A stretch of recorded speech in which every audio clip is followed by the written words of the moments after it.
Welcome back to Creepcast. Today we are doing a very, very highly requested story, which usually means that it's a troll recommendation of some kind. And from the giddy nature of Isaiah's reaction when I told him we were reading this today, I could tell that we are in for a slog. Also, this is a mountain of a story that we're going to have to climb. I am, of course, talking about a story called Happy Appy. Now, before you even get into anything, Isaiah, because I don't know what we're about to go into. Right. At the beginning, we're on fandom. We're on creepypastafiles.fandom, whatever. And at the top, it just says Happy Appy. And it says, the following are entries of a blog that are constantly updated. The blog seems to talk about a show called Happy Appy. Okay, so now we're getting into Candle Cove kind of territory, I can see. Right. But then also here, for the audio listeners, I will try to best describe this. There is a photo that says a photo of Happy Appy at the playground. And it is a literal apple with big fat fucking green lips on a stick. He has two human arms, tiny human arms, and it's I would assume a pixelated or filtered photo of an apple on a playground. And I feel almost insulted because the apple looks like something that I would draw. So there's that. Don't cut yourself that hard. It's it's okay. So I've been trying to find information on the author, and I found him, I think. But it's so frustrating because anytime I try to find it on the wiki or whatever, they're like, well, the author is, and then it's a character from the story. It's like, well, Happy Appy was created by, and it's another character from the story. It's like, just let me, I get what you're doing. I'm all for it. I understand your lore and stuff. That's not what I'm here for. Yeah, it's cute. We're cute. Yeah. Who wrote it? who did it? But I think I found the creator on Twitter, which is actually, I didn't know this until we started recording now. They go by Happy Appy Maker on Twitter, and they wrote the original story, and they're currently rebooting it. So, good. It's like, I think the story's 14 years old now, 13, 14 years old.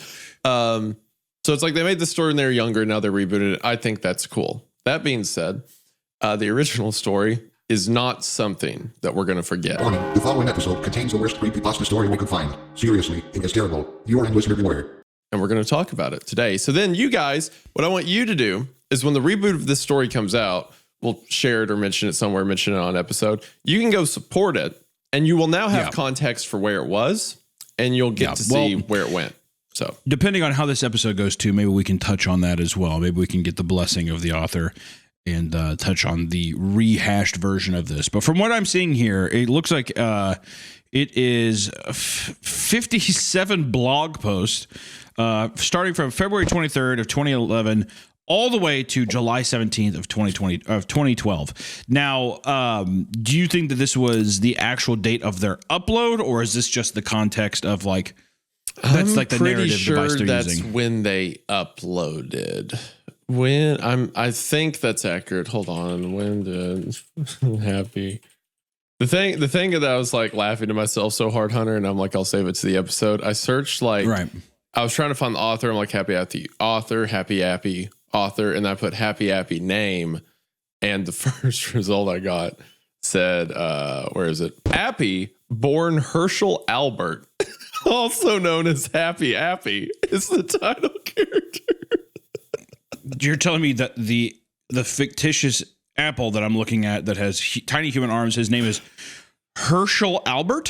Born Herschel Albert, but I guess now legally changed to of course, right. Well, he did go down to the courthouse. He had it changed, but I do love that I was born Herschel Albert. Herschel Albert, which I will say is a great name. There's not enough Herschels anymore, is there?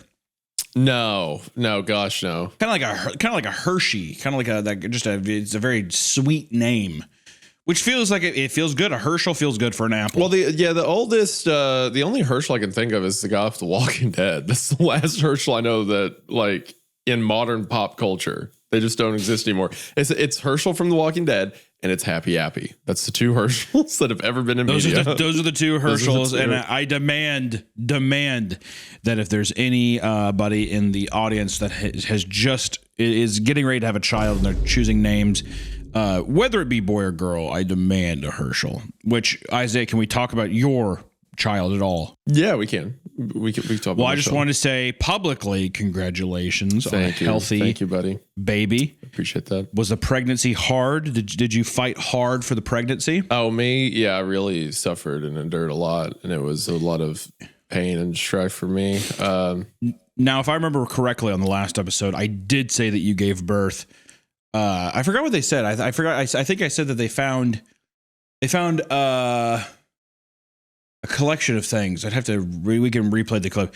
They found a collection of things in your womb or whatever, but it was a healthy. I let them know that it was a healthy pregnancy. Wait, what are you talking about? Everything. That last week when I recorded. What did you? So I haven't it. seen that yet. What did you do? You don't have to worry about it. What? I just know did you just know read that an it was episode? not good. Did you just read? An an episode? Okay. I did an entire episode by myself, and I will tell you, I'm going to say the episode has not even been out, and I already know the comments are like this is a duo show. This is not a solo show. Mm-hmm. All right, and I could feel that while reading it. My dyslexia, which I don't even know if it's dyslexia. I think I just might be very stupid. But it was hard. It was hard to get through. But it was a nice little. It was a story about. It's like what the fuck was the story? It was like a guy. Oh, they're peeping. It's like supposed to be kind of funny where it's like these guys are checking out the hot neighbor next door. And it turns out that she's like a witch or something, and then it's like ends up being an old man, and like the guy like gives the old man like a hand job or fucks the old guy. It's very odd. It was very strange. If I remember right, Hunter's story to read. If I remember correctly, it was it started out kind of fun, and then it just had no idea how to stick the landing, which is 99.9% of the stories we read on this channel. Right. Okay. So you just. You read it on your own and like you did bits with yourself and things like that? No, I didn't do that because I didn't want to be like a schizophrenic man. We wouldn't want that. I streamed it on Patreon and I was able to interact with the chat there. So I at least had some kind of wall to look at and have some kind of feedback, because there was times where I was confused. I felt like, why am I? If I was reading it to myself, it would feel much grosser. Mm-hmm. The story would have been harder to digest if there wasn't people there. That would be a lot to. Well, I mean, I guess it'd be par for the course for you, but to just be going insane in yourself by a room, well, that's not true. You normally have Nick and like your Pop and Mate recordings and stuff like that. So. Yeah. Well, usually you're here, so I'm alone. I was alone that time, so all I had was the chat, and I was yelling back to them, but sadly no one could answer. Well, so it was just all text. Which I will say publicly to everyone, Hunter did me a huge service because I was in the trenches of newborndom and like waking up every 2 hours to feed the baby and stuff like that, and it was a lot. And Hunter was like, "I'll make it happen. Don't worry. You focus on the kid." That was very cool of him. That was very kind, and I really appreciated it, man. It means a lot. Well, I would hold the apology because if I'm remembering now that in the last episode I did say that you named your daughter Tonka, like the truck, which that was misinformation that I did. My mom, I do remember as well that my mom and grandma walked in during the episode, and I told them that as well, and they did that thing where they're like, "Oh, cute," and you could tell they were being nice, but. So there is at least a handful of people out there that believe that your daughter's name is Tonka. I think that's fine. Yes. Misdirection. Did you say it was a daughter in the episode? I don't think I did. I think I just said his baby's name's Tonka. But you did right now. What? Say it's a daughter. Say it's a girl. Oh well, I did right now. Yes, which we can bleep that if that's the case. If the gender is supposed to be unknown. It's just funny. Like how much you just keep dropping hints and details every time you talk about her. I'm sorry. You know what? Oh, well, let me ask you, how private are you going to be with your child? Are you going to be one of those influencers that blast their child and they take photos with them and stuff? Let my followers into my life and my family. Or are you going to be somebody where it's like you take the candid photo but you like fucking redact their face out of it? So I think Which it's crazy when you said blast your child. It's not like you meant shooting your kid. It's like, well, that's kind of intense. Well, are you going to be one of those YouTubers that goes crazy and kills their family? Maybe. I think what I'm going to do is I'm a little hesitant about the name. Yes, it's a girl. Yes, we had her and stuff like that. Yeah. I would not say that I would not give it. Yeah, I wouldn't give the name. And I also don't think I'm going to post any pictures of her just because it may sound weird to some people, but I want her to have the ability to not just, especially in like your early life when you're in high school and you don't really have like, a big stake in yourself. I want her to have the option to not just be tied to me, right? I don't want it to be like, oh, she goes to high school and she already has a ton of followers because of her dad, or like, she's been in a bunch of YouTube videos, because for one, it can make her spoiled. But also like, it will never be perfect just because of the nature of the career, but I want her to eventually have the opportunity for as much anonymity as is reasonable for her to have. I just want her to have that option. Now she may get like 13, 14 and be like, yeah, I don't care. I want to stream Minecraft. It should or be whatever. Ultimately it's like whatever. The child. It should be like when the child has a cohesive, like a conscious enough mind. It should be like their decision. You know what I would do? What? And what I will do when I have my fourth or fifth child. Whenever I have it was Cotton Asphalt was the name, right? Right. And what I'm going to do is I'm going to try to give people so they feel like they're a part, because people love that parasocial aspect of like being with the creator. So they're like, oh, so I'm not going to show any photos, right? But I will draw my own kid pictures. Like I'll be like, oh, look what Tonka drew today. It'd be that. And then you start, and then you completely, so then that way when Tonka grows up, then people are like, oh, but no, his kid was like that person who drew like he kept drawing the goat man or whatever. You know what I mean? And you're sitting there and it's like, yeah, I don't know. She's really fascinated with that. And I would have horrible progressions for Tonka. Yeah, she has schizophrenia and she's talking to the shadow man. She's talking to the hat man or whatever it is. And I would besmirch my daughter's character, but in an attempt to completely divert my actual child's existence. Right. So it would be, the scent would be so far removed that my child would hopefully be able to live a normal life. Yeah. I think I think you're going to create a red herring trail of a much worse possibility.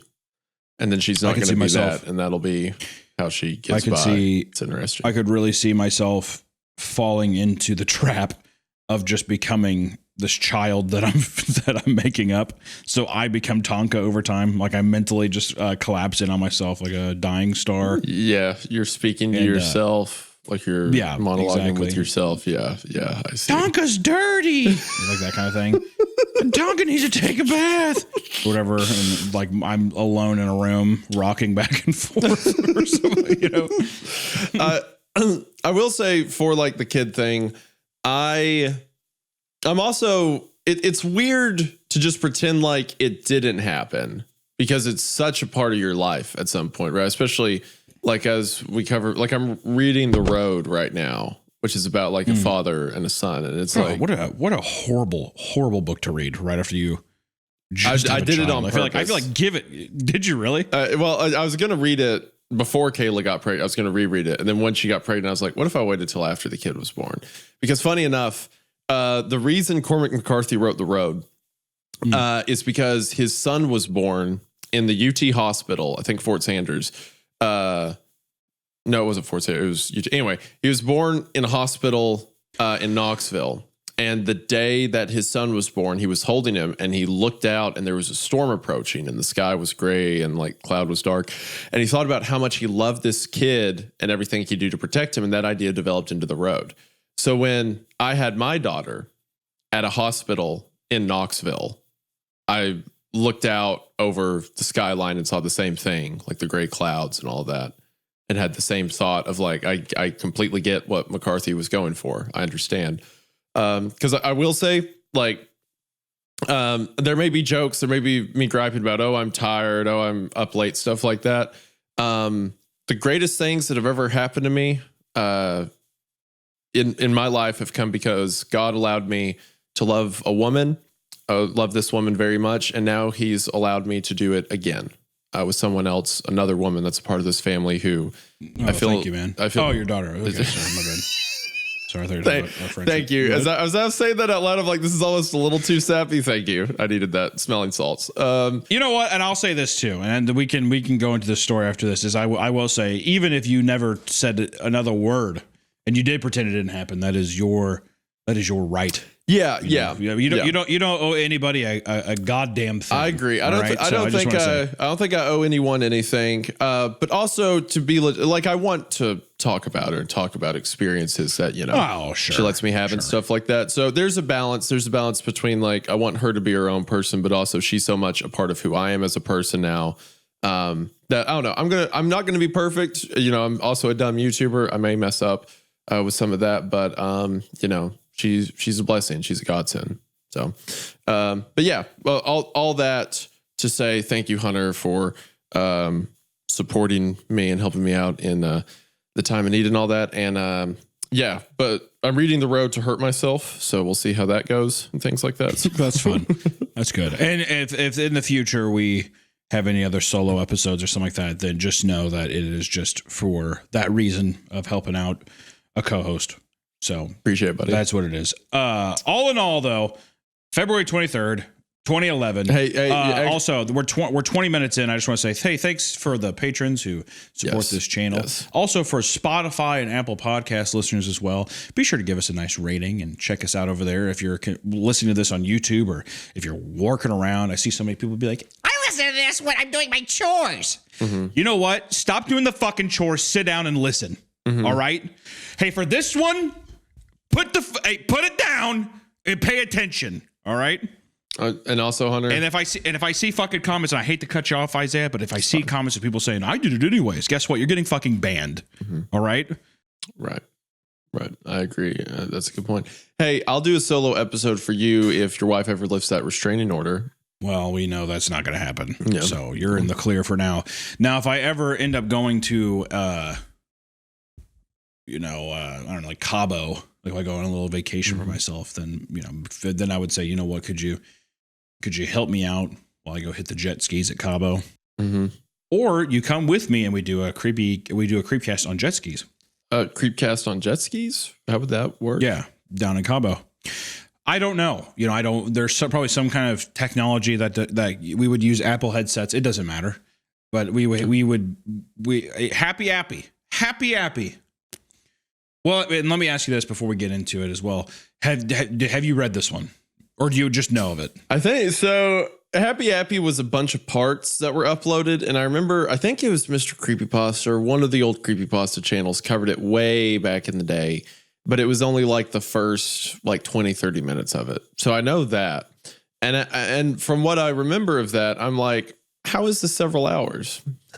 How do you keep going? And I guess we're about to find out. Well, can you at least, why don't you do this then for a trigger warning?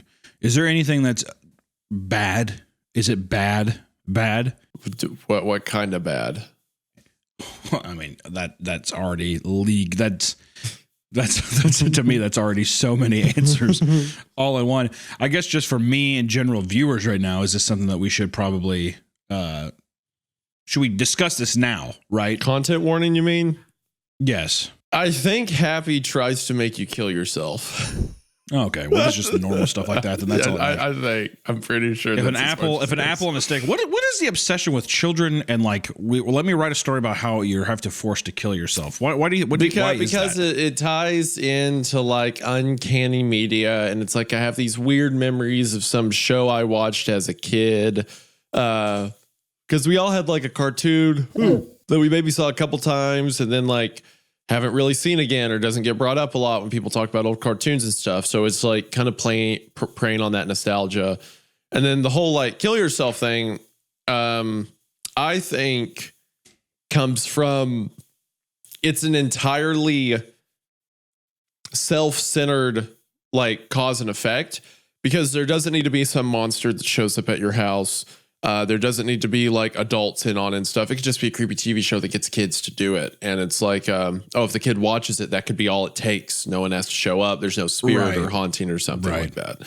Which also makes it more scary too, because you're like, well, obviously a monster's not going to come in, but I might see an episode of SpongeBob. Yes, exactly. And it might be that creepy SpongeBob. I see. Okay. Yeah.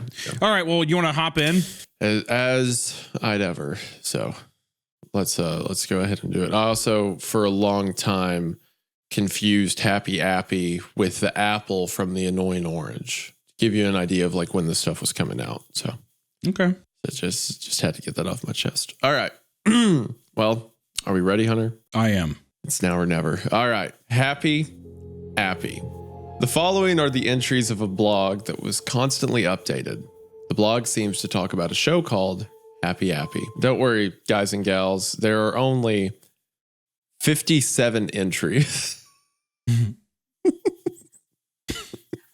God, this is gonna be such a long day. I'm so bummed. This is gonna be the rest of our lives. Okay. February 23rd, 2011. Hello. I'll be writing on this blog because I'm researching a show called Happy Appy. One of the main reasons why I'm researching this show is because I've been fascinated with missing TV shows, episodes, and movies. Like most people who research missing episodes, I'm hell-bent on finding London After Midnight, the 108 missing Doctor Who episodes, and Him, the 1974 film where a man has a sexual obsession with Jesus.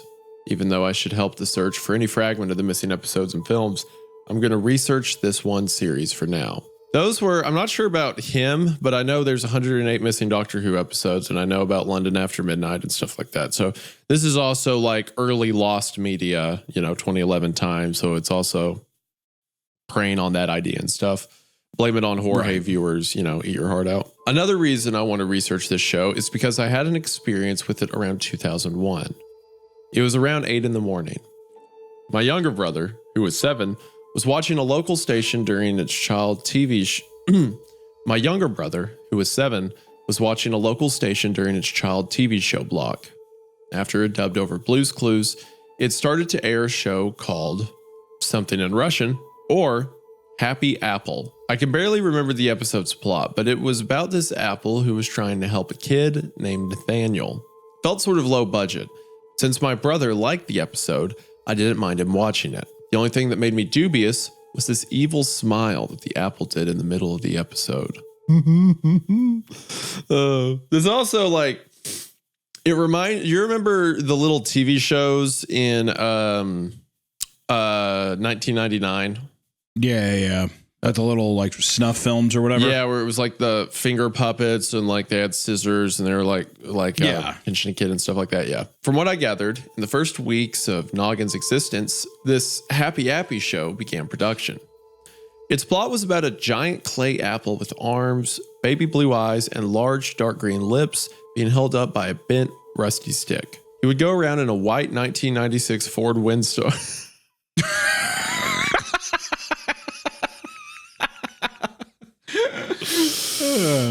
Isn't that a van? Isn't that it's a fucking van. It's a pedo van. It's gonna be a pedo van. Yeah. Of course, it's gonna be a pedo van. Yeah. Okay. I love how specific that's 1990s. Yeah, the apple on a stick with a clay apple with arms is driving a 1996 Ford Windstar. Gosh, this is a pedo van, isn't it? My word, man. He would go around in a white 1996 Ford Windstar, helping children when they got injured. As the show kept going, the episodes started to become more unusual. For one example, Happy Appy would often stare at the viewers of the show with a deranged smile. All right, what I want you to do right now is I'm going to do it as well. Isaiah, I want you to look at your camera and smile at the viewer how you think Happy Appy is smiling. Well, I can see the image, so I'm just going to mimic that where he's like... Do you think you got a good one? I don't know. My face looks like that. While you're smiling, I'm going to feed you some lines. I just want you to say them. Okay, hold on. Let me square up a bit. All right. Hey, kid. Hey, kid. You look hurt. You look hurt. Get in my 1996 Ford Windstar. Get in my 1996 Ford Windstar. I'm Happy Appy. I'm Happy Appy. I could tell that was. I could tell that was just absolutely vile. I feel so bad. I can't wait for. I'm really impressed you didn't try to get me to say a slur there or something like that. That took a lot of restraint, and I'm proud of you. So I also like how the show's just like it's an English show, but it was just in Russian because that makes it scarier, I guess. Also, I did look up the Russian, and it just literally translates to Happy Apple, but it's pronounced Shoslizyev Yabloko. Gosh, it'd be so funny if as soon as you said that, you just got like hit with a missile or something. Or it's Счастливый Яблоко. That's how you say it. Okay. Russian speakers confirm in the audience. It's also worth mentioning that the series slowly got more violent as the series progressed. Happy Appy was one of the shorter shows on Noggin, with every episode being 10 minutes long at the most. They played in duets, making each full episode 20 minutes long, minus commercials. A couple of months after Happy Appy aired its first episode, Nickelodeon canceled the show, and it was never shown again on Noggin or Nick Jr. Even the much more appropriate episodes weren't shown for whatever reason. However, some parents did record the show. They were VHS copies. Of those said VHS copies, only a few survived through the years. Many of the tapes had been destroyed either due to neglect or disgust, or were simply misplaced and thrown out by accident. However, some copies of the show were reportedly stolen by a shadowy figure. I was one of the lucky people to own a copy of the episodes. Yesterday, when I did some winter cleaning, I found an old DVD with HA episodes written on it. I had a feeling that I knew this abbreviation from somewhere. Did some research on what the HA meant. My first choice was the forum about missing episodes or films that I normally go to. When I entered the missing episodes section on the forum, the first thread I saw was one named HA? What's this? A woman posted the thread who had, like me, found a VHS with the initials HA on it. As I read the thread more, I found out that the initials on the disc stood for Happy Appy. This instantly reminded me of the weird low-budget show that I watched with my brother in 2000. In the replies, the users claim that there are no known DVD copies around. I'm not sure how the disc got there though. I certainly don't remember owning a disc that looked like it. After viewing the thread, I went ahead and put it into the disk drive, hoping that it would work. Thankfully, disc did work, and it instantly cut to the intros of the episodes.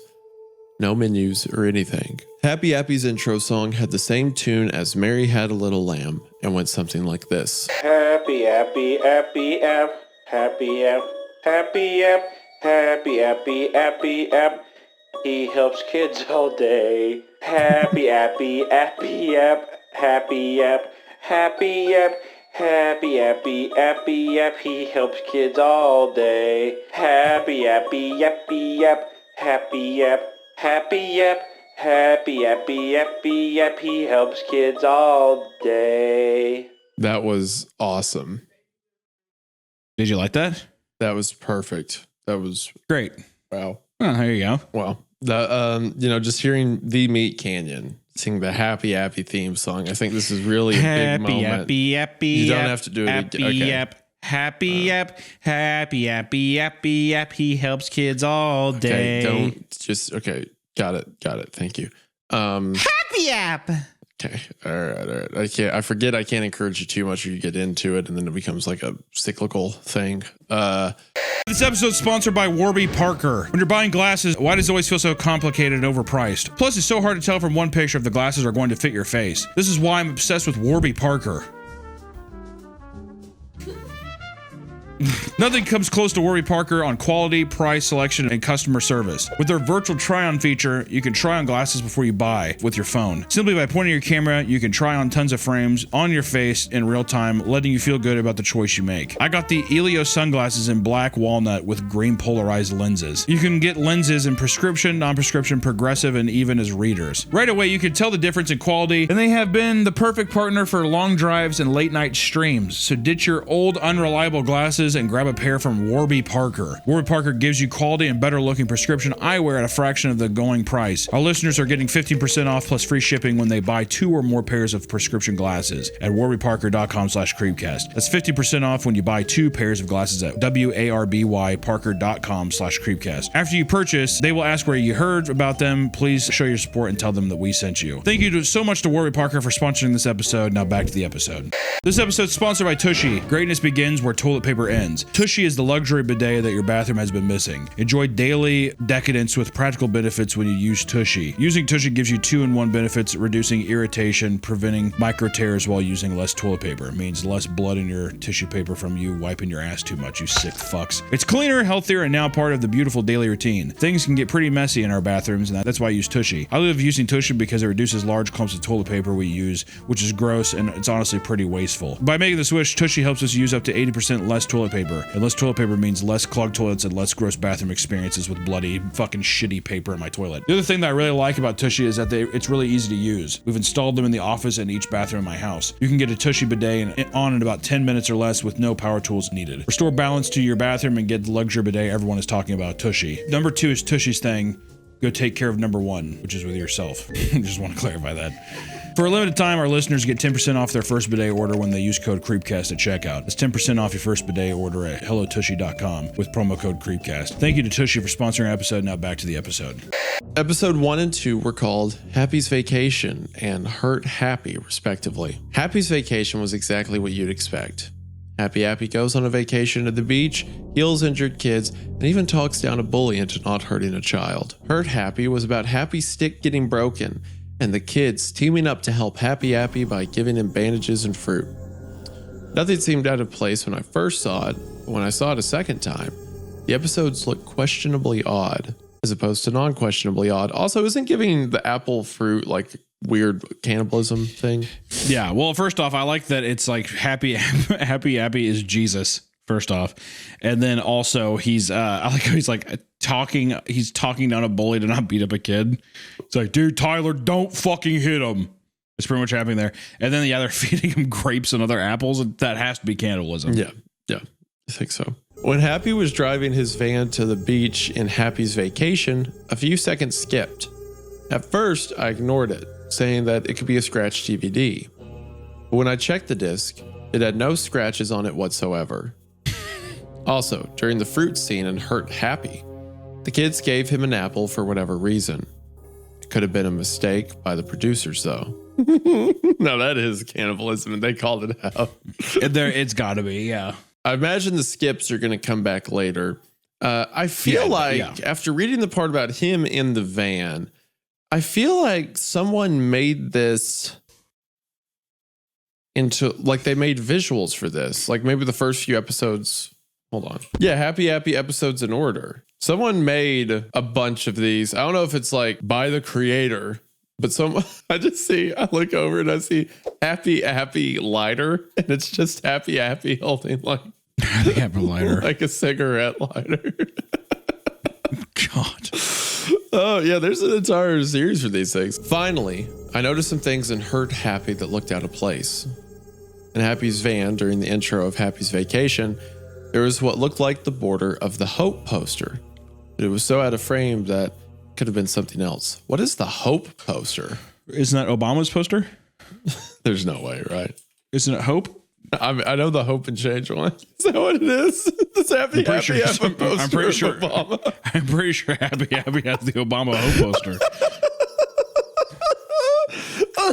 Oh gosh. Okay. At the end of Hurt Happy, there's a news broadcast about a 9.0 earthquake that recently struck Japan. Happy responded, Oh, no! If you want to help the Japanese, call this number! and a 1-800 number appeared. I thought those were just coincidental. Well, I was wrong. Episodes 3 and 4 were stranger. The intros of these 2 episodes were removed, but I found out that episode's 4 name was Nate Needs Help. This stuck out to me because this was the very same episode I saw with my brother, but in English. Episodes 3 and 4 were missing in a few scenes, and overall, more disturbing than the first 2. On episode 3, near the 5:10 mark, is when Happy does his first evil smile for 25 seconds. Oh my God. A scene that could send chills down anyone's spine was the boo-boo part in Nate Needs Help. Oh God. Happy aids Nate, who has a bruise on his knee. He looks to the camera, giving off the same evil smile that I remember from 2000, and says, What does Nate need for his boo-boo? That voice is so perfect. It sounds like a That little is a apple, home right? run down the plate. What is this? What does Nate need for this boo-boo? For 30 seconds, he stared at the camera, motionless, with his soulless baby blue eyes locking on to anyone watching. Finally, he broke the silence by saying, That's right! A bandage! "Why did he need that long to speak? I will never know." Also, the out-of-place objects were getting more noticeable. In Nate Needs Help, the radio plays what sounds like a country cover of Hot and Cold, which was made in 2008 and very out of place for a kid's show. Would it be? A cover of a Katy Perry song? Is that super out of place for a kid's show? Wow. Okay, first Entry off, that one. was the first blog. That was the first blog entry of 57 entries. Only by the way, 56 to go, buddy. only 56 to go. I will say, how could you possibly elaborate more on top of this? I remember I think I remember another couple that were in the same format, and that's all I remember. So I don't know how they get 50 out of this, but We're about to find we're out. about to find out. I mean, to the end of the line, we're about to find out. February 24th, I watched episode 5, which had a few differences from the first 4 episodes. Firstly, it had Happy on a restless but still bent stick. Secondly, this episode was somewhat disturbing. The theme song played, and the name of the episode is revealed as Monkey Bar Mishap.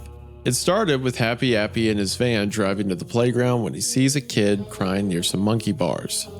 Once he parks the van and goes to the monkey bars, Happy finds out that the kid had fallen off of them, cutting his little finger open. Happy Appy said, What does Jake need to heal with, kids? he gave off his evil smile at the screen for a couple of minutes, enough time to read a page of a book, preferably the Bible, to him. What? Preferably the Bible to him. So I guess he's saying he wants the. I prefer if you read the Bible. The author's saying that, like the person making the blog entry. Okay, I thought it was saying that like there's a Bible in there, but no, I think the person who's writing this was just like, he waited a long time, long enough to read the Bible. Oh, I see. And this has been going on a while, so I should start reading the Bible. Amen. Like Nate Needs Help, his soulless baby blue eyes watched over anyone in the room like Big Brother. He said, That's right! Happy puts a bandage on Jake's finger. After getting hugged by Jake, Happy drives away in his van. It skipped to episode 6, which had a better chance of being aired on Wonder Chosen than Nick Jr. What is this with the reference? And the like bringing up stuff midway through. There's Hot Cold by Katy Perry. Doesn't belong on Kids Show. Heck, this would be better seen on Wonder Chosen than Nick Jr. What is Wonder Chosen? I'm not sure. I thought it was like a comedy sketch thing. Wonder Chosen is an American adult puppet black comedy television series created by blah, blah, blah for MTV. Okay. So it's a cartoon that's supposed to look like a little kid show, but it's like an MTV like cartoon. Yeah. So the kind of thing that you would make, I think, Hunter. No. Yep. I don't know. It's so that's a crazy reference to pull. Be like, it was better opportunity shown on Wonder Shows. And then I guess maybe, okay, hold on.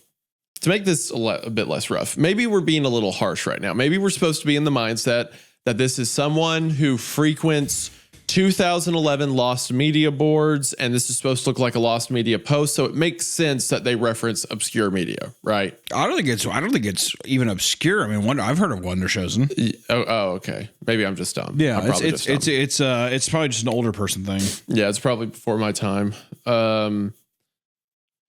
And considering the average age of our viewers, like 13, before their time too, if I had to guess. So, in the episode called "Never Run with Knives," a kid was running with a knife facing up. The knife was clearly a rubber prop because the blade was flopping around a lot. The kid got cut and held his hand over the wound, crying. As blood began to come out of the kid's wound, Happy parked his van, gave a normal smile, and said, Hey kids! He shouldn't have carried the knife facing up while running! However, he did heal him by putting a bandage over the wound. The kid hugged Happy and he said, Remember kids, never run with knives facing up, or scissors for that matter. Always walk with knives and scissors facing down. on. Appy took the kid to his van, drives off, and the credits played. Jesus. Okay. It's a literal child abduction. Appy is a pedophile. However, after the credits roll, the episode takes a very disturbing turn when Happy comes back in his van, the kid missing, and says, Hey kids, if you find me in my van, just talk to me and I'll take you away.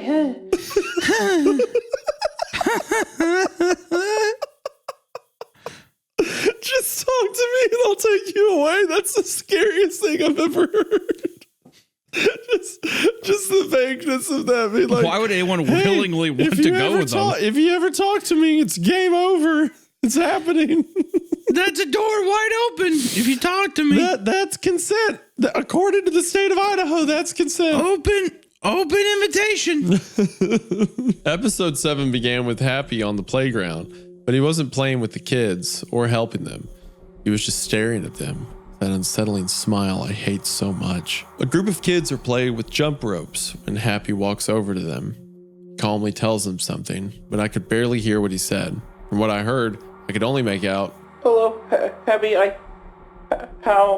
me, please?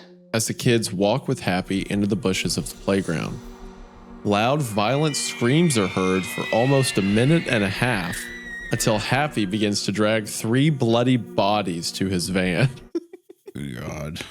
I like how it goes from like, there's kind of a subtle implication of like he stares at the screen weird, or like there's weird smiles and like pregnant pauses. And then it's like he kills 3 kids and you can hear it and see the bodies, like just straight to the top all at once. Of course, you have to just kind of get there. You know, it's an older story, so you have to get there. I mean, you lose people's attention otherwise, so. Right. I couldn't believe it. For the rest of the episode, he does that damn death smile.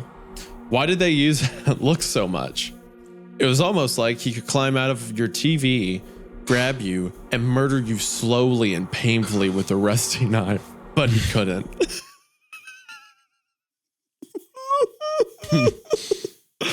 But he couldn't. So therefore, I don't have to worry about the cartoon character stabbing me with a painfully rusty knife. I moved on to episode 8 and 9. This time, the episodes were so violent and shoddy that they couldn't have aired on Noggin at all. Okay, so the previous one of the kids being murdered, that one could have, but not. Well, not now. That's him basically just coming up and smiling, whatever. So now they can't. Or like now it's gotten too real. They would never air these. Yeah, now they're too good at what they're doing. Right. Episode 8 had Happy Appy take a kid into his van.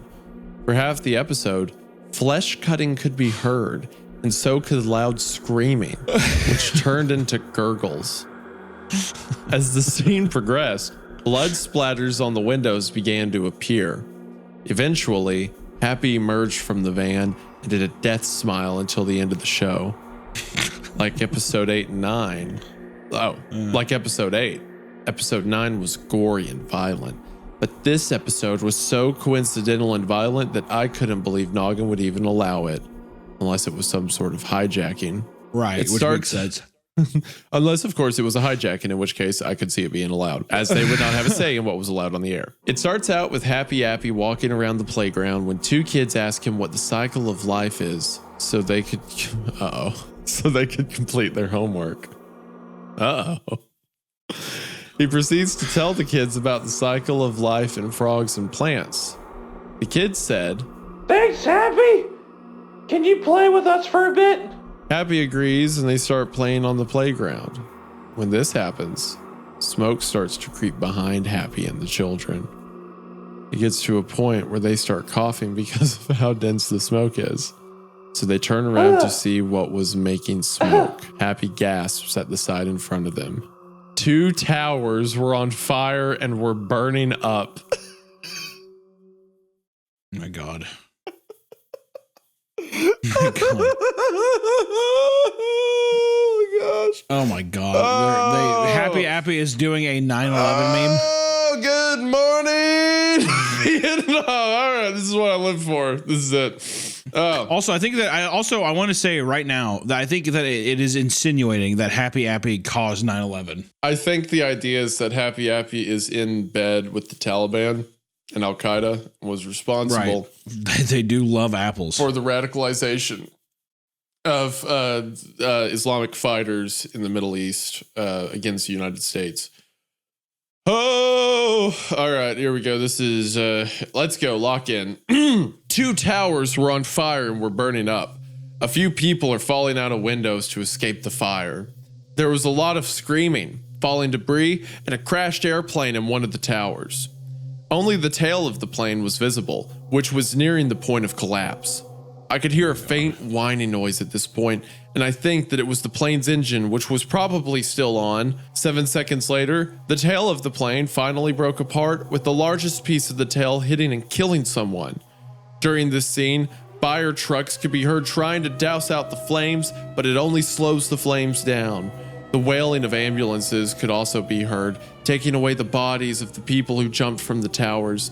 It showed a weird guy on fire falling out of one of the towers, screaming. Happy and the kids are seen again, but this time they stood still in fear. The smoke kept getting thicker and thicker, slowly obscuring the trees and equipment of the playground. The debris from the towers fell around the kids and Happy, and a person ran up to them and told them to run away from the towers before running off. When the older kids worriedly said, Happy, why are the towers on fire? that line This sounds like something. is so inappropriate. It's unbelievable. This sounds like a line you would say making fun of Happy Appy. Like you would just you'd be freeballing it and you would go, Happy, why are the towers on fire? And like, this is something in the series. This is something that's beyond parody. Also, just the idea of Happy and the kids are playing next to the World Trade Center as it's burning, and they're like still trying to play through the smoke until they're like obnoxiously coughing, and they have to stop.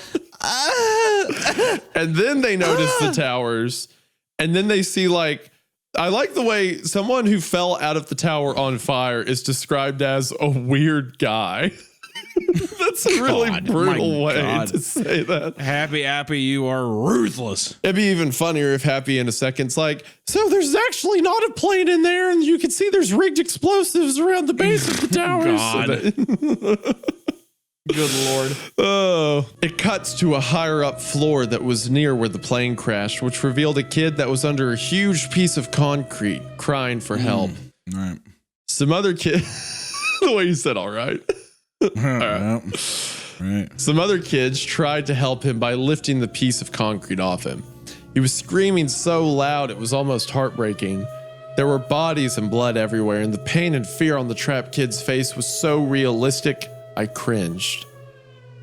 After the shot with the kid trapped under the concrete, the younger kid turns to the side and says, Happy, why are people running and falling from the towers? Happy Appy turns to the camera, death smile on his face, and very coldly said 3 words.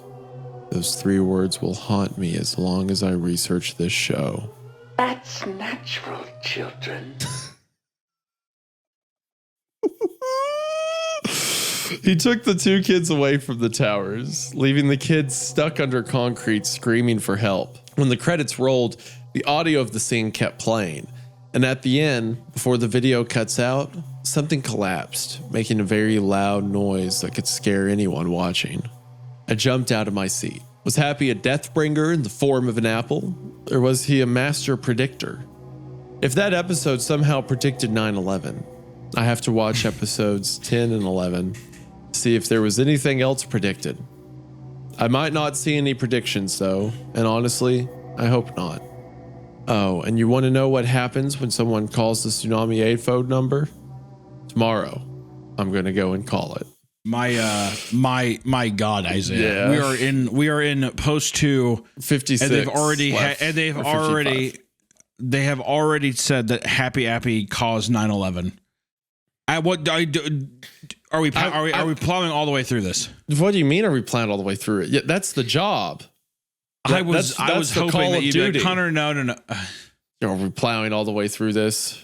Like me and you didn't sit here in the trenches of my best friend ruined my life for 6 hours. Yeah, you know what? At least my best friend ruined my life. It took a little bit.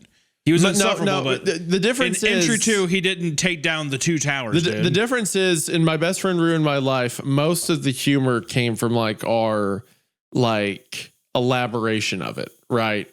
Where it's like, this is so cringe, this is over the top. Like the story, the elements of it were weird, but they were weird enough and mostly cringe enough that we could like make jokes out of it. This one Happy did 9/11 in part 2. We couldn't like, if how could it possibly get bigger? Yeah, if me and you were riffing, it would have taken us like at least 30 minutes to get there.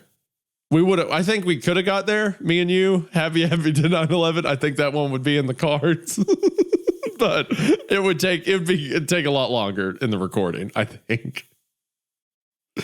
But we are do you think we're capable of a Happy did 9/11? I think we have it in us. I hope not. I hope it's not possible. Okay. Mr. Virtuous over here, Mr. Yeah, I mean, I'm one to like, talk, I know, but still, I have to have some semblance of pride. When one of the lines I see most quoted from the Cupcakes, the My Little Pony video, is right in the beginning when you said, Rainbow Dash, I've got a bomb and a gun. I'm going to blow up the bank. I think Happy did 9/11 is well in your purview. We could probably get there. Okay, right, that's true. Right. That's fair. February 25th. Hey, I called the 1-800 hotline mentioned on episode 3. It was a pre-recording, which I will transcribe for you. Hello! My name is Happy. I'm every kid's most helpful and favorite apple. If you want to make a donation, press 1. If you want to know about the earthquake, press 2. When I pressed 2, the hotline said this. An earthquake and tsunami has recently hit Japan. We need all the help we can get. If you can make a donation of 1, 2, 5, 10, 20, 50, or $100, you will be a big help. Anyone who donates gets a happy badge. So I went ahead and donated $1 to the donation for the fun of it by using an outdated bank account that I never used. It responded. Thank you for helping with the aid for the tsunami. Look in your mailbox in a week from now because you'll get your happy badge. I'm wondering what earthquake Happy predicted. Between 1999 and the current day, there were no 9.0 earthquakes in Japan.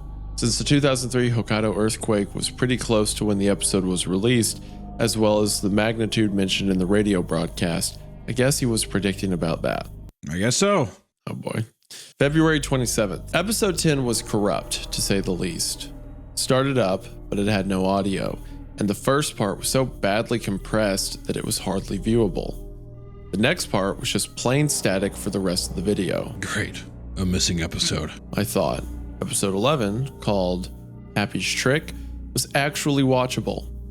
The intro was just some weird, offbeat carnival music, with Happy doing his death smile at the camera. The episode began with him in his van, driving on a winding road. As the episode went on, scars started to appear on his body. Eventually, Happy reached the playground, where many children were at play. He jumped out, looking like he was ready to abduct all of them, and said, Hey kids! Who wants to see Happy do a magic trick? Like brainwashed zombies, the kids cheered and ran into his van. Happy closes the door and drives away from the playground. After a few minutes, the van came back and the side door opened, revealing a motionless and expressionless Happy covered in blood. I couldn't take it anymore. Happy was making me feel extremely nauseous for some reason. For some reason, no way of knowing why. So I skipped to the end of the episode. From what I saw, the rest of the episode was him watching TV and reading the news, with random zoom-ins at the newspaper. Why though? I'm guessing that there are predictions like episode 9, but after that episode, I'm not going back and read them. There was a very brief scene where Happy began to stab a kid, but it quickly cuts out to Happy watching a scene on his TV where the inside of a space shuttle catches on fire. Why the hell does the show keep showing scenes very reminiscent of future disasters? Once I'd got to the end of the episode, Happy was holding a knife covered with blood. The camera began to pan down to a table which had a hand with cut marks laying on it. What was probably the most unusual thing about this episode happened after this scene.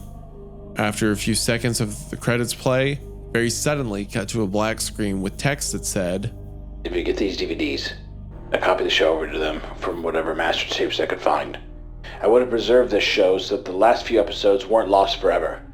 Now you might be wondering one thing. How did Nickelodeon air all of those episodes?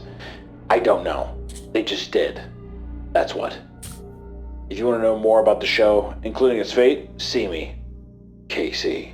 Thankfully, I had a good grasp on whom KC most likely was. Kevin Seward Christensen, a friend of mine. It wouldn't be out of the question. When I first met him, he did mention something about working on Nickelodeon until the end of the millennium. Wanting to learn more about the show's fate, I went over to his house. What happened when I got there was, to put it bluntly, odd. Also, you have it be your friend, because it's like Marble Hornets, where he's picturing it's like this gives him an opportunity to go to his friend's house and then do like an exposition dump and then get him involved. You know what I mean? Yes. Otherwise, yeah. It's like it's a kid thing. Well, it's also like, keep in mind, this is like a lost media that this person's found. And it's Right. like, it so happens that you're friends with the person whose initials is at the end of the lost media. That's convenient. Well, who knows? To put it bluntly, it was odd. It was odd. I'll just say, to put it bluntly, it was odd. When I got to his house and rang the doorbell, nobody responded. The door wasn't locked, so I decided to come in the house and see what was going on. I heard a middle-aged woman crying upstairs, so I ran across the living room and up the stairs to see what was going on. I opened the door of a friend I haven't seen in years and heard a woman crying, so I quickly rushed into his house to see why she was crying. Kevin's wife was in their bedroom, crying at a framed portrait of them together. Crying at a portrait of them. I asked her what had happened to Kevin, and she replied with a very odd answer. Last night, someone or something took him away from his sleep. The police are trying to look for him, but they've come up with nothing as usual. They've questioned me and searched our house for any evidence, but there's none except for this scrap of paper. She reached into her pocket and pulled out a folded piece of paper. I unfolded it, and it revealed itself to be a low-quality photograph of the scarred Happy Appy during the natural scene. While I was at their house, I asked her how those episodes had managed to get aired on Noggin. This man had drugged the producers. He was going to... He drugged the producers. a claymation apple with big green lips drugged the producers. Nickelodeon. Put Yopo or whatever, blew that dusty that turns you into a zombie where like people go and they can take money out of your account. He's like, you're going to air these episodes. You're going to air all of these episodes and no one's ever going to catch me. Deliciously evil. They have there's a police lineup with the producers where it's like, all right, which one of these guys drugged you? And it's like 4 normal adult men and then Happy Appy. Yeah, what is this? What for what? There's an attorney over the shoulder, like you got to find more apples. You got to find more apples, or this is an unfair lineup. He's too distinct, stands out too much. She only managed to say that much before bursting into tears. I could only think that whoever that man was had kidnapped Kevin on the 26th. After comforting her, I left the Christensen household and walked off. Once I started to get near my house, I was startled by the noise of a gunshot nearby. Uh-oh. I instantly ran to my house, fearing that whoever kidnapped Kevin and killed his wife was trying to chase after me. Before I closed the door, I took one last glimpse at the bushes on the other side of the street. In one of them was a mutilated arm with an unknown figure standing behind it.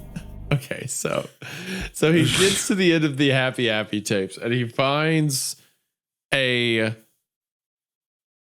note from his friend, goes to his friend's house. His friend's been kidnapped. He goes back home and he hears a gunshot and sees an arm in a bush. Yes. Yes, of course. Why wouldn't he? That is, well, exactly. And he Why wouldn't continues to upload this to Lost Media website or whatever, or creepypasta.com. Also, instead of the police. at the time, at the time, this thing had to have been so popular. Like people were probably begging for the new releases. Well, I think Happy Appy was like, I mean, people like, okay, I say a lot that like we just consume slop, right? And kids, the youngest people did. But I think me and a lot of people were even at a point where we're like, all right, maybe it's a little much. Because I remember Happy Appy being in a bunch of like the lost media, like disturbing cartoons. Like I made a joke about Blame It on Jorge earlier. Pretty sure he covered it. I know that like Tats Top Videos and a lot of those early like creepypasta YouTubers did and stuff like that. So people talked about it a lot and everyone read it, but I don't think a lot of people considered it good unless they were younger. Okay. I don't think. I could be wrong, but I think it was more so just like oh yeah, well, you know, it's the Apple cartoon. And also the image of it went a long way because there were a bunch of people who saw just that image, like the one at the title at the start of this video or the start of the story. And that was like, oh, that's kind of creepy. And I think that's where most of its staying power came from. All right. I believe we are on March 3rd, right? Yes, we're on March 3rd. March 3rd. So far, within the first couple posts, Happy Appy has done 9/11. That is that is not something that I thought would ever. Are you trying to make it? Are you trying to make it look like we didn't cut for a day? No. And then come back. And I'm going to tell you right now. People already see that I'm in. Right. I have tiny glasses. I was dying, so then we stopped. Now we're continuing this back up because I didn't realize it was going to be such a thick boy. But I also think that it's better that way because you didn't give me the reaction from Happy Appy caused 9/11 that I wanted. I feel like, and I am when we got to that part in the story and you weren't like flipping out over it, I was a little disappointed. I'll be honest. Well, do you want should we re-record it, or what do you want to do? I at least did that. I did that. We're not re-recording. This is all happy. But I heard you dying through that. I heard like your soul leave your body during it because if you were at your 100, you would have used that to annoy me way more. You would have dragged that out another minute or so. I will say, I have been flashbanged so much by so many stories now that I feel like maybe it takes a lot. I will say I think that it was my soul left my body a little bit, but in a way where I was like what? Like it was a different kind of shell shock, I would say, to hearing that this claymation Apple or whatever that drives a 1996 Ford White Windstar caused a terrorist attack, which is so early on in the story. Now the problem here, Isaiah, that I'm going to see is I feel like it's going to do nothing but go downhill though. Like there's no way we'll be able to reach that high again. I don't know. We'll see where it goes. I mean, there's got to be something in here, right? Well, there definitely is something. I mean, there's a whole year's worth of post. The important thing is I need you and your Morpheus glasses to lock in and to be adequately in as absurd and as a part of this insane story as I am. Because if Happy Appy commits another terrorist attack, I need you here for that one. If he commits a second terrorist attack, then he should be on some kind of list. If he's not already on some kind of list. Well, I think you're automatically on the list for one terrorist attack. You would hope so. I don't think you have to do a second one. So March 3rd? All right. March 3rd. Hey, I wanted to know if anyone has any recordings of a Happy Appy episode. If you do, please send me an email containing video of it. You might wonder why I'm asking this. Well, I found my disc in pieces on my desk. And no, I did not save the videos to my laptop. Oddly, the way it was broken was almost like a claw had slashed the disc into thirds. The paper with Happy Appy on it was nearby, with writing that said, "No more evidence now, huh?" I wonder who was angry enough to destroy my disc. I do like no that Happy Appy. He breaks into your house and he's like destroys the evidence and it leaves you a note. leaves you a note. "I guess you got no more evidence." Hmm? The way he's like a claw slash a children's character saying the word evidence is funny. Evidence. But there's also like it's slashed into thirds like a claw. Does he have like a Wolverine hand or something? I think it's just his tiny humanoid hand. It's so magical as it is. Or he used his own stick and broke it up. Oh, he did like a little Yoshimitsu hop on it. You know what I mean? Why didn't I think of that? Yeah. Why didn't I think of that? Okay. Oh boy. March 4th. The badge finally came in the mail today. It came in a small box that had, interestingly enough, a timestamp from 2000. I could only guess that Nickelodeon still had some left over from when the show was still popular. When I opened the box and dumped out the contents, the badge came rolling out, with a letter attached to it. The badge was made of plastic, had a silver bronze color, and depicted Happy Appy with a smile. On the back, Happy Appy Helper Badge was imprinted in stereotypical army font. The letter had the following written on it. What does it mean, stereotypical army font? I looked up too. I was like bold text? What? Yeah, I'm guessing it's the thing where you know, like whenever a movie starts, it's like. I wonder if it's like that, like if it's just a typewriter font like or something. Or it's just army. It's like has the like stamp. Yeah, the stamp stuff. Oh, okay. Well, I guess. All right. To my friend, you have helped us help the Japanese. Of course. Let me introduce myself. Unarguably, you have heard of me on Noggin. I can't understand what I'm saying. Well, I'll give you the answer. Happy, happy, happy, app. Happy, app. Happy, app. Happy, happy, app. He helps kids all day. Or happy, app. Happy, app. What the fuck can I think of? Happy, it's happy, Mary happy, Had a app. Little Lamb. Happy, app. Happy, app. Happy, happy, happy, happy helps kids all day. Now, where do I begin with this gift? Today, I have given you a nice badge, right from the old playground. How did I get these, you ask? Running across the playground, I tripped on a rock. I fell down, but I noticed the ground was uneven. Undoubtedly, something was buried. So I dug the ground. And I found a crate filled with these badges. Now it's time to be off. Watch Noggin at 8:30 a.m. CST to see my new adventures. Love, Happy Appy. Also, I'm going to say this. At first when he said, you have helped me help the Japanese, and he says, can't understand what I'm saying? I thought he was talking to a Japanese guy, and he was like, do you not speak English?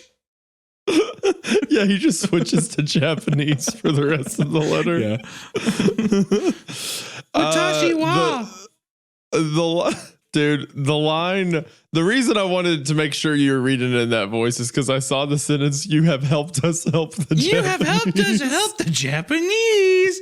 That sounds like it's something that like General MacArthur would say after the war. Like it's not a line for a kid's character to say, you have helped us help the Japanese, but it's coming from Happy Appy. Oh my gosh. If there was an official Happy Appy adaptation or like the creator made one, would you voice act? If I was asked, without a hesitation, I would do it. Excellent. Perfect. Because now I can't separate this voice from that stupid apple on the stick. Also, 8:30 a.m. is like 8:30 CST, mind you. Yep. So like 7:30, 6:30 other time zones. That is like the most cancerous time to be a children's television network. Wake up! Yeah, I know exactly. It's like, which I'm guessing, I think that it's supposed to be doing that because it's like this is when kids are getting ready for school. Yeah. I checked the back for anything interesting. What I found instead were these 2 lines of gibberish. It's 2 lines of letters and says, I don't even know what they are. Sorry, there's an exclamation point. I don't even know what they are. I check the back for anything interesting, as if a cartoon apple didn't just write you a letter thanking you for helping the Japanese. I wonder if there's anything. That wasn't cool enough. Yeah, I'm not satisfied. I'm not satisfied with this tribute. Is it worth putting this through a cipher translator? I mean, we don't. We can just. I'm sure it'll be. Oh, revealed okay. to us So later. also for people, it's we'll put it on the screen, but it is just I don't like maybe 24, like 2 lines of like 12 to 24 letters of random shit. There's a couple of cues in there. I don't think it's anything, but I don't. Yeah, The mystery. It could be a shift.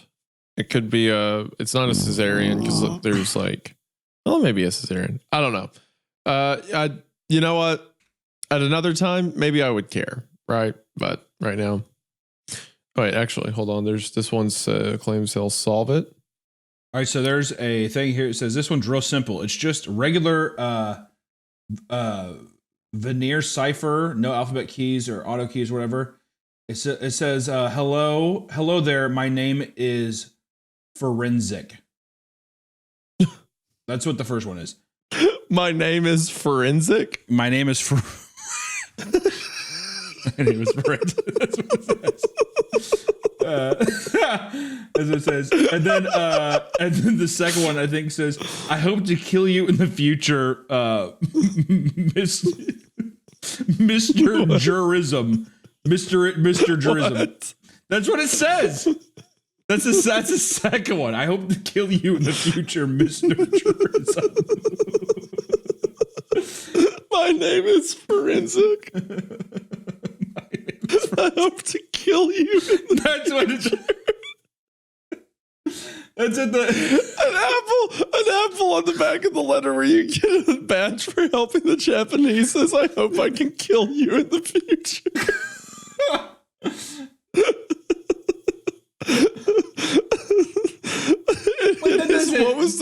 What was the van in 1998 Daystar? You see, you're in your house, and you look out the window at 8:30 a.m. and you look and you see that Daystar pulling into the driveway. You're like, "Oh my god, oh no, it's time!" Oh man, whatever translator I found is absolutely useless because it's like it could be chemical symbols, and it's like sulfur, carbon, carbon, uranium, carbon. Like, no, I don't think that's it. All right. Now we got that out of the way. March 5th. Today I got an email from a man who claimed to be a user on WikiLeaks. He had heard about my research on Happy Appy.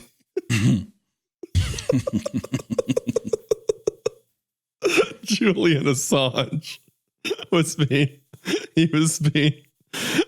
wanted for extradition to the U.S.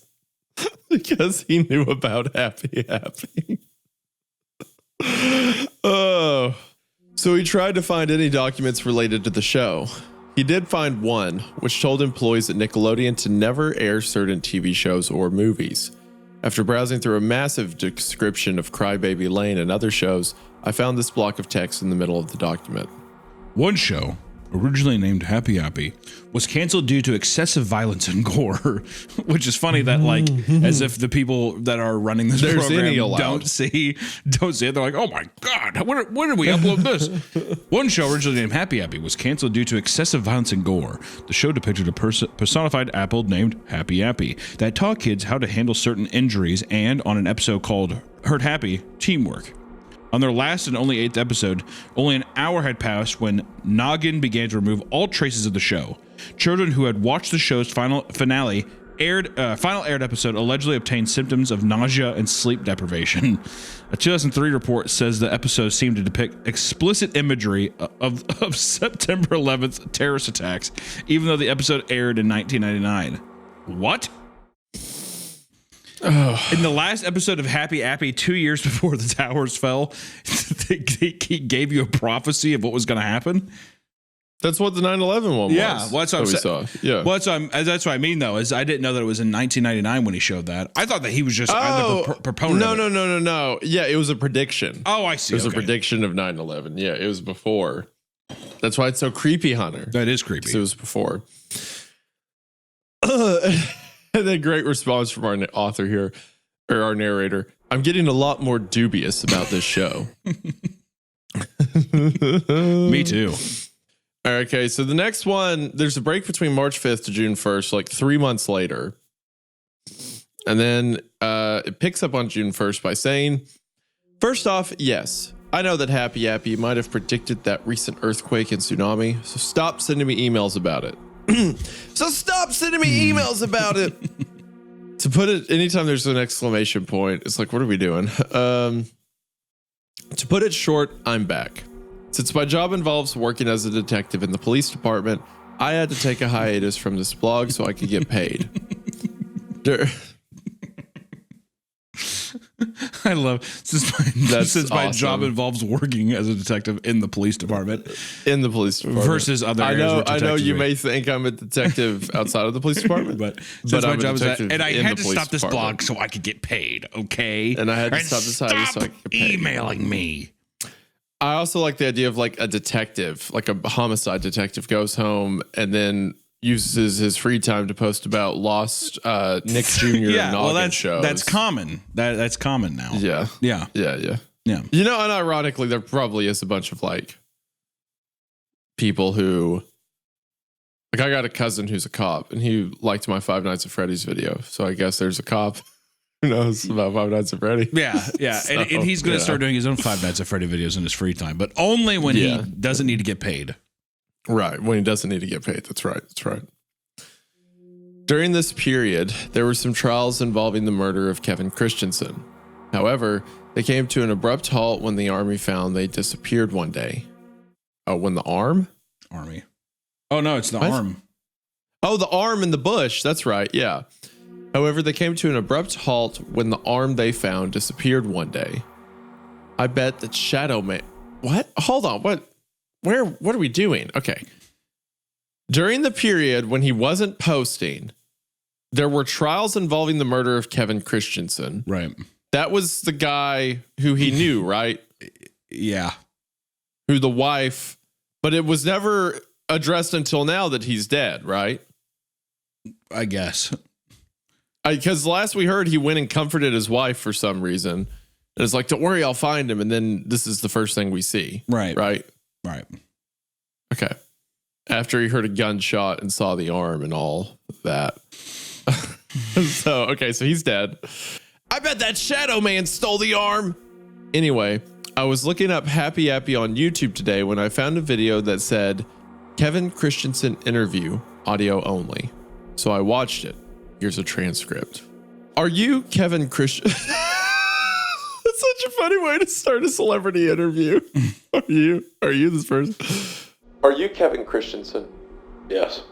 So are you the one who worked on Happy Appy's clay model? Yes. How did you get the job for Happy Appy? I had just graduated from an art college in late 1998. I heard about Nickelodeon Studios who were making cartoons, so I sent my resume. And a few weeks later I got the job, and I was happy. Well, until the shit hit the fan. What happened on the day you made the Happy Appy model? Okay, so basically, we had to design a cute-looking puppet for the show. We started with like a rusty stick that was lying around on the floor of the studio, made an apple out of clay and stuck it on the stick. We added baby blue eyes as well as pupils so he would look cuter and less frightening for children. Huge green lips and clay arms. Finally, we added a stem and a leaf. We thought it was perfect for the show. So this is a professional artist, by the way. Found a rusty stick. No. A rusty stick, mind you. Rusty stick. And balled up a ball of Play-Doh and threw it on top of the stick. Gave it big green big lips and blue eyes. Now this looks much less frightening. How many studios have you been to that have rusty sticks lying around? One too many, apparently. Also, like, they hired him? Yes. Like, this he is a sent a paid resume position. that impressed them? This is a paid position, and his I idea is like... graduated in art college in 1998. Okay. And I was happy. Okay. Who voiced Happy Appy? I don't remember his name, but I do remember who he was from. It was a show called Fright House Screamers, where 4 teenagers would spend the night at haunted places. What happened to Fright House Screamers? Yeah, when they were filming the 4th episode, one of the teenagers was found dead in the place where they were doing. Besides, the show sucked ass.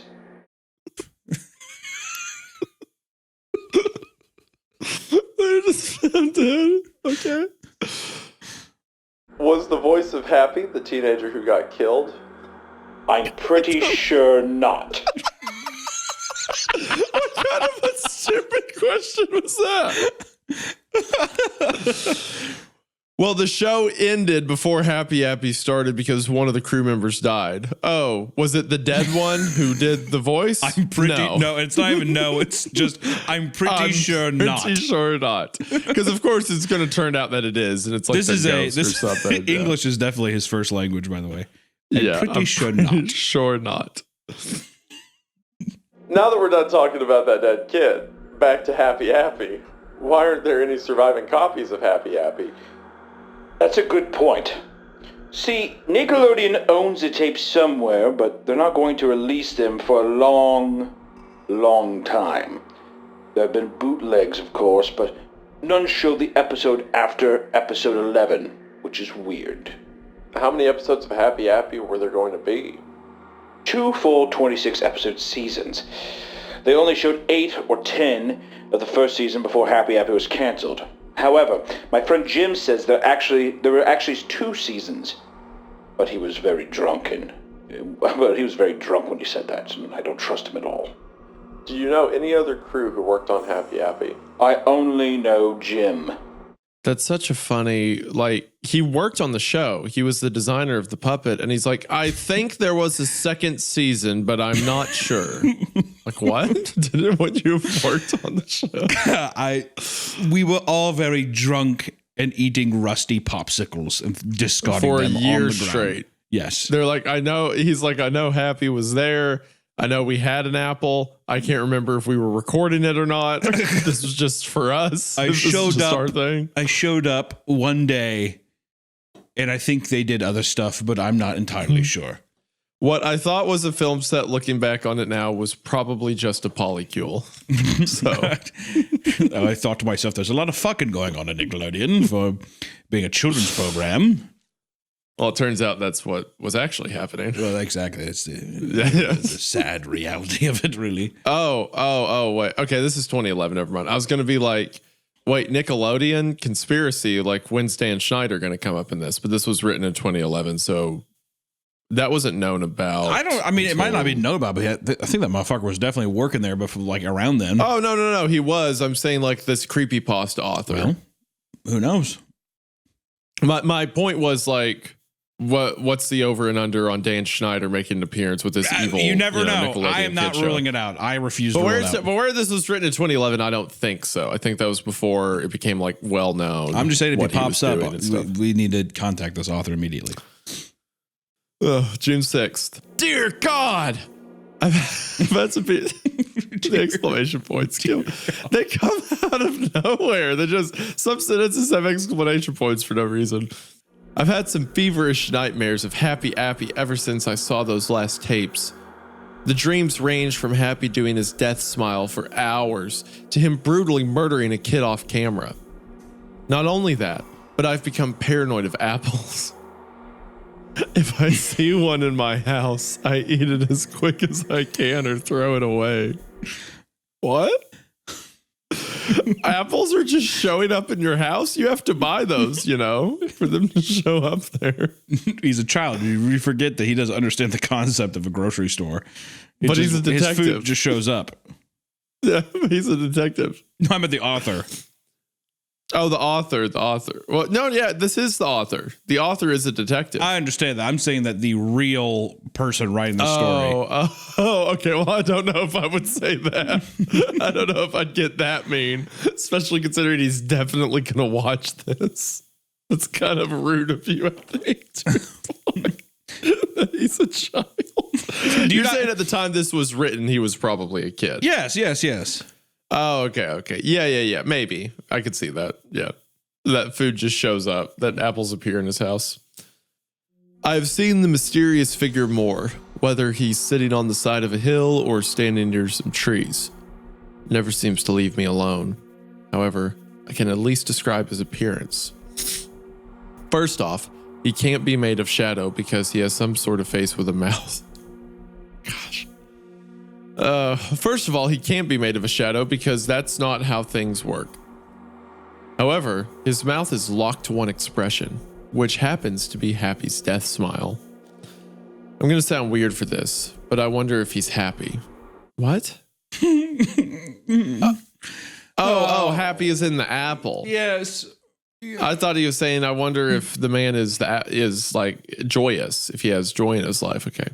No, he can't be.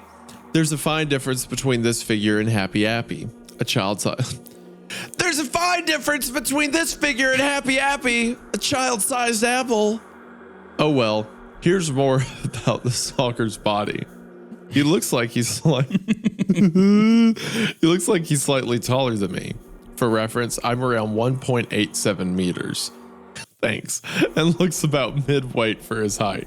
Okay, so completely regular dimensions we didn't need to know. If he keeps appearing, I'm going to have to board up my house. Why? I thought you were a detective. I'm not sure what his problem is, but if he doesn't stop, I am going to call the cops the next time I see him. I thought you were a detective. I like this detective.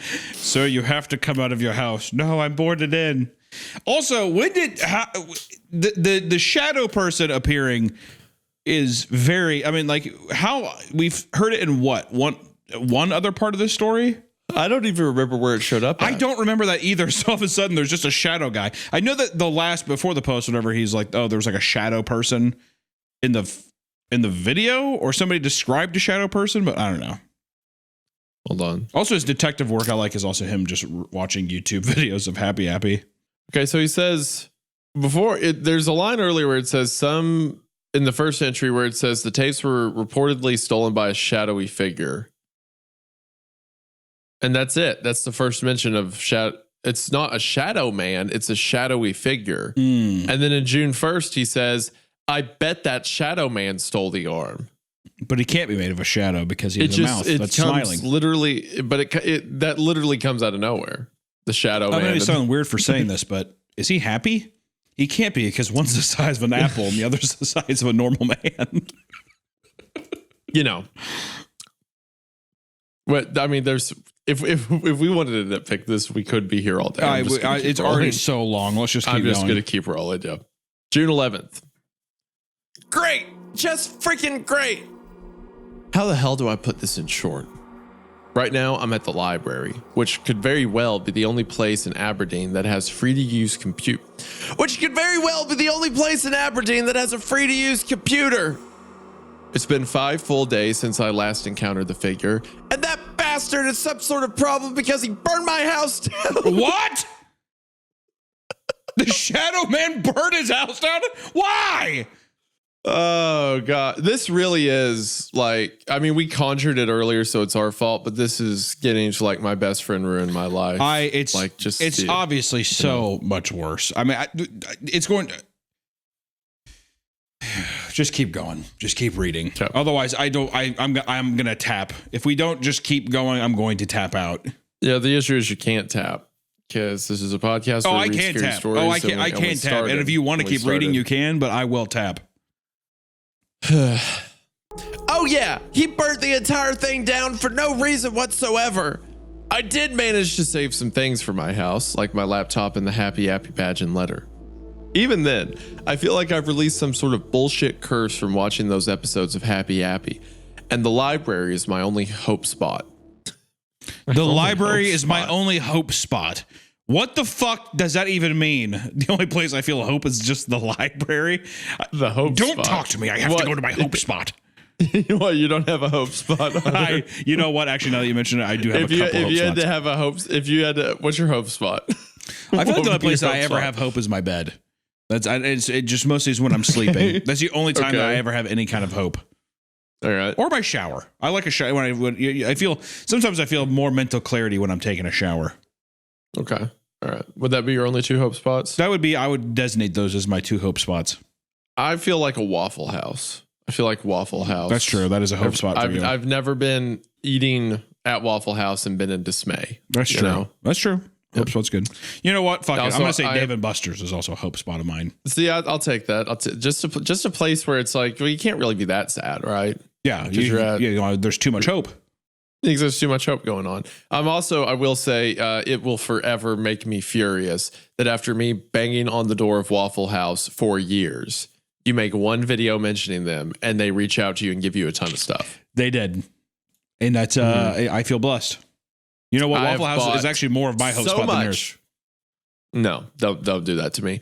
I have bought so much Waffle House memorabilia. I was in their Twitter replies for like a year. Never did a thing. Desperate. Never cared. You're a pick me girl, dude. Don't say that about me and her. But then you make one video and they're like, can we send you a bunch of stuff? I was like, Waffle House, I'll make a video about you. I'll put you an ad. I don't care. Just give me a shirt. Just give me something so I could say that like I worked with Waffle House, and they didn't care. They don't care about me. Okay, anyway. Thanks to that figure, I'm not even going to research more on this show anymore. After I destroy that badge and letter, I'm going to close down this blog. Or better yet, I should kill that effer. Or better yet, I should kill that guy for what he did. I don't give a damn if I break the law and get sent to jail. Whoever the figure is has to pay for what he's done to me. However, I'm not sure if the figure burned down my house. I didn't see his figure near my house. So it could have just been a chimney or electrical fire. What? Maybe unrelated to all this, my house just got on fire, potentially. So you know what? Forget what I said about closing down the blog and killing the figure. I'm going to treat the fire like it was natural and keep researching the show. Don't expect me to act nicely in the following months, though. Don't expect me to act nicely. Okay, June 28th. I finally got somewhere to live in. To be more precise, I bought a mobile home in the nearby trailer park a few days ago. Since I'm not the richest man in my neighborhood, this will definitely do for now until I get enough money to buy a proper house. On Appy, however, one of my... Did he not get like insurance or anything? Because he just completely left to suffer. On Appy, however, one of my friends, Jim Forrester, actually remembered Appy and is most likely the one mentioned in Kevin's interview. He said that there were more episodes I didn't have on the DVD. Again, he's friends with everyone who's ever worked at Nickelodeon. And when a Jim who worked on the show was mentioned earlier, he just did it. He was like, oh, Jim, interested. And now he's like, oh yeah, my friend Jim who worked on Appy. What?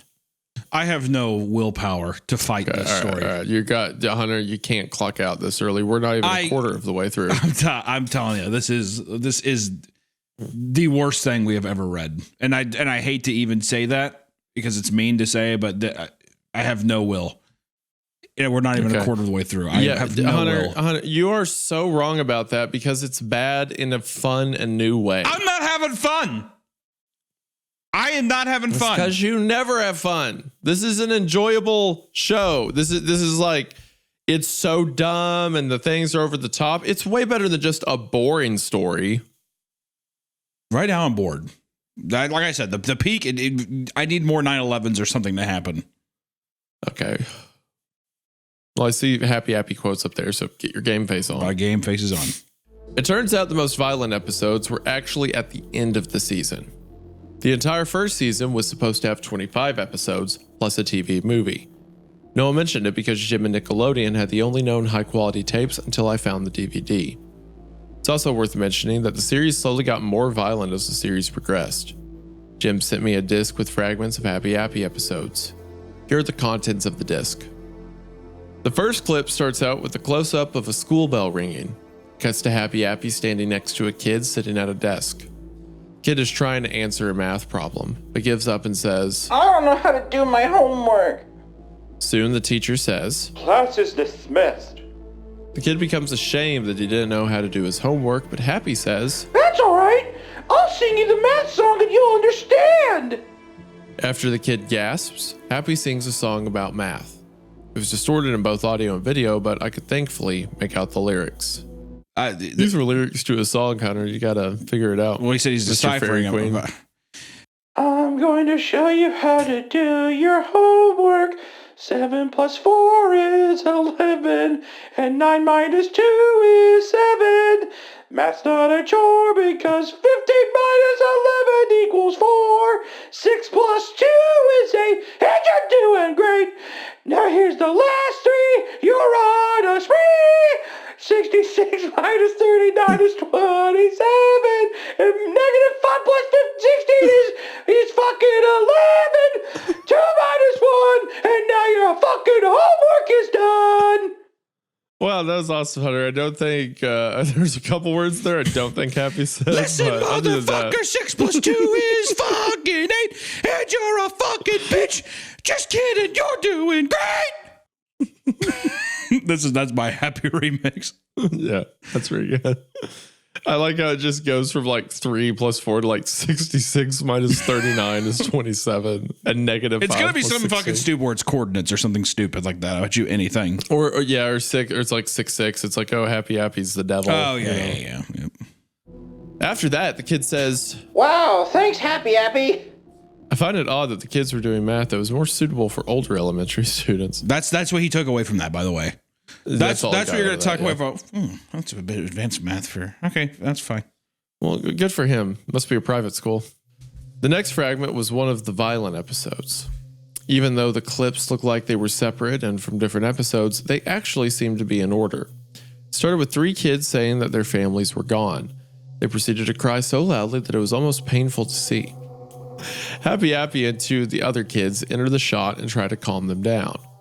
Eventually, they manage to calm down the 3 kids, and all 5 of them leave. However, Happy had this weird, perverted, and greedy expression.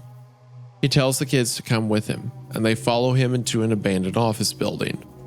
2 minutes later, he leaves the building, dragging several money bags with him. Kids were screaming for help again. Didn't end there.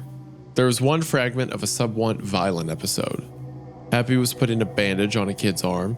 Oddly enough, he was wearing a long coat in this episode, and in the far corner of his pocket, a needle with green fluids is visible. Happy gave the kid a shot with the needle, which knocked the kid out. He dragged the kid into his van, and a chainsaw was heard. The DVD stopped after that. It's Happy chainsawing kids to death. Oh, you want to know more about that encounter with the figure? First, it turns out he was at the library, so I got out of there. However, about Kleiner though, what I thought was Harold was actually someone else that looked like him. What? Who is Kleiner? I feel like we're getting some of this stuff out of context, you know? It's like we're missing pieces. Maybe some pieces of the story got deleted or something like that, because we've never heard of Kleiner before. What I thought was Harold was actually someone else that looked like him. Secondly, I gave him a nickname. It's Forenzik. What? Remember I'm gonna find you Forenzik or where the fuck it was? I said earlier. No, it's my name is Forenzik. My name is Forenzik. Yeah. But how is his name Forenzik if here he gave him the nickname Forenzik? Also, what are we talking about? Who he talked about seeing a guy earlier. He's like, oh, I thought it was this person. It was just someone else that looked like him. What? Why? And then he's like, oh, that figure on the hill, I'm going to call him Forenzik. So he's giving a cute nickname to like the shadow man that's stalking him. Yeah. Well, that's what I'm saying is the thing that he was the random. I think it's supposed to say that the forensic thing is Happy or the entity that is Happy, because if it's like I am forensic or whatever, then it would predict that that's the name he's going to give him, right? Because like he predicted 9/11 and stuff. Right. I guess you're right. That is cohesive in the Happy extended universe. That makes more sense now because when I Googled Happy, I saw like fan fiction of like, or not fan fiction, fan art of like This yaoi, like of a guy who I assume is the detective kissing like a shadow man figure. Did you see this thing I just sent you? I did not. What did you just send me? Oh wow. Yep. Frederick Gorgo, born Kino Gorgodi. Yeah, just keep going. Okay. Also known as Forenzik and Napoleon. I didn't come up with the name though. I found a scrap of paper on my desk that said Forenzik. Obviously, since I have to call the figure something, I will call him Forenzik from now on. When I saw him 17 days ago, he seemed to have fingers with claws. So I wonder who could have broken the Happy disc. I don't mean like he had retractable claws in his fingers. His fingers look like they were very sharp. I also got a good look at how he ran. He seems to be hunchbacked, which means he would be taller than he would be standing up straight. because that's how Hunchbacked works. I'd say about 6'9". Although you could speculate that since I don't have a picture of him. Okay, I'm starting to see like he's got fingers for claws. He's 6'9". He's dark and foreboding. The drawn smut is making sense now. How we doing, Hunter? I'm in hell. The Happy Wiki seems pretty extensive. There's a lot here. Oh my gosh, there's a lot here. Oh, word. There's so much stuff. July 14th. Jim Forrester has called me again with another development. Treston Ye, the man who voiced Happy and a star on Fright House Screamers, was killed today. His body had 3 long, deep cut marks on his chest, with one of them slashing open his heart. Even though the police marked it as a murder by a bladed weapon, I think Forenzik killed Tristan. It just seems like a weird coincidence that my CD of the Happy episodes was clawed in the same way that Tristan Yehu has. Jim, however, said in response that they would be very sharp claws since the markings managed to put a deep cut on one of his ribs. I might need to research Fright House Screamers after I'm done with Happy. It sounds quite interesting. July 15th. Today, Jim Forrester gave me a DVD with 3 new episodes. According to Jim, the first one's the episode with the green fluids needle, the second being the full version of Happy Goes to School, and the last one might be the second part of the Happy TV movie. I would be able to describe the episodes if it wasn't for the extensive cleaning the disc needs. All right, here we go. More Happy episodes. Are you ready, Hunter? Oh, yay. Come on, Hunter. Yay. Woo, happy. July 17th. You can't, I'm being kind of serious. You can't crap out this soon because I can't do it for that long. I can't keep this up by myself. I can't do this on my own for that long. It was fine. And my best friend ruined my life because we were like halfway through when you tapped out, but I can't, I need some help here. I can't do this on my own. Okay. Oh. I was laying on the floor. Editor, edit that stuff out. But yeah, no, I was on the floor. Dead. That's perfect. That's perfect. Leave that in. Me being like, I need you here. I need you back. Leave that in. That's perfect. I am worried that this is so bad that it's going to make for a bad episode. No. With you laying on the floor and me needing help and stuff, I think we're good. I'm back up in my seat now. Okay, thank you. I mean, you can just give me another 30 minutes, and then I can endure from there.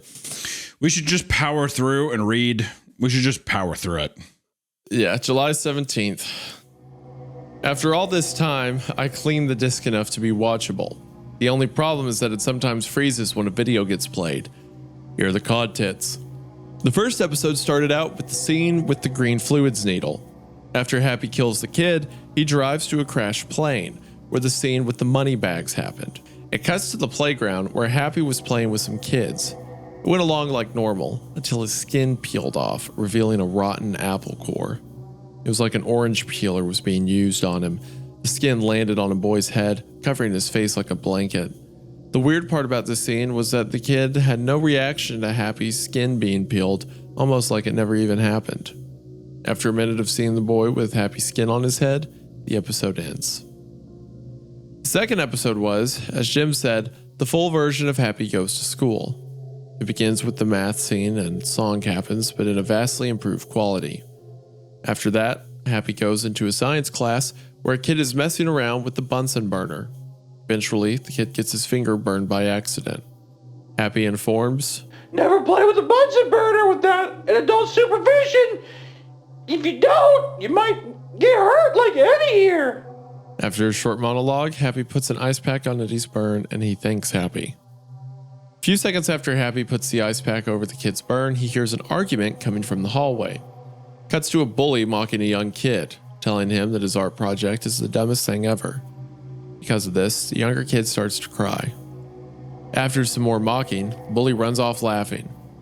Right as he leaves, Happy comes over and tells the kid to never give up on what he likes doing. The kid instantly cheers up and runs into a classroom, presumably to tell a teacher about the bully. Finally, I saw the second part of the Happy Appy movie. It started out with Happy Appy driving his van on the road leading to the playground. It shows a kid playing with rocks on the side of the road. By accident, he throws a large rock on the road, which lands directly in the path of Happy's van. Happy thinks it's an animal and tries to swerve out of the way, but the van goes off the road and crashes into a grassy ditch.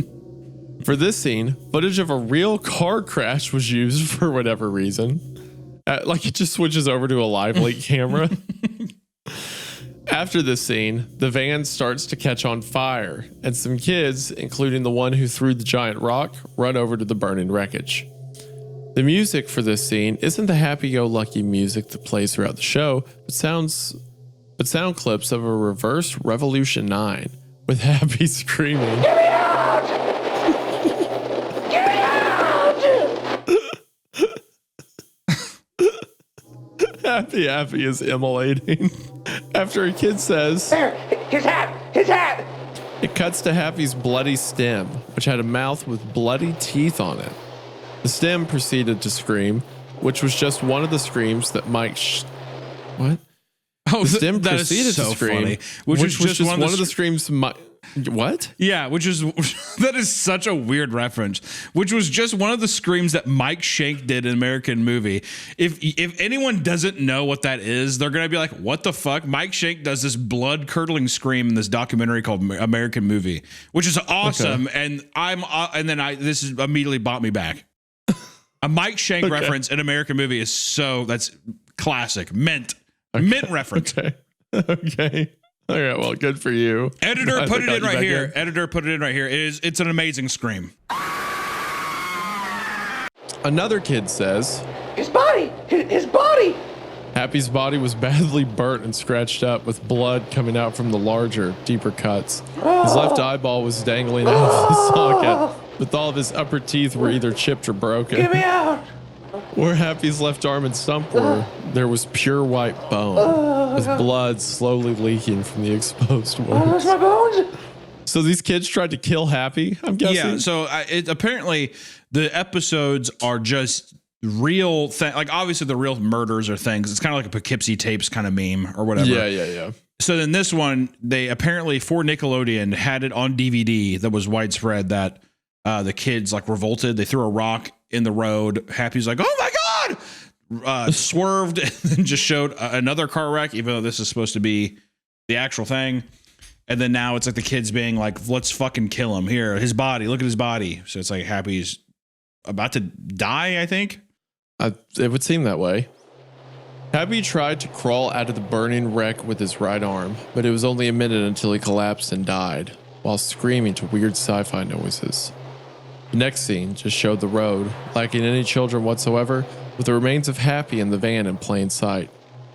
Cuts to a funeral where kids were crying over Happy's dead body, while one kid said, Why, Happy? Why?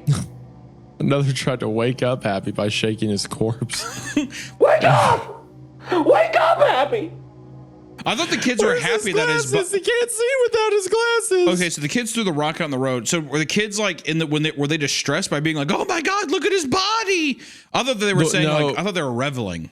No, I think it's a bunch of kids. So it's a different kids. Like okay.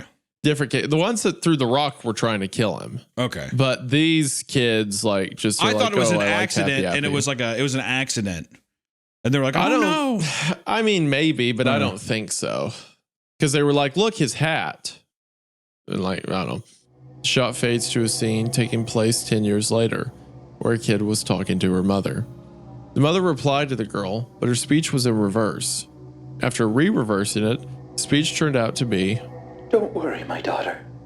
Happy Appy is coming to take you away. Father comes in and talks about how bad Happy was, but in a sarcastic tone. After the mother asks why randomly brought Happy up, the father brings out a knife and stabs the mother in the head. Okay. The girl screams, runs to the mother's side, and starts crying. The father's skin peels off, like the scene with Happy and the orange peeler, revealing Happy with his injuries from the car crash. Happy proceeds to kill the girl. The last shot before the credits was Happy Appy smiling over the bodies of the mother and kid, as well as the skin of the father. Instead of the theme song playing over the credits, dark carnival music played. With clips of Revolution 9 and Napoleon 14's They're Coming to Take Me Away, haha. What? What is that? Whatever. I don't know. A narrator said, His stomach was in two today. There were two, and there is none now. He's there. He's getting next to his sister with all he knows. He sees to work in the underworld. guess what the narrator was talking over?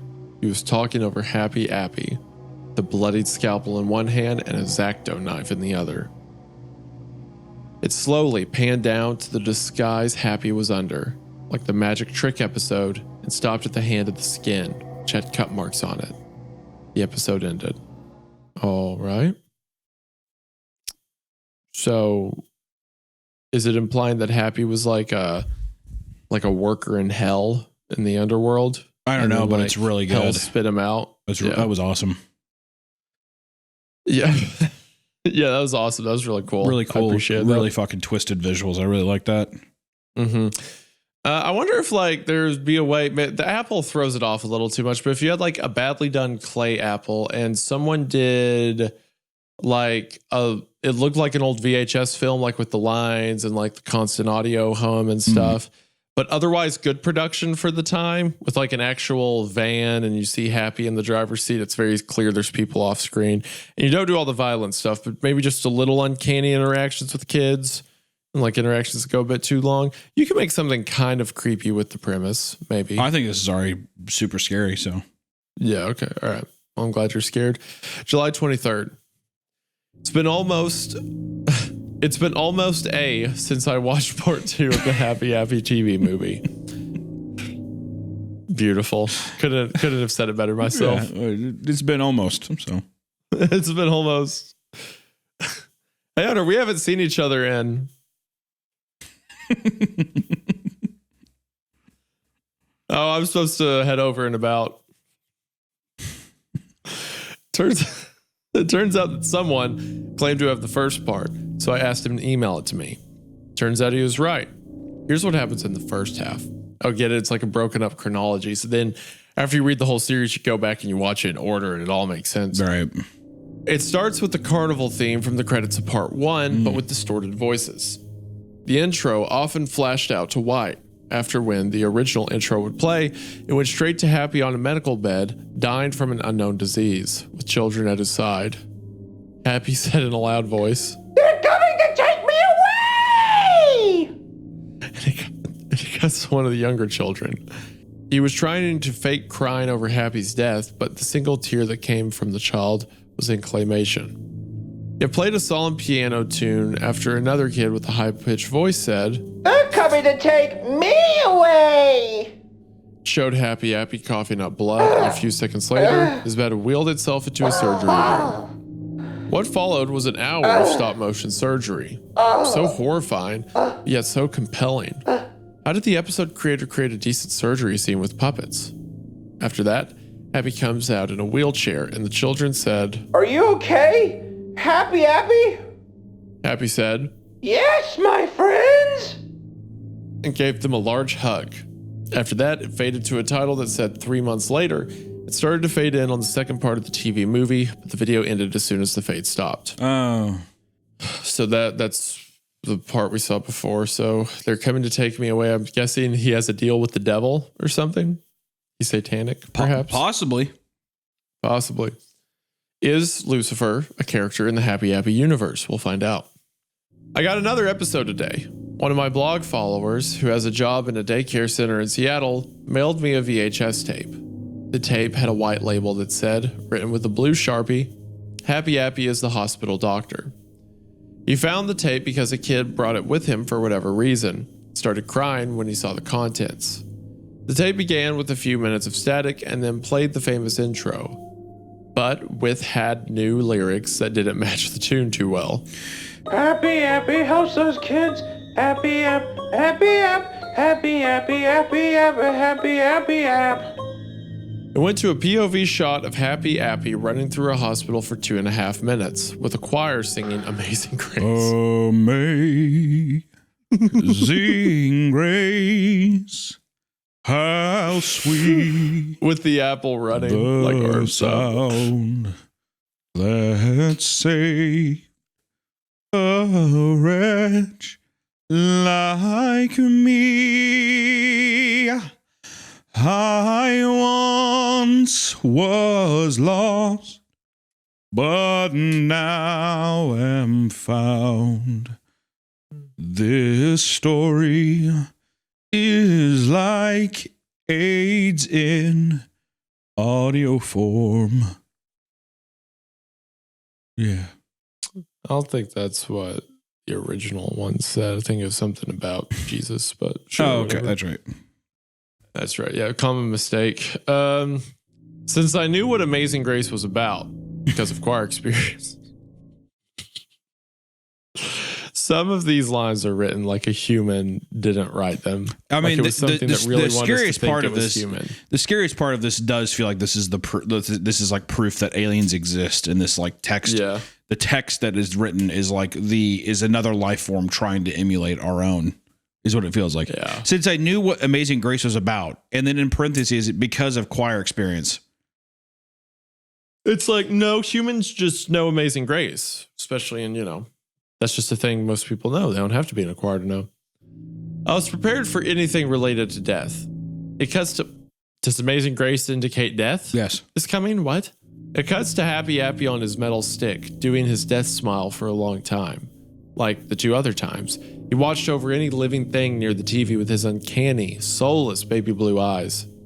The death smile made his glare worse, giving an immense feeling of threat to anyone watching. After the Amazing Grace choir ended, ambient noise started playing. It kept growing louder and louder, and it very slowly zoomed in on Happy. Finally, after 10 minutes of watching a clay apple staring you down with loud ambience, he says, Hey kids, let's go find some children to help. he runs up to some body bags holding bodies, while a nurse is zipping one up. Happy walks up to the nurse and says, Oh, Mrs. Nurse, can I help those people? the nurse says, Happy they're dead. They won't come back. right before the credits, Happy Appy turns to the camera with another death smile, says something that could be more disturbing than the natural scene and the staring scenes, and made me cringe. Remember, kids, you will all die one day, and I won't be there to help you.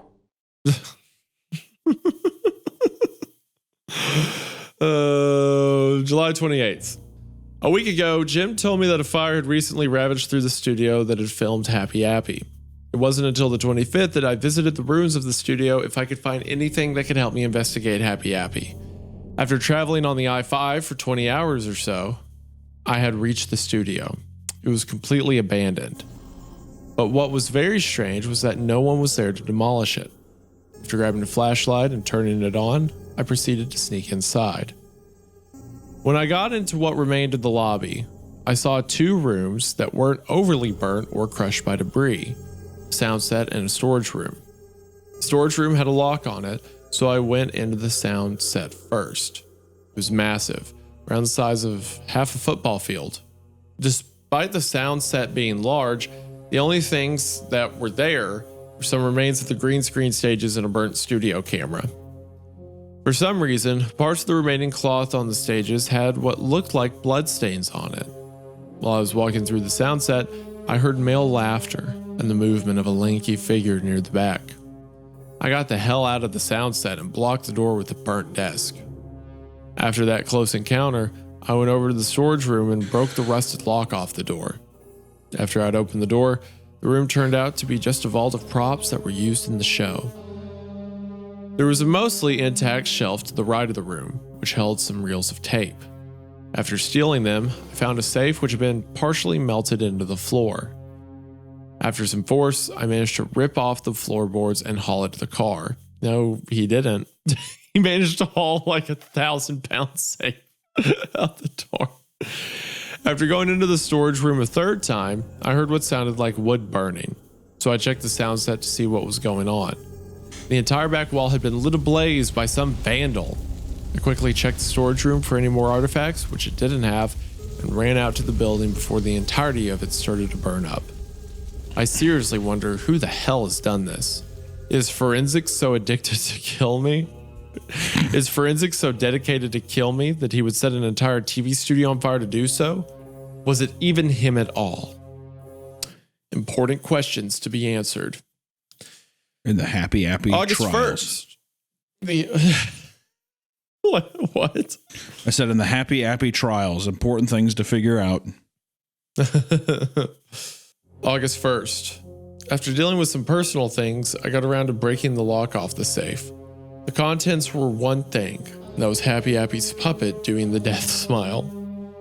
Even though I really don't want to own him, I'll keep the puppet in case it helps me find out more about the show's history. The tapes weren't anything special. They were just Happy Appy's earlier episodes in a higher quality than the DVDs. August 2nd. On closer examination, though, the Happy Appy puppet has a few anomalies. First off, the right hand was quite obviously reattached, which could suggest that someone accidentally ripped Happy's hand while trying to get him to hold something. One of his eyes was a darker blue than the baby blue his eyes normally were, and his leaf was broken off halfway. Finally, there was writing on the back of the puppet's head, but some of it had been smudged. PRPTY of Nickelodeon. Property of Nickelodeon. Sure, whatever. Property of Nickelodeon Studios. Yeah, there you go. Owned by blank blank. Dan Schneider. I wish. That makes it so much funnier. It also turns out that the tapes were, like the Happy Appy puppet, different from what I had thought. What in the fuck is this photo down here? That's the scariest thing in the entire series. What is that? My God. Okay. Sorry, for people that don't, we're reading through, and as he's reading, I scroll down a little bit, and there is like a blurred photo of like a little green alien photoshopped into like a dark hallway, but it's all blurred, and it just looks like he's like startled, like you walked in on him, like taking a piss or something like that. It's very odd. It was very distracting. Sorry. That has got to be the scariest thing the series has had so far. That gray alien's infiltrating my hope spot. Yeah, that gray alien. Get real deep in my spot right now, if you know what I mean. For Happy's vacation and Hurt Happy, the scenes with missing frames had those frames back. However, what was more interesting was that the Hope poster that was in Happy's van was missing from those tapes. I guess that these tapes were actually in work print quality and not the finished product. If that's so, it doesn't explain why the tape that held Happy Goes to School had the beginning of the Towers on it. I can only guess that the Towers was originally a normal episode in production, but some asshole edited it and ended up canceling the series. August 4th. When I was getting the mail at night, I managed to find Forenzik looking at me from the garage.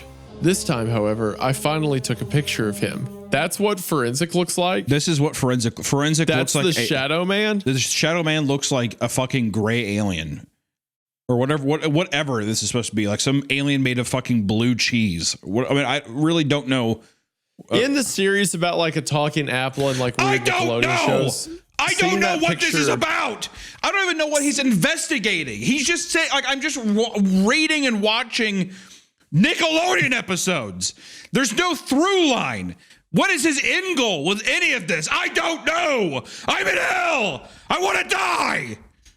Go ahead. So what I was saying is, in the midst of reading about these different episodes and Happy Appy and all that, seeing the picture of like the gray guy in the shadows out of context kind of took me off guard a little bit, especially your reaction to it where you're like, what the and I scroll down and I see it. It was kind of got me a little bit. Just feel like, I'm like, what? Is this a different story all of a sudden? It feels but that's what the Shadow Man looks like. The Shadow Man is this, or Forenzik or whatever, right? That's Forenzik. But then there's also the like Tumblr art of a guy smiling on the left. Like the art for all of this, I'm in such a sensory overload. There's nothing really happening either. Like I don't really know what is his end goal, you know? It's I don't know, find out his about house the is TV show, I guess. I guess it's to find Happy Appy because he's like burning down his house and stuff. So is he just trying to figure out like, okay, how do I stop this horror from going on? But even then, it doesn't really seem like there's. It doesn't matter. It doesn't. Were these are all just blog posts from back in the day, right? I don't know. To be honest, I think so, but I don't know. I think that at the very beginning, that's what I'm writing this blog. Okay, so these are all blogs. Yeah. Okay, so this wasn't okay. All right. The odd thing is that unlike regular times where Forenzik has Happy's death smile on his mask, he had a frown on his mask. I wondered why he wore a frowning mask this time until I smashed and burned the Happy Appy puppet because I think it's power in Forenzik. What? Of course. I could be wrong though, which is probably true. Or maybe I just make stuff up. Who knows? I kept the tapes though, as they're good enough to keep. August 15th. I apologize for not updating this blog lately. I really haven't had much to say, but recently I've been creeped out. I thought I had destroyed the Happy Appy puppet 3 days ago, but when I went into the kitchen to make a snack, I saw it lying on the counter without any damage done to it. Also, I have had many nightmares about Happy or Forenzik. The most vivid one, based off of the towers, occurred to me tonight. I saw a completed Freedom Tower being hit, almost ironically, by a larger airliner. Onlookers were either running away, crying, or praying to God. I remember that I was one of the onlookers, unable to move an inch. Right next to me was a ripe apple tree, which oddly had been knocked over by debris. On the pavement, there was an apple that had presumably broken off of the tree. Is it implying that Happy Appy's origin story is 9/11? I think that's what it's implying. That's interesting. I also think that maybe our author was just a kid who was kind of traumatized by 9/11, and a lot Who of was it, feelings man? for that came Who- out in the series. Hey, who wasn't when they were a kid? I know it freaked me out. Well, I was a year and a half old, so I wasn't. But does that bother you that I was that young? No, I don't give a shit. Well, you went quiet. What does it feel like dating a younger man? Well, you went quiet all of a sudden. I didn't know what that was about. It's self-reflection is what it is. It's self-reflection Okay. on starting this All right, well- podcast. Okay, well, don't do that because I like it here. This is my hope spot, Hunter. Your hope spot is, I hope you realize that the hope spot that you're at with your innocent child is being infected and it's in a bad spot with Happy. Like I feel like reading Happy Appy out loud with a child in the same building with a baby in the house. with the baby in the house is bad. It's probably a bad omen. Yeah. I really hope that she has a cringy, creepypasta face. I feel like that would just She be will. full She will. circle. Yeah, she will. And Don't it worry. would be okay. Yeah, good. I picked it up and almost got to take a bite out of it. However, I noticed that Forenzik was watching me from a nearby bush. As I bit the apple, it suddenly grew a mouth and began screaming loudly. Wait, I thought he was talking about. Who cares? Oh, it's a nightmare. It's a nightmare about the. Okay, gotcha. As I bit the apple, it suddenly grew a mouth and began screaming loudly. Horrified, I threw the apple to the pavement, which injured it more. As soon as the apple hit the ground, Forenzik disappeared from the bush. As the scream from the apple grew louder, fires on the Freedom Tower kept flaming on and on until the thing collapsed, sending a cloud of debris towards onlookers. Right before I was hit, I jumped out of bed, screaming in horror. I don't know why, but it seems like Forenzik and Happy are the only things that I can really think about anymore. Thanks to them, I think I'm going insane. First off, I can't see fruits without thinking about Happy Appy in any way. Thankfully, though, I don't think about Happy when I see a vegetable, unless I find an episode involving a vegetable clay puppet. Secondly, I fear tall and skinny, and especially both, people a lot more than I used to. Mainly because of Forenzik and how he's very tall and skinny. When I see a playground, I imagine Happy Appy in that one dark, plant-filled, abandoned corner of the playground, doing a death smile and looking like he's ready to murder every child. I really regret researching this show. I've learned more about Fright House Screamers, but it's not as related to Happy as I thought it would be. Okay, hold on. He doesn't think about when he sees a vegetable. And he says he fears, because for some reason his fear goes to that. He's afraid of tall people. And he says, when I see a playground, I imagine Happy in the dark corner. How often is he going to playgrounds? Maybe he lives by one. What? Maybe he lives by one. I mean, maybe, I guess. I don't know. I think it goes back to what you said. Like he thinks food just appears in the house kind of thing. August 16th. Today I went to look for Happy Appy on the TV. even though it sounds idiotic to look for a show on the channel that it's banned from. It's worth a shot. I woke myself up when Nick Jr. started and watched the shows for Happy Appy. It all went well, playing Dora the Explorer and Yo Gabba Gabba, when a bumper aired. A woman's voice said, And now, we have something special to show you. Please welcome, for the first time in a decade, Happy Appy! I was excited, for that I would most likely see a new episode. Fortunately, it was the school episode again. Even though I thought the show was banned everywhere. Okay, That's the creepy Even though I was thing, dude. disappointed. It's scary. So scary. Even though I was disappointed, I was still elated from seeing an episode of Happy Appy air. At that point, I had a major question. Why did the episode air? Did a new employee mistakenly air the episode without knowing the history of Happy Appy? Or did someone else deliberately air them?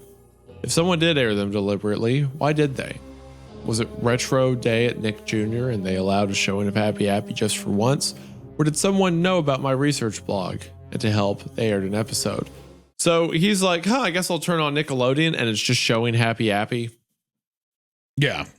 Well, I think, and that's the thing is that it's showing for him. Like I'm watching the TV and now it's popping up randomly, paranormally. You're right. That makes so much sense. Of course. Hey, I've got two things to tell you. First, I will try to make at least one post every day, all the way until when I quit researching Happy Appy. How about right now? You can quit right now. You quit right now. Second, I'm keeping track of the episodes. Here are my guesses for the episode list. Anything with parentheses describes the episode better. Happy's Vacation, Herd Happy, Monkey Bar Mishap, Happy Goes to School, the one with the math song, Nate Needs Help, Never Run with Knives, Happy Fixes Kids. Number 8 is Happy Fixes Kids Part 2 maybe, and 9 is Happy Fixes Kids Part 3. The Towers, Happy the Doctor, the one with the green fluid needle, the crashed plane, and Happy skin peeling off. 12 is Unknown. 13 is Happy's Trick, and 14 is the Happy Appy movie. I know there are only 15 episodes mentioned here, but I haven't discovered the other 9 yet when I publish this post. Because remember, there's 26 episode seasons. He said there could be, but 15 plus 9. Yeah, it doesn't matter. Is there? It's 24. It's 24, not 26. And also, why is he saying, I know I only put 15, but I haven't discovered the other 9 yet. Is he saying that he knows that there are another 9, but he doesn't know the title yet, maybe? I don't know. August 18th. I was on YouTube when I came across a Happy Appy video. It was named The Happy Dance and was a promo that aired on Noggin. In it showed Happy moving around like he was breakdancing. Music was slightly distorted, but it had someone making and falling at beatbox noises. Accompanying it was some lyrics on how to do the Happy Dance. You want to do the beatbox noises? I've never beatboxed before. How to do it? Is it like a pooch, a pooch? Is Yeah, that good? that pretty much is that. All right. A pooch, a pooch. Do the happy dance. A pooch, a pooch, a pooch. Jump to the left. A pooch. Jump to the left. Jump to the left. Jump to the left. Now jump to the right. Jump to the right. Jump to the right. Jump to the right. Now get down and scoot to your left. Scoot to your left. Scoot to your left. Scoot to your left. Now scoot to your right. Now scoot to your right. Now scoot to your right. Now scoot to your right. Do the happy dance. That was pretty good, I think.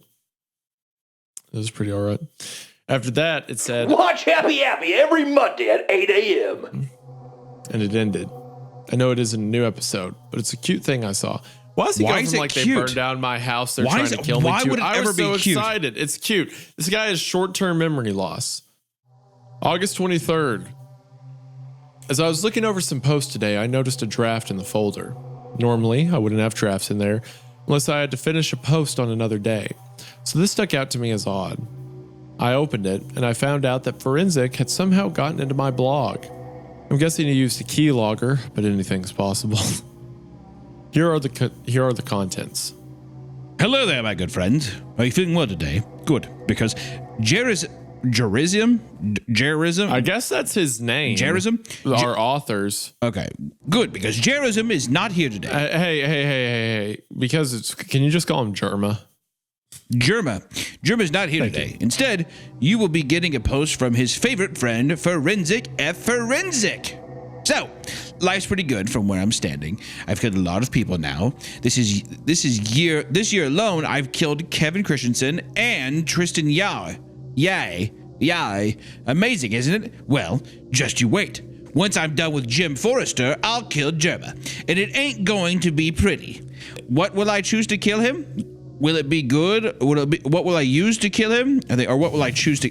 What will I choose to kill him? Well, will it be the good old knife to the head, or maybe I'll pick I'll pick a slow, painful torture. I might not mentally scar him, but it is in the question. Oh, the possibilities are endless. But now there's a big question I will answer. What will I do with Jerma's body? Will I? And it ends there. Why did he leave off mid-sentence? Will I? And it ends there. Did his internet break down? Was he noticing that I was starting to wake up? Forenzik. Maybe he got booted off somehow. Forenzik is scary. That's a scary name, bro. I got scared just hearing it. All I know is that Forenzik tried to post on my blog, and I'm not happy.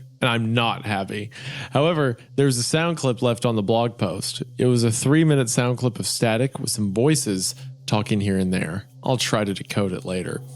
So that's, I like how he can't, like, the author can't just post that, because the idea is like, oh, Forenzik's taking over the blog, right? But he has to preface everything around it. He can't just let the post from Forenzik go up for some reason. Trying to think about what would be in the static. That sounds pretty good. It kind of sounds like you're coming through a radio. Yeah, like a megaphone thing. Oh my god. What do you think he would say? Would it be like if he had probably some of this stuff here and put a little deal and a little more echo? No, that sounds like he's like at the bottom of a cave in a radio.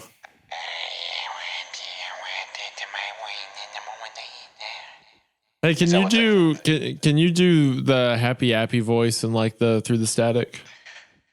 Hey guys, let me turn down the echo. There we go. Happy Appy.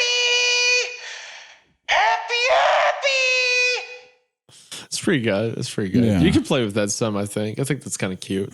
I forget I have a soundboard now. Do I have anything that can? I don't know if mine are. I think they're just like sounds. I'm sure there's a way I could put filters over it, but I don't think I have those set up yet. Oh. I think I could just like play an air horn. Oh wait, hold on. Wait. Yeah, I think I just played an air horn. I don't think I have. Wait, yes I do. Here we go. Oh yeah, I've got the robot and I can. Sounds like someone I'm Forenzik. You can't hear him, but the recording can. So anyway. Okay, yeah. It's pretty good. We could just stay talking about audio equipment instead of reading the story. Today, the same person who uploaded the Kevin Christensen interview on YouTube added a new interview. This time, it was Jim Forrester being interviewed. He worked on some of the scripts for Happy Appy, including Nate Needs Help. So, were you one of the script writers for Happy Appy? Unfortunately, yes. Do you know what happened to Happy Appy? Well, we actually managed to pull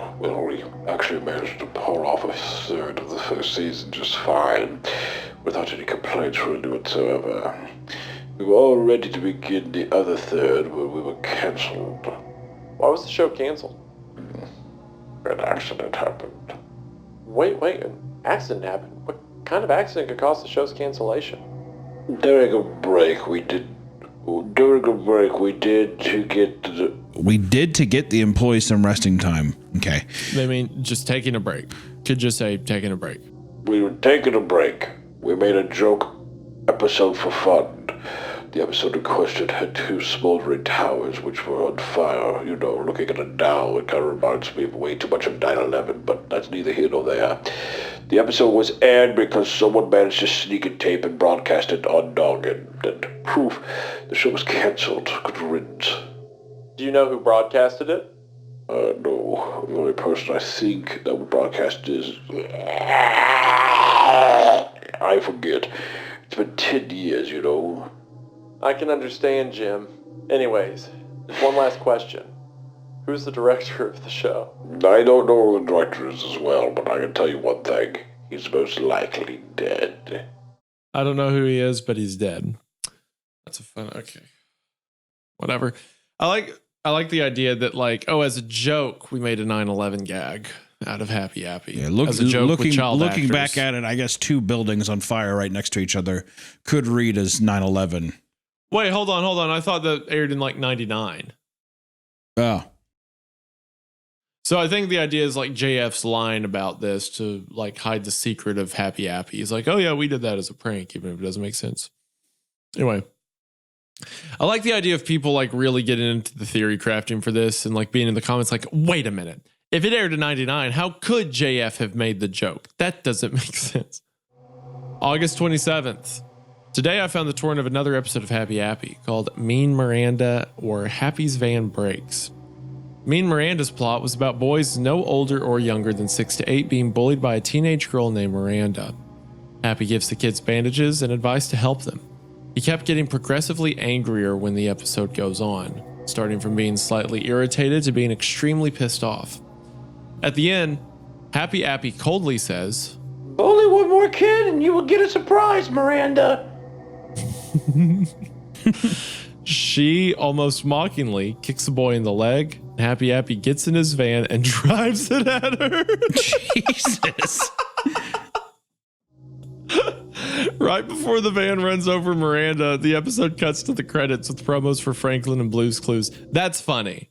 That's a good comedic timing of the Apple going, you'll get a surprise. And then she does it and he like calmly walks into his van, starts the motor. God. Oh. Happy's Van Breaks starts with the intro and immediately goes into the episode. Happy's putting a bandage on a kid's bruise when he notices that his van's engine is billowing smoke. He runs to it and notices that a part of the van's engine broke. Happy steals the mechanic's toolbox and gets to work on the engine. When Happy Appy works on the engine, the kid kicks a soccer ball and accidentally bounces off Happy's head.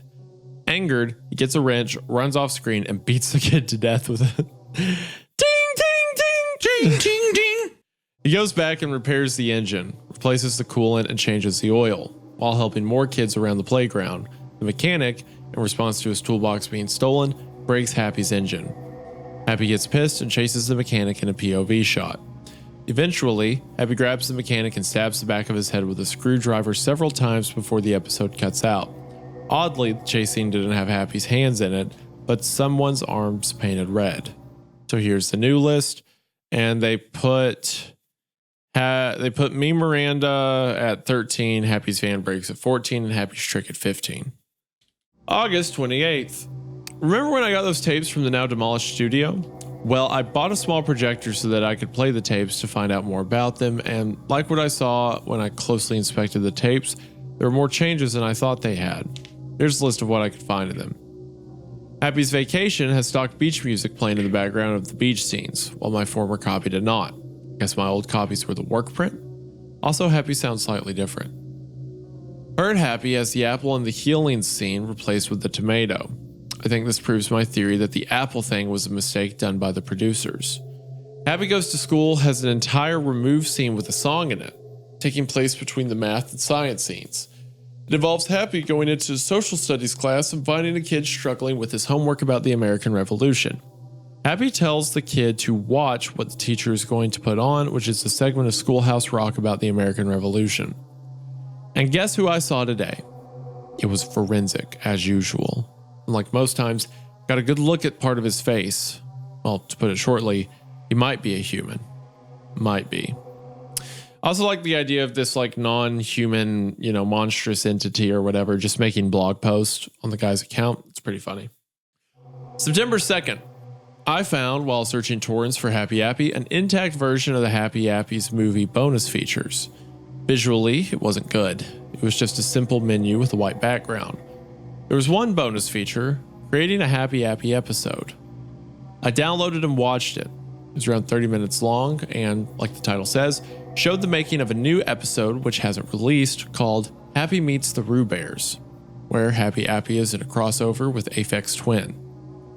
According to a worker, the episode would have been somewhere in season 2. Here's what happens according to the clip shown. Happy's in the playground when he sees a watered-down Roo Bear running around. Happy asks who he is. The Roo Bear does not respond. Richard drives in his long limo from Window Liquor. Happy and Roo Bear heal a kid who accidentally hit his head on the swings. To be honest, I don't think Aphex Twin in a kid's show isn't as weird as, say, Jack Black and Sesame Street. It's just me, though. Who's Aphex Twin? It's like an EDM group. Okay. See, I'm glad you're here to tell me this stuff. They did like that Rubber Johnny music video and stuff. If you remember that back in the day. Rubber John, that sounds familiar. They're a very popular group. It's good music. Oh yeah, I know Rubber Johnny. Yeah, it's the one that yeah. Everyone like will use clips of it out of context to be like, this is a haunted video of like a dead guy who yeah. September 3rd. Okay. There are 2 things I want to talk about on this blog post.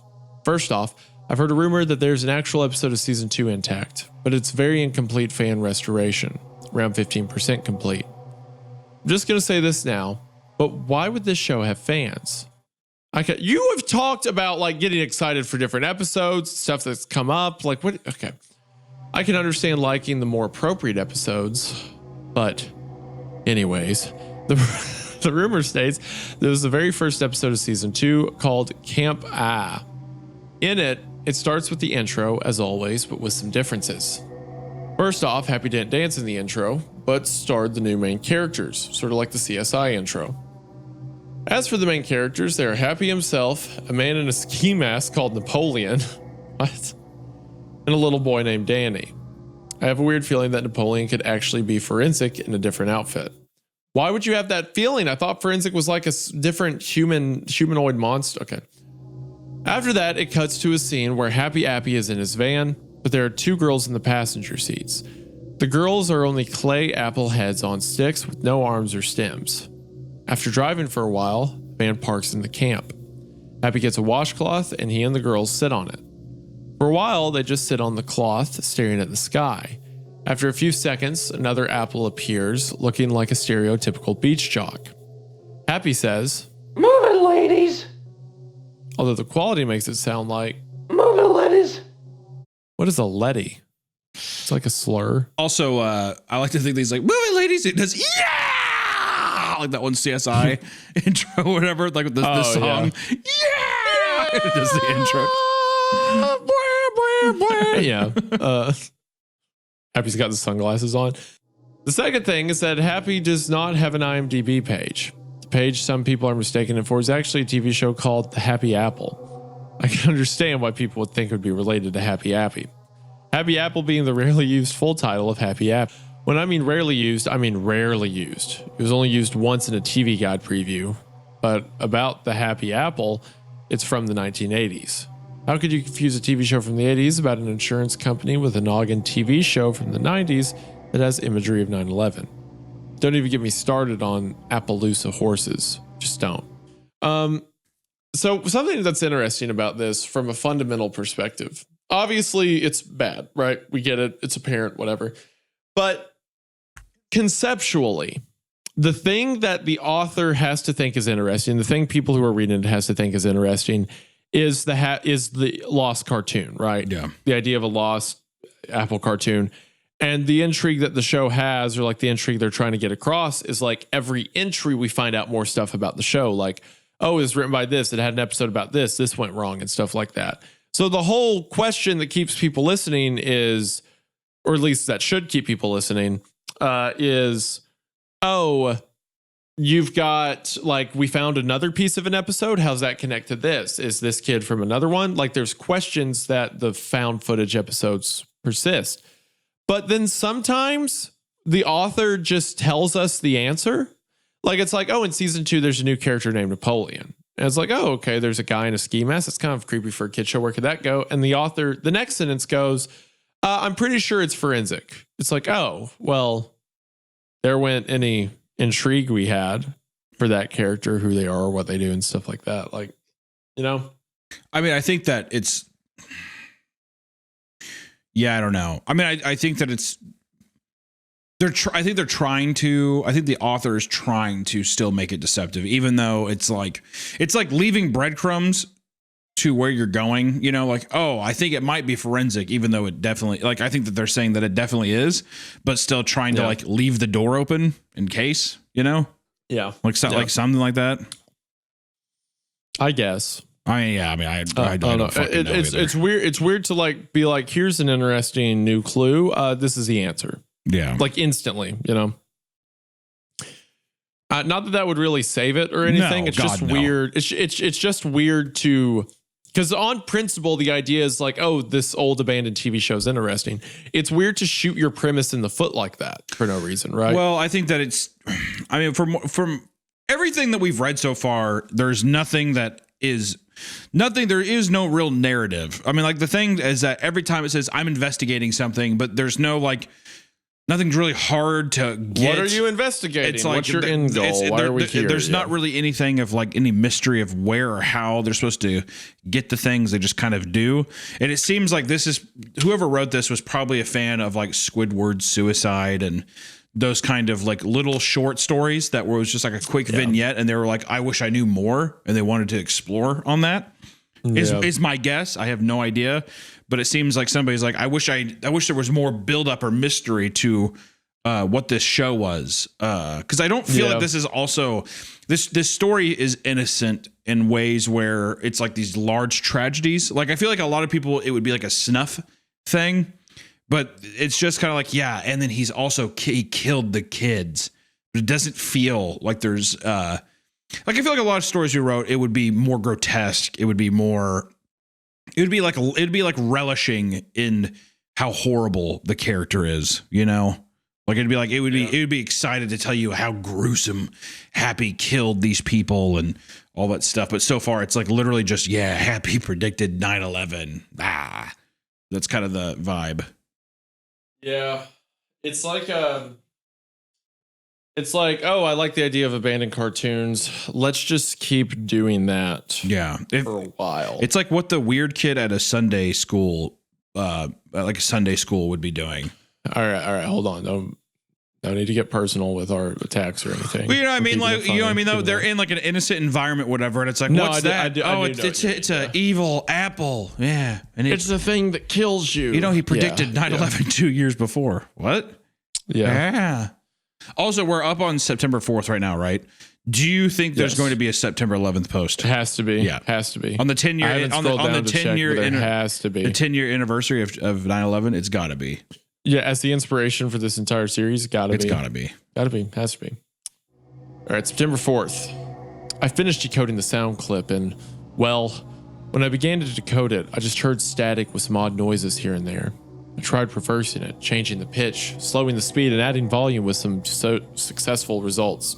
At first, it was just the sound of Happy Appy laughing. It wasn't a regular laugh, however, but one that sounded like he was injured. Soon after that, Happy started screaming, and you could hear someone else laughing. Like Happy, it sounded like the person that had begun to laugh was also injured. I guess it's a child struggling against a murderous Happy Appy. But it could be damn near anybody.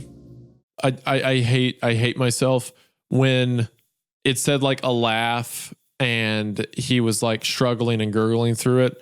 It reminded me of the Joker's death scene from the Batman Beyond Return of the Joker movie where Joker gets shot with the thing. I think it just you know, the anime one where like Robin gets made into the little Joker and then he kills old Joker. I'm not sure. That's what this made me think of. That's okay. That's okay. Someone will get it. I really didn't have a purpose in that. Just my brain's trying to reach for. Anything, things. right? I mean, I feel you. I mean, we're just trying to put a personal touch on this, but it's like I feel like I want to take like a small paper clip, like unwind it, and then just like poke myself with the sharp end of it to kind of keep myself alert and awake. Yeah, you know, like some kind of torture. Nice. That'd be nice. Yeah. September 5th. After 16 pages of a Google search, I found someone who said that they were a member of the staff who made Happy Appy. I was excited, so I got their address so I could meet them in person.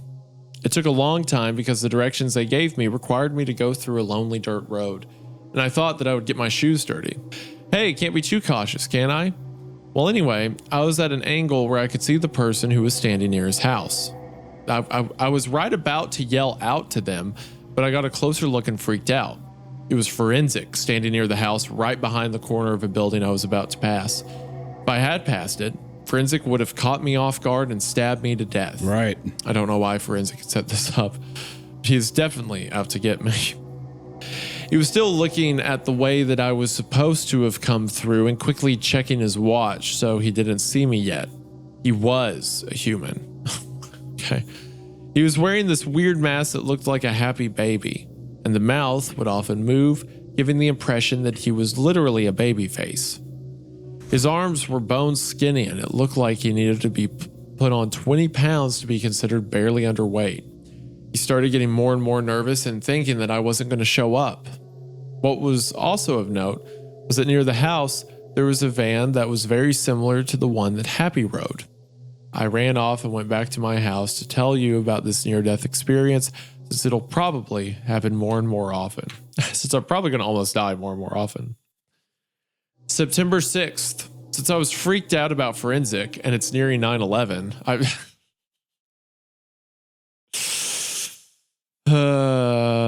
it's taken a lot of restraint for you to not make another memorial, you know? Yeah.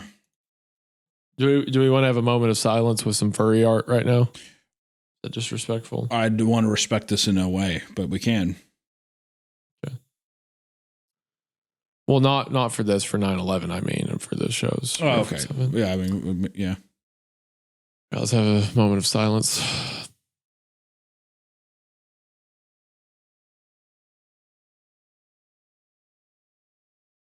All right, that should do it. Now we're even because you made a respectful, quote unquote 9/11 reference one time, so there's mine. So now we're even.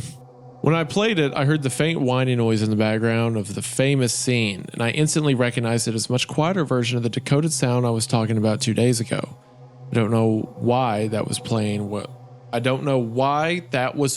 Was in there, but it was. I still can't imagine out what could match that audio clip. Okay, man. September 7th, I finally figured out what the sound clip is. While I was getting my groceries, it came to me that the voice that wasn't Happy sounded a lot like Forenzik. Quickly, I came up with the idea that the sound clip was Forenzik fighting with Happy Appy. I don't know why he would fight Happy, an inanimate clay puppet, unless he had some sort of mental condition. While I was on my way home, I saw a police car with its lights on and sirens blaring, so I followed it. When the police car stopped, I saw the cops leave the car quickly and run after a thin figure, which had dropped a gun and something red. It was none other than the Happy Appy puppet with some dirt on it. I could have sworn that I saw Happy's mouth moving, but I was so freaked out that I wasn't sure if Happy's mouth was moving or not. Suddenly, it came to me that if this figure was the one I owned, Forenzik must have broken into my house. Before the police came back, I got into my car and went back home. Thankfully, it was unscathed, but one of the front windows was opened. As I got in, I shut the window and looked for the Happy Appy puppet, which I had put in the living room. However, it was nowhere to be found. After I write this blog post and go to bed, I'm buying a nice knife as soon as I can. Okay. I'm gonna get a nice knife. Just know that whenever I get done with this, I'm gonna get a big old samurai sword. It's gonna be nice and you can't stop me. September 9th. I'm not sure how, but maybe the audio of Forenzik and Happy was planned to be in a future episode of Happy Appy. Got mixed up while they were putting the sound and music in. Was Forenzik around while Happy Appy was being made and put himself in one of the episodes because he was in the staff? Or did he get so much infamy during his time that the producers decided he was perfect material to mock? Still can't put it together. There's some good news about Forenzik, though. To quote from today's newspaper: A crazed maniac was arrested last night after a robbery at a firearms store, a home break-in, use of firearms without a permit, linkage to various murders, and evading arrest. Some days I ask myself why I choose to get involved in Happy Appy. You know, that's crazy. I was asking myself the same thing. I wondered that about why we decided to read this Whose idea was it, Hunter? It was mine. I know. I feel terrible. Whose idea was my best friend tried to ruin my life? That one I will not take credit for. You won't take credit for? I it? refuse. Why? I didn't. I don't think I chose that. The episode opens with you saying, "I thought we could read this today because we tried before, but I want to give it another shot." I don't think so. Okay. Well, so both of those are yours. People can go back and watch the recording, and now Happy Appy's also yours. So I hope you're happy as an apple. September 10th. Well, tomorrow's going to be the 10th year since 9/11. Okay. Like, the 9/11 thing came up once and it was funny and it was haha and all that stuff. And I kind of made the joke like this. It just seems like this guy's got trauma around 9/11. But it's actually like not Happy Appy's connection to it. Like the event of 9/11 has become like a focal point for the show. This is quite literally the 9/11 creepypasta. It pops up that much that it is that much of a huge connection. That it's the entire backbone of this story is around 9/11 and its prediction. Oh, well, tomorrow is going to be the 10th anniversary of 9/11. Oh, joy. In all seriousness, I have too many thoughts in my head right now. Will I be visited by Forenzik again, or will I be murdered in my sleep? Will my house burn down again, or will I have a normal day for once? I'm not going to make a post on September 11th, but on September 12th. Oh, and here's another revision of the list with season 2's 2 unreleased episodes and the duets properly listed. And we'll put that on screen now. And then it says, so he lied. He was like, I'm not going to make one on September 11th. And then this post says September 11th. And he says, I know I'm not supposed to make a post on September 11th, but I really had to get this post out. Last night, a certain someone went on my computer today. Luckily, the only things that Forenzik did was add 3 photos, a notepad file, and a badly distorted sound clip. The images and notepad file were made today during 2:20 to 2:30 a.m., while the sound clip was created on July 14th of this year. All the images were made using Paint, had the file name image 1 to image 3, and all were badly drawn. Considering that Forenzik wears a gas mask and has long, skinny fingers not fit to use my mouse, I knew they wouldn't in good quality. Okay. The killer broke into his house to make MS Paint drawings, and we can see those on the right side. In which also he knew that they wouldn't be good because Page. Forenzik's fingers are long and he wouldn't be able to operate a mouse. Oh, God. Oh, God.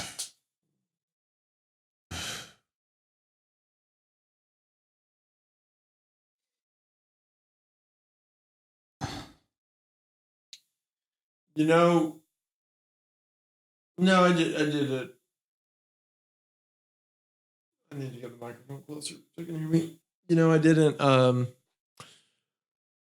I did it for Wendigoon and Wendigang. I'd made a couple of videos. Other than that, this is my first act of being a breadwinner, as being a provider to the home, as I am now a father.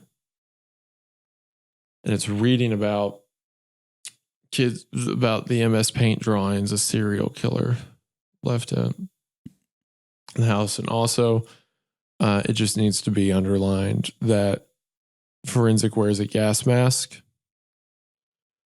And the only reason he does that is because gas masks are like cool and sexy, I guess, Yeah.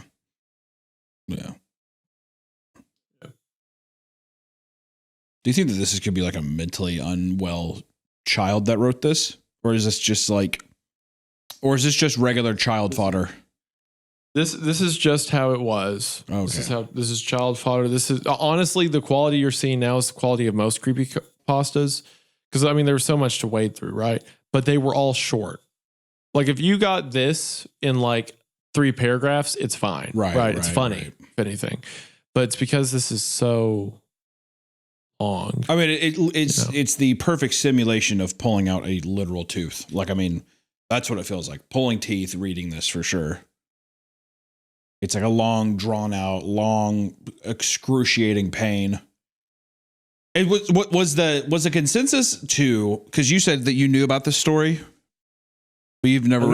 I never got this far. I think I listened. I think I remember the 9/11 thing, but it was just the tapes. It wasn't all this extra stuff. I see.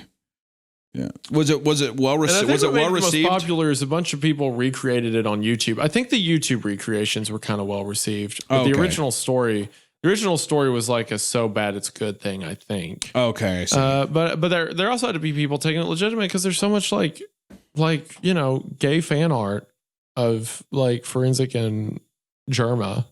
The first image was Happy Appy smiling on a dark red background, with a knife in one hand and words that say, "That's natural, children." I found out that this one was actually a GIF and not a PNG. That's natural children. Yeah, because that's the thing he said when people 9/11 happened. People are gonna be so upset with this story. Whoever powers through this to the end, I mean, really, good on you, dude. Seriously, that's it. You fucking man. Good Lord. I think you have a misunderstanding of our viewers because that's not how they're going to react.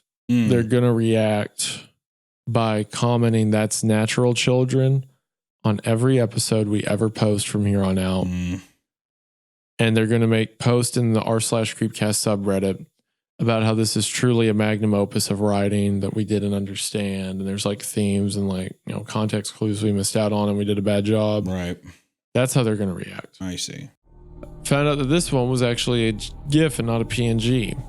I stared at it, and for one frame, Happy had blood on his teeth and knife. And you can see that GIF. Right there. The one frame is really actually taking me out. Yeah. Because it's every like 5 seconds and it looks like he has a mustache. Yeah. The second image is the only one that does not show something. It is, in fact, a portion of the song, "They're Coming to Take Me Away, haha." I seriously want to know what the connection is between Napoleon 14 and Happy Appy and Forenzik. Is it that they're both disturbing to listen to, or is there something else I don't understand? The last image is more notable than the rest. It was Forenzik standing behind a black background, which has "I'll find you" in red. Hunter, look at the picture. Oh God, I see it. I feel like this is I feel like my brain is failing. I feel like this is what death feels like. Like laying on like when I'm going to be laying in my bed, I'm going to be dying. This is what it's going to feel like. That won't last as long. That's true. The reason the photo is the most notable is that it shows Forenzik's long, pale neck, gray clothes, and his unusual gas mask. It's actually more high quality than the other photo I took of him, even though the picture's quite bland. However, it doesn't show his filters, which is odd. The notepad file contained another gibberish string. There's the gibberish string. Do you want to put it in a cipher, Hunter? Let me see. Researching now. Okay. Why do I keep seeing these gibberish strings? Are they a secret code of some sort that Forenzik wants me to crack? Incoming. Oh, yes. Okay. I'm coming to take you away. Ha ha ha. That's what it's saying. Okay. Thank you. Hey, Hunter. Huh. I care about you. Oh, thank you. Oh, yes, about the sound clip. It starts with a bunch of ambience that sounds like it would belong in a factory. There's metal banging, steam blowing, all that stuff. It might be possible that it's just some of the distortion. In the background, I heard a person walking, kicking over an empty tin can. After this, I heard a voice that sounded like someone beginning to say stop before it goes to static for the rest of the clip. My best guess of what this sound clip would be is Forenzik killing someone. Okay. But looking at the date of the file that was made, which was on the 12th of July, could this sound be related to Tristan Ye? I somewhat doubt it, to be honest. Oh, gosh. Oh. September 12th. Today was one of the worst days I've ever had. But at the same time, it was also one of the best. It all started when I was coming home after getting late night groceries on September 11th. You know, that horrible day. Well, when I noticed Forenzik was crossing the road to my house, knowing that he would try to burn down my house again or steal something, I sped up and had the car ram into him at full force. I heard a couple of bones breaking, and I knew I must have injured or possibly killed him. So I grabbed a flashlight and I got out of my car, and to my surprise, I couldn't find Forenzik, although I made a trail of blood which pointed to where he went. So I followed the blood. The trail led me to a nearby forest a couple of miles out of town. I had doubts about this. Forenzik had to run off into the woods and is probably ready to attack if I go too deep into it. So I put those thoughts aside since I knew I had to kill Forenzik in one way or another. So I got my knife from the car and went into the forest. The blood stopped at a dirt trail, and a few meters from it was a sign. The letters were faded, but I shined a light on the sign, and it read, Shiny Gentleman. It read, Johnny Wilkinson Summer Camp. Now, the John Wilkinson Summer Camp opened up in 1996. The owner of the camp was, unsurprisingly, John Wilkinson, a 35-year-old who had a mild case of schizophrenia. And for years, it was a very popular summer camp. Kids kept coming to it, with some coming all the way from Maine and the United Kingdom. Unfortunately, in 2004, John Wilkinson's worsening schizophrenia reached a peak, and around 2 in the night, John got an axe, went into the log cabins, and killed 6 children before disappearing into the woods. The summer camp closed down, and the case remains cold to this day, even though we know for a fact it was John Wilkinson who killed him, but it's still cold. I went up the dirt road to the summer camp, which was in an overgrown grove. Over the years, the summer camp deteriorated, letting various moss and fungus grow on the rotting wood of the cabins. I went into A first, just for reference. The cabin series are A, 16 through 18-year-olds, B, 13 to 15-year-olds, and C, 10 to 12-year-olds, and D, of course, 7 to 9-year-olds. And it looked like a regular cabin, minus the fact that the blood was on the walls. Beds were undone, and some of the wood was rotting. And there was an axe stuck on the wall. Obviously, and since an axe is a better weapon than a knife, I took it. I went to B, and the axe door was down. It was the same as A, minus the axe. C was the same. Finally, I axed down D's door, and as I walked in, I noticed the sound of a generator running. Knowing that this room was different from the rest, I turned the lights on. I wish I hadn't, because as soon as the old light flickered on, I was horrified at what I seen. On the walls at the back of the cabin were mutilated bodies of Kevin Christensen, Tristan Ye, and Miranda, held up by meat hooks. I was completely paralyzed in fear for about a minute, and my breathing became more rapid. My heartbeat sped up, and I started sweating. Behind me, I heard an all too familiar slithering voice with what sounded like an East Coast accent. Do you like my trophies? I jumped at the sudden voice and sharply turned around. It was none other than Forenzik with a dull, rusty butcher knife. He was wearing a black butcher's robe, heavy winter clothing, and, of course, his trademark gas mask. Hunter, I just gotta say, what you're doing right now might be the nicest thing anyone's ever done for me. You got it, appreciate dude. I got you. Thank you, buddy. This means a lot. I'm forever in your blood debt. Go on, Germa. Go on and take a closer look at my trophies. You know you wanna, out of your sick, morbid, but somehow natural curiosity. When he said that, I was both horrified and intrigued. Even though I had been paralyzed by fear, I walked up slowly to the body of Kevin Christensen. His body had 3 slice marks on his chest, and half the skin on his face was fucking gone. And various nails were rammed into his body in such graphic ways that I can't mention it, even though I just did. His jaw was positioned to make it look like it was laughing or something, and I had to stop Forenzik from killing any more people in that horrible way. There was a half-broken mirror next to Kevin's body, and I picked it up and was shaking my hand. And I saw Forenzik sitting down in a chair. Preparing to sharpen the rusty knife with a large grinding wheel. So, you found me at last. Congratulations, Germa. You deserve an award. Do you want to know what it is? What the hell did you do to them? Even though it wasn't even though it wasn't what Forenzik was expecting. It seemed like it was the only thing I could say to him. Well, since you asked, Forenzik will tell you what he did. Forenzik said as he got up to stretch his arms. But first, I'll tell you the reward. It's a knife to the throat. He laughed, which turned from a somewhat girly giggle to a psychotic. He laughed, which turned from a somewhat girly giggle to a psychopathic laugh. After catching his breath, he said, To put a long story short, "Boo! Boo, sir!" Long story short, long story short, remember me? They were people. Also, is he going Jamaican here? He's Jamaican. To put a long story short, they were people who had annoyed me. There were people. I think this is them trying to write like a Northeast. Oh yeah, it's like a Boston kind of thing. They were people. To put a long story short, there were people who had annoyed me to a certain extent. Oh, you know what it is. He's trying to make him sound like he's in the mafia. Oh, okay. He's a mob. He's a mobster. Yeah. Okay. Yeah, he's trying to make him sound like a mobster. Yeah. Right.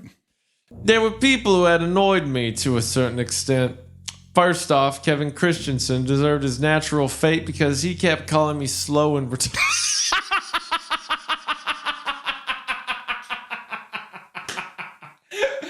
Kevin Christensen kept calling me slow and retarded.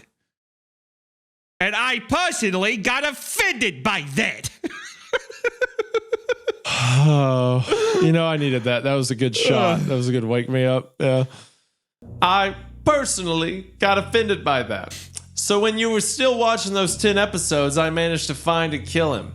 I watched you into the house with a photo of Happy Appy in the bushes. After that, he sat down again and kept sharpening that knife. I could barely say, "What about Tristan Miranda?" Don't mention Tristan Ye. He was a foolish little kid who was the voice of Happy Appy. I don't know why they got a teenager to voice Happy Appy, even though I should have done it. It feels natural, wouldn't you say? Also, he was much ruder than Christensen, but not as bad as Miranda. So, who told you about Tristan's death? Was it Jim Forrester? Is it? I was shocked, but slowly I nodded my head. Forenzik put the now sharpened knife to one side and began to sharpen another dull knife. Suddenly, he talked in a rather deadpan voice. I know he'd tell you about his death. I mean, you do report the deaths of the employees of Happy Appy, right? I slowly nodded my head again. He sighed and said, Well, I guess it's okay with me. Tell the world that employees of a once famous Nickelodeon show are dying. Forenzik slouched over and sighed again. He perked up and said worriedly, Oh, I got distracted. Finally, there's Miranda. Well, you see, Happy Appy didn't kill her with his van. Miranda. She got killed off for a while since she was very rude and kept insulting me, prompting me to hit her every time she made fun of me. And quite frankly, she deserved it in the end. The sudden tone shift made me jump a little. It didn't help that he laughed like an absolute maniac. I got distracted again. After the episode, Happy Appy and I killed her as a natural, beautiful team. Now that I told you their fates, go ahead. Get closer to the bodies. Closer. Closer. The tone of Forenzik voice at the last closer made me jump a bit. Hearing him, a very deadpan serial killer, scream at me like that was shocking. The problem was that I was still paralyzed, so I couldn't move that great. Come on, Germa. Stop screwing around. You don't want to end up like they did, right? Just go and get closer to the bodies now, damn it. And also, like, just the phrasing, like, hearing him, a very deadpan serial killer, scream at me was shocking. Just where are we? What is going on? All right, continue. And again, I jumped. This time, Forenzik jumped out of the chair and started forcibly pushing me towards Tristan's body. I heard him begin to growl in fury. Man, see? Man, you see? Get closer to the body, see? Get him alone in the forensic gang. Tristan was disfigured as Kevin was. He had the same slice marks, but in the abdomen area. His facial skin was also gone, but was sloppier than Kevin's mutilation. He was also laughing, but it was more forced. Like Forenzik dug his hand into his jaw and forced it open. I had one more thing to say to Forenzik before I planned to kill him. About that sound file you left on my computer, the one that sounded like it was in the factory. What was that? Oh, it was me killing Tristan. Don't ask why, but I love to record people's death cries as I kill them. It's so natural to me, if you will. He muttered something that I could barely hear, but it was basically along the lines of, damn, I need to stop saying natural. He replied with, Now that you've seen Kevin and Tristan's bodies, how about you see Miranda's? It's in the best, in my opinion, since she deserved her fate the most. and again, I jumped. I moved to her body just so that I wouldn't be screamed at by Forenzik again and possibly piss him off so much that he would just murder me. Unlike the others, Miranda was barely recognizable. Pieces of her flesh and organs had bite marks in them, and her limbs were dismembered. Again, she was laughing, but this time I couldn't tell at first. I still had the broken mirror and noticed Forenzik was slowly holding up the second knife he sharpened in his left hand to fucking backstab me. Forenzik said, Well, now that you got all your questions answered, it's time for you to go. "No!" I screamed before taking out the axe and striking his left arm. He laughed in half agony, half enjoyment while I chopped it off. After chopping off his arm, I ran out the house, leaving the axe with him. And outside, I found a can of gasoline. I dumped the gasoline all over the house. And when I was finished, Forenzik woke up. Realizing what I was doing, he grabbed the axe I had and a bag full of weapons and ran out into the woods. I got a match and burned the cabin down. For a moment, it felt very satisfying to destroy Forenzik's hideout in the same way he destroyed my former house. End of log. September 13th, 2011. No, it's I can 100. That was beautiful. The You local do that for me. policemen are. I can take it over. The local I can go policemen back to- are, all right. for the most part, assholes. Even though I work for them, when I tried to tell the officers about the forensic, most of them dismissed the story, saying it never happened. One of the officers, Robert Newport, did believe my story, albeit reluctantly. At least somebody at work believes me. However, due to some money issues, I'm going to have to take a month-long break from Happy Appy. I expect to return sometime in October. See you later. October 19th, 2011. Hey guys, I'm back. I should let you all know that any rumors regarding my break are all false. I didn't see Forenzik during my break, which made my life easier. Also, I'll try to find all the episodes of Happy Appy. I promise. Germa. October 21st, 2011. Today, I was going through a flea market when I realized that I could find a Happy Appy episode in the VHS section. After looking through some obscure VHS movies, I found a VHS with a rushed label, Happy Appy Goes to the Circus. Since I buy almost anything Happy Appy related, I bought the tape.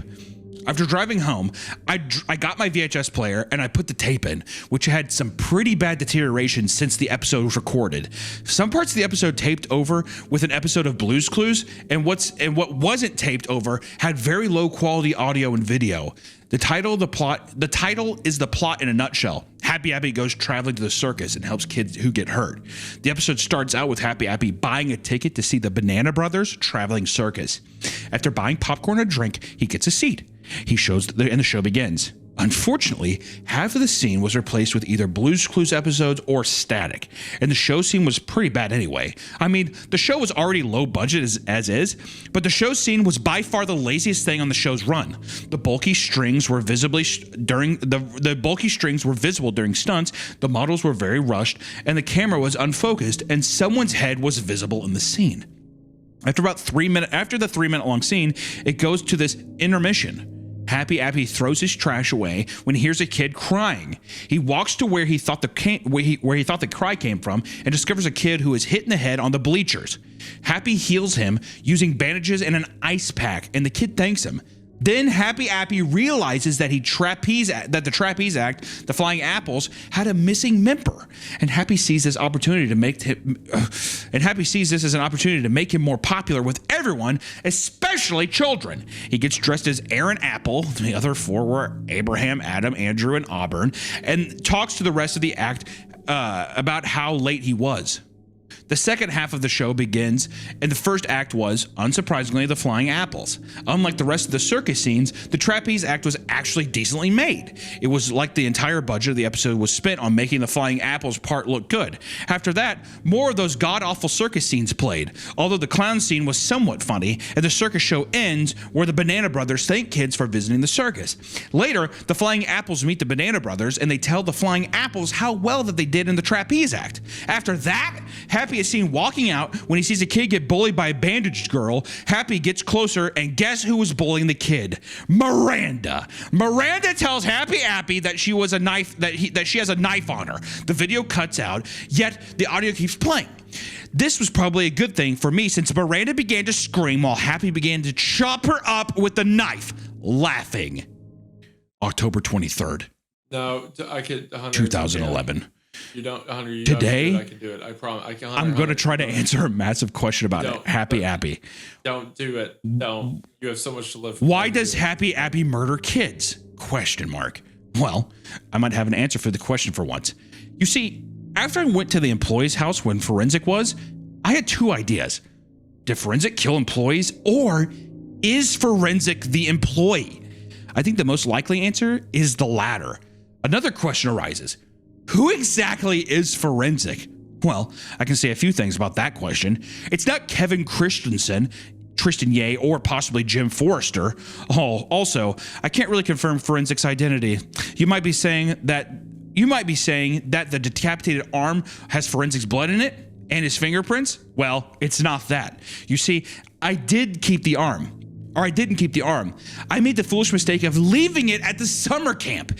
Even if I did keep it, Forenzik keeps coming back, meaning there could be a lot of people posing as him. So what did the last paragraph have to do with that question? Well, Forenzik might have edited the episodes to show those horrifying scenes. It makes sense if Forenzik was an employee, since he would have access to the props and tapes. Because of this, more questions arise. 1. Why did Forenzik go crazy? 2. Why are not all the survivors of Happy Appy? 2. Why are there not a lot of survivors of Happy Appy? And 3. How did the studio burn down? Did Forenzik do it? Here are my guesses to those answered questions, and they will change if I get more evidence. 1. This sounds weird, but he's John Wilkinson. This makes sense, actually. John Wilkinson had schizophrenia, and, as you probably all know, killed children at his summer camp. The only problem is that he was chubby, like a big fat fucker, while Forenzik is very skinny. However, things can change. People can lose weight. It's not just Ozempic. Maybe Forenzik killed them. 2. Maybe Forenzik killed them. This seems plausible because I can say that 4 people related to Happy Appy died. Other than the countless amounts of children, obviously. And 3, I think Forenzik might have burned the studio down for reasons I don't know about. Hunter, please. Stand down. Thank you. You're a good friend. Forget this. All right. October 24th. Today, Jim Forrester, who is surprisingly still alive, told me the names of more people who helped work on Happy Appy, which puts me a bit closer to whom Forenzik could be. First, there's Tristan Drews, the man who created the last designs of the Happy Appy puppet. After hearing about the strings of deaths associated with people who worked on Happy Appy, Tristan went into hiding. He's still alive but goes under a different identity. Secondly, there's John Tresty, the man who created the music for Happy Appy. He was a musician who specialized in keyboards, synthesizers, and song production. After releasing his debut album Hidalgo, which to this day is hard to find, he was called to work on Happy Appy's title theme.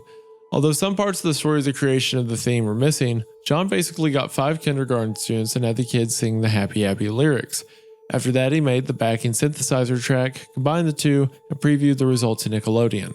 Nickelodeon approved the theme song, and John kept his job due to Hidalgo being a failure to sell. He's also still alive. Finally, there's John Wilkinson. Yes, I'm not lying. John Wilkinson actually worked on Happy Appy. He He wrote 3 of the episodes for the TV series. I swear, I really think Forenzik isn't John Wilkinson, but because he's schizophrenic, killed people, and worked on Happy Appy does not help. October 25th. Today I was sent in the mail a DVD called Happy Appy's Bonus Features. However, when I tried to play the disc, it wouldn't work at all. The entire video was static. The audio consisted of 5 swooshes and a weird voice. I tried to decode the weird noise, and after half an hour of playing with various audio tools, the weird noises turned out to be kids talking to the listener. Don't trust Happy Happy. He has friends that will murder you. Never come with him to his van. October 26th. Somebody sent me a video of the first part of the true Happy Appy movie. Apparently the movie I owned was either fake or a really long episode. The movie started up with a different opening. The song playing was the opening song of 2001: A Space Odyssey. The logo said, Naga presents the Happy Appy movie. The first scene of the movie had Happy in his long coat pulling a bandage on a cut that was on a girl's arm. Today, I'm scared, Lily. Today, I'm scared, Lily. Said Happy. Lily asked why, but Happy just said, He's coming, and no one can stop him. I wonder who exactly the person Happy mentioned was. Was it Forenzik? 7 other kids came running over, and in the background, policemen were running over to the playground where Happy and the kids were. For a couple minutes, multiple policemen were yelling at Happy. Finally, the sheriff came out of the car and said, Stop in the name of the law! I know you have murdered Miranda, Tuck, and Jana. Happy grabs another needle with green fluids from his long coat and stabs the sheriff in the eye with it, while laughing like a maniac. In response, the cops took out their sidearms and shot Happy to death. His bullet-riddled body fell to the ground, while kids began to walk over and cry over him. The police left, knowing that they finally dealt with Happy, and the episode just got outright bizarre. Happy was suddenly revived and stood up. The kids ran away screaming. Happy took out another knife and started to chase Lily in a POV shot. After 30 seconds, Happy grabbed her and broke her neck. The snap that resulted was enough for me to stop the video for a while. I resumed and the camera cut to the rest of the kids running away from Happy Appy. Happy got in his van and drove after a little boy. As soon as I saw the boy, I recognized him as Danny from the Camp intro. Given his significance there, could Danny be the one who Happy was talking about earlier? Anyway, one of the girls yelled, Daddy, no! Danny picked up a lit cigarette that fell from the sheriff's mouth, gets into the van, and burns Happy's face, leaving a black burn on his left cheek. Happy screams, Danny runs off, cuts to the Happy chasing Danny in his van. Danny opens the door again, climbs into the passenger seat, and tries to distract Happy. Eventually, Happy crashes the van into a tree, and Danny gets thrown out of the van. Happy climbs out of the van and picks a sharp stick off the ground. Cuts to Danny waking up and picking up Happy's dropped knife. After that, it faded to black. Sent a message to the man who made the tour if he had part 2. He said yes, and that it would be done on the 27th. I guess I'll just have to wait. October 27th. I just finished watching the Happy Appy movie and it was weird. However, I did find something that will interest you. It starts with Danny running to a junkyard. He hid in a car and it cuts to a girl in the playground playing with a tin can. Happy Appy slowly crept up to her. The girl screams and he stabbed the girl with the stick. He runs off to get into his van. After driving for a while, he reaches the junkyard. Happy gets out of his car and looks around, yelling for Danny. Danny jumps into the car. Happy swears and Danny runs him over. He jumps out of the car and the van pushes Happy into a car crusher and it crushes Happy in the van. Horrifying crushed car cube comes out with Happy's skin, blood, and organs all over the fragments of the van. A woman comes out of the cockpit and Danny says, Thank you, June. She says, Thank you for telling me and Dad about Happy's rage. I couldn't take this anymore. I wanted the movie to end now. I was wrong. Oh, was I wrong? Another Happy peeks behind an old car and boastfully says, Did you really think that I was gonna die like that to a kid? Well, if you thought so, you're wrong. The credits start. Because of a video error, I could only make out these names in the credits. Director Tristan Yep, producer Keith Blue and Johan Broop, Happy Appy, Tristan Ye, and Danny Ray Bolia. After all this time, I found the identity of the director of Happy Appy and or Forenzik. I'll need to research more about him. October 31st, Halloween. Have a safe and happy Halloween, everyone. Knowing Forenzik, I know I probably won't. Gosh, this has so many similarities to I Dared My Best Friend. Boo! Anyways, today I got a package in the mail. What? I said boo. Yeah.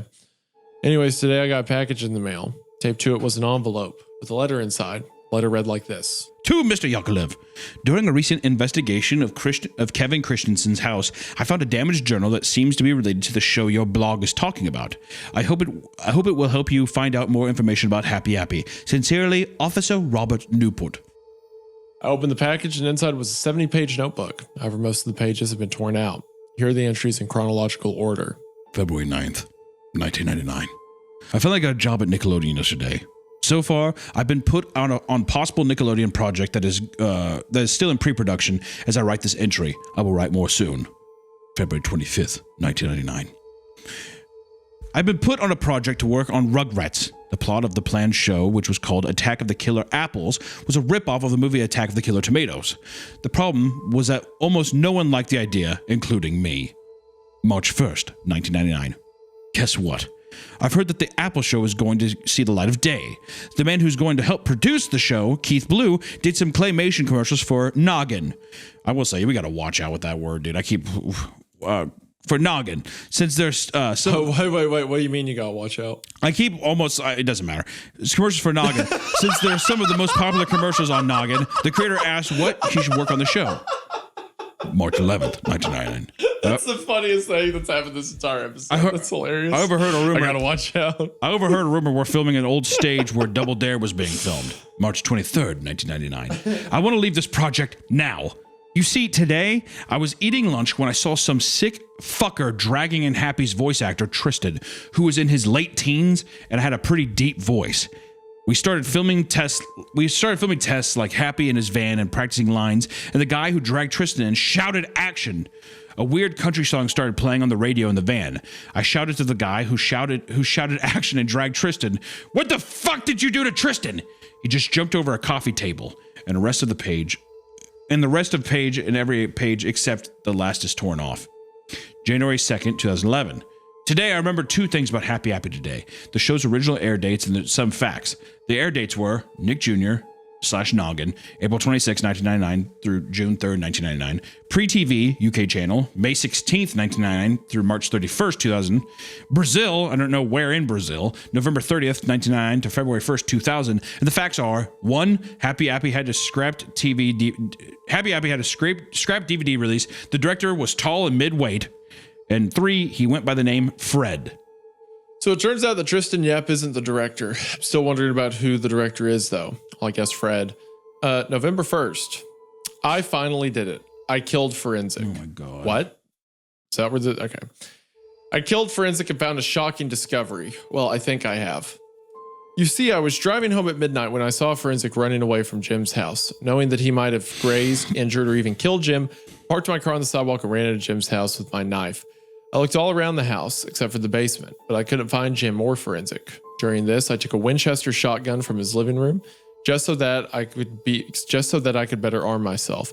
After checking all around his house, I went into his basement.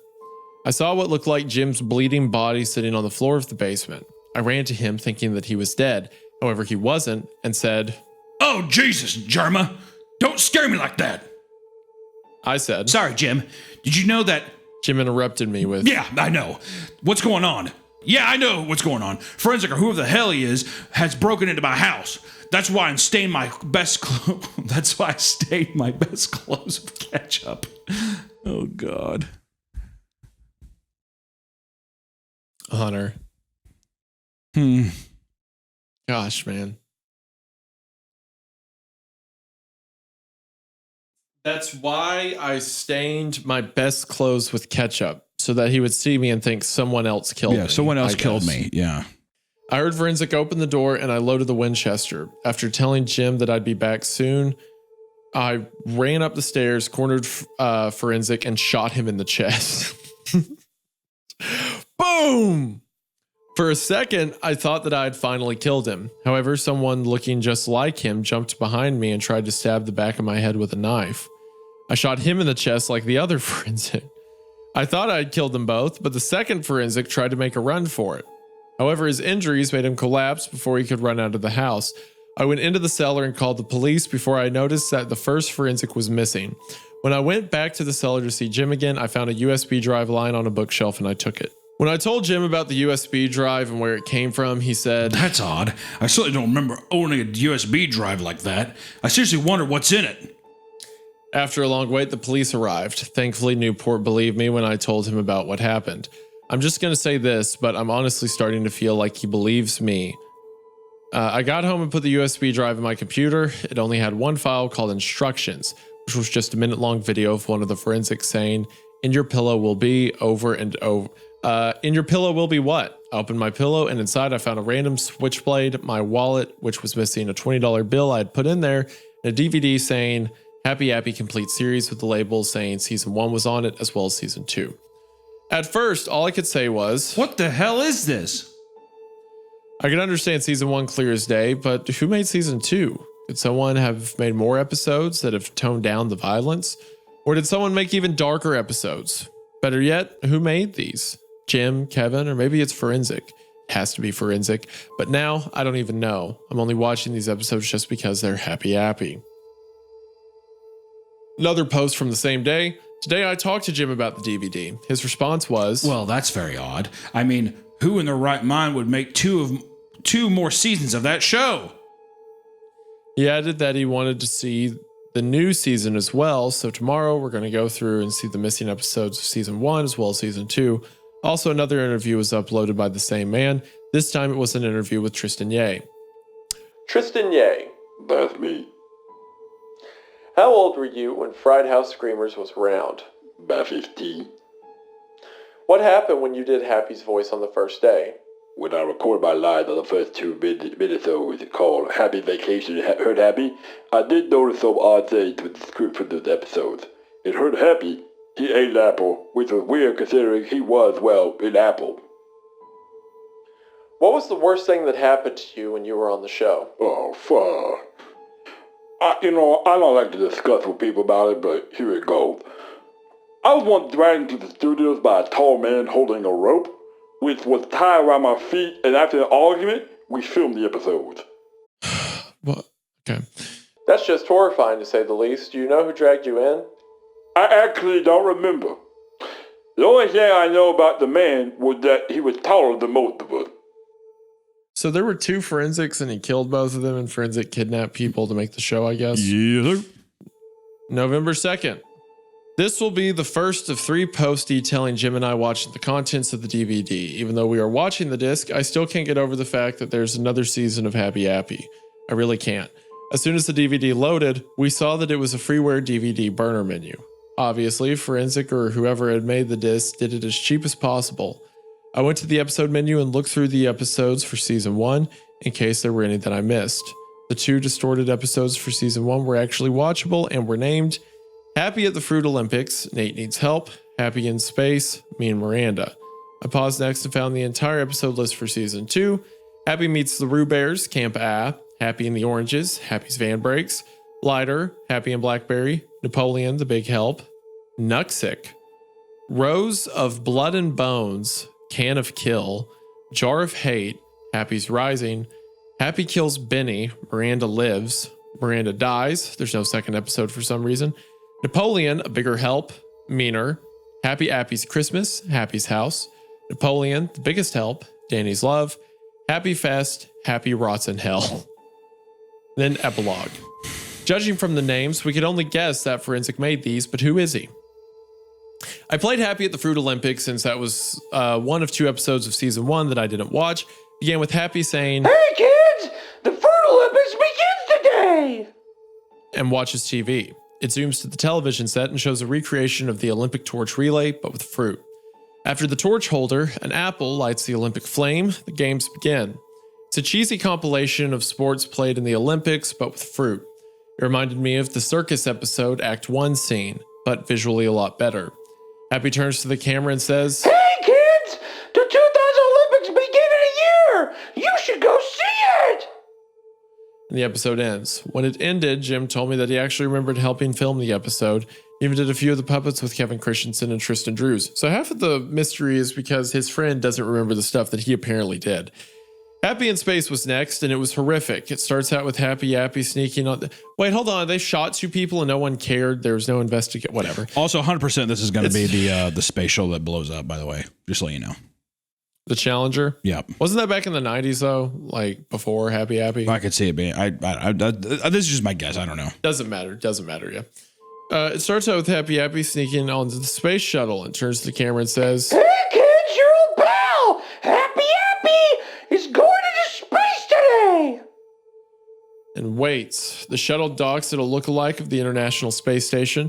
After all the astronauts leave, Happy sneaks off the shuttle and starts floating. He says, Did you know that outer space there's no gravity? Meaning you float midair? he put it's so funny because the Discord peak's kicking in, so I could just hear like it's like you're underwater and you're bobbing up. I am underwater. I'm drowning myself. That's fine. He puts a spacesuit and goes out of the ISS. An astronaut is working on a broken part of the station. Happy says, In space, no one can hear you talk or scream for that matter. and stabs the astronaut. We see him float off into space for around a minute. After this, Happy goes back in and found out that the shuttle is about to leave. Happy jumps into the shuttle. The space shuttle begins to enter the atmosphere. Happy turns to the camera and says, Hey kids, what's this magic trick? and sets a man on fire. Okay, that's pretty funny. Hey kids, watch this. The shuttle starts to catch on fire, which is exactly like the scene in Happy's trick. We see Happy Appy give a death smile as the shuttle is engulfed in flames. Happy jumps out before he gets burned and lands in snow. He says, Hey kids, one day you'll see something like this on TV. behind him, the shuttle was breaking up into small pieces. The credits rolled. Yeah, you were right about that. Yep. No victory, no bear trap, no excitement. Yeah. I played Happy Meets the Roo Bears, Camp A. It starts with the intro, which is now an acoustic version of the intro. It begins with Happy Appy walking in the playground with his injuries. He sees the green Roo Bear running around, and Happy says, Hey, Mr. Teddy.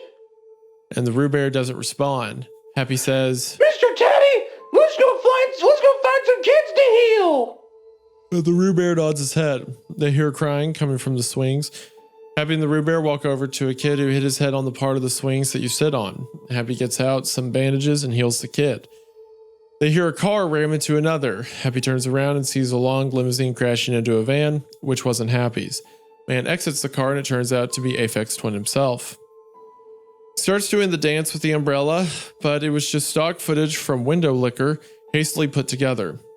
Happy and the Roo Bear walk up to him and Happy says, Hey, who are you? and Aphex says, My name is Richard. and Happy says, Let's go find some children to heal.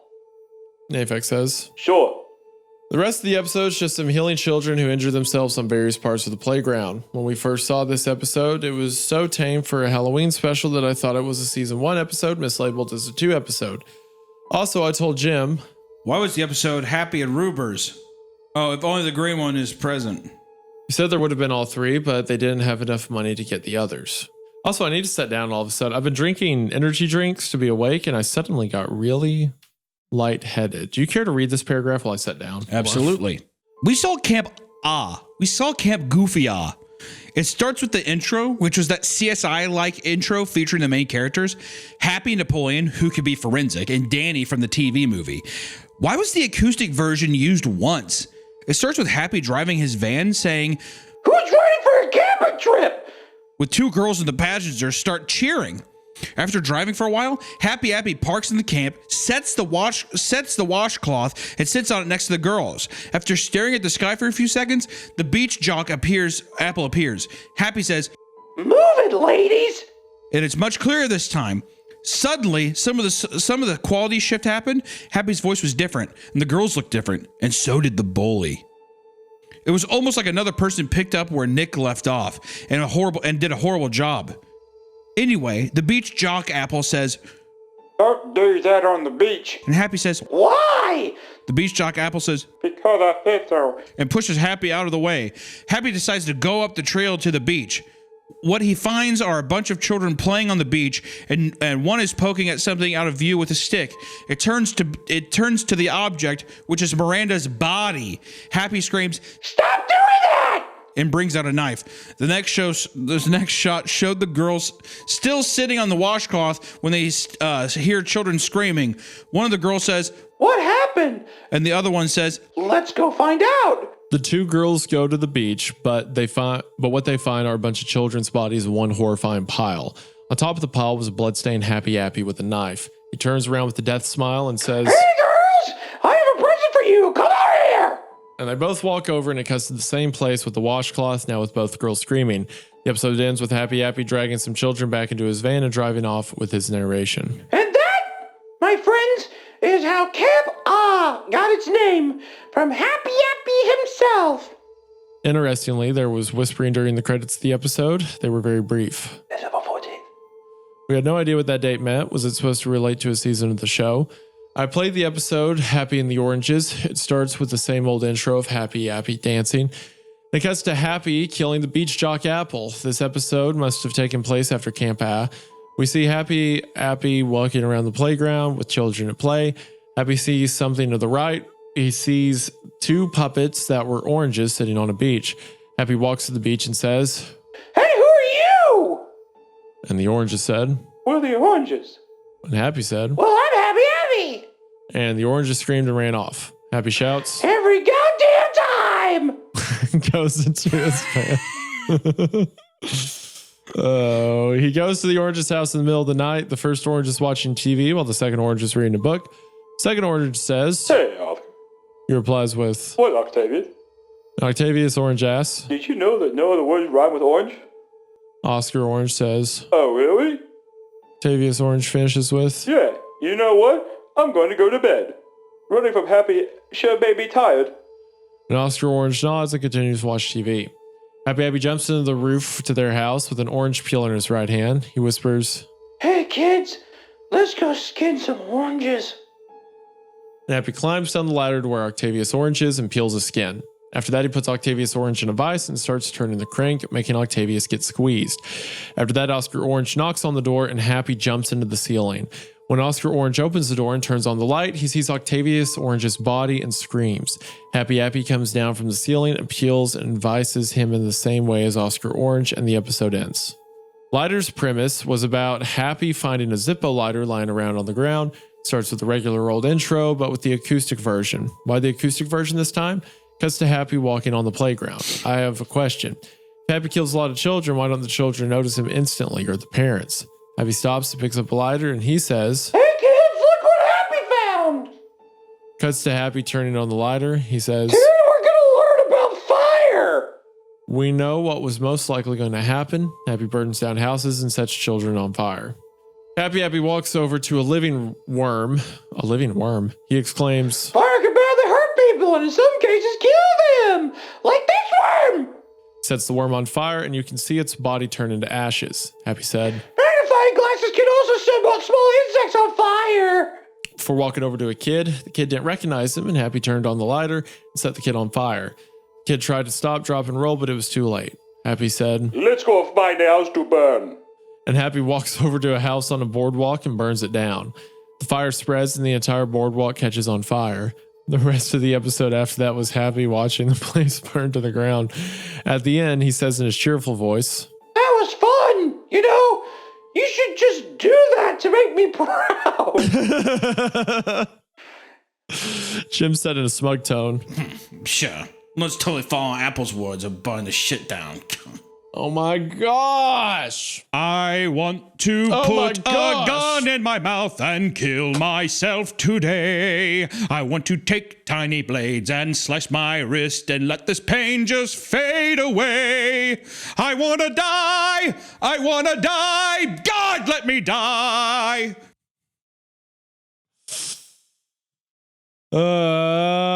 I played Happy in the Blackberry, which was 2 minutes short of a normal episode of Happy Appy. It starts out with a giant angry Blackberry puppet saying, Hey, my name's Daddy Batty, and I hate Happy Appy.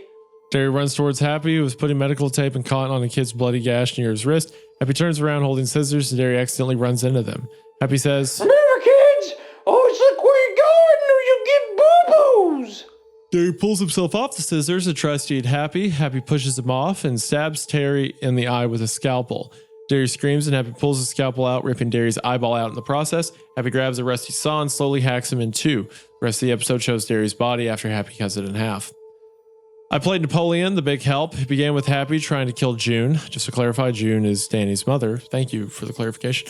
He's struggling to kill her with the same saw he used to kill Berry with, while June is trying to stab him in the face with a knife. Happy says, Master, please come help me. and Forenzik, in all of his glory, walks in slowly and says, Yes, Happy. Happy says, This woman's trying to kill me. Forenzik says, Let me help. and Forenzik stabs June in the back, weakening her. The rest of the episode was basically a snuff film recorded on a low-quality home camera. What Forenzik did on camera to June was absolutely horrifying, so I'll be quick on what Forenzik did to her. First, he cuts off her arms with a scimitar knife. with a Scimitar, that's his scimitar.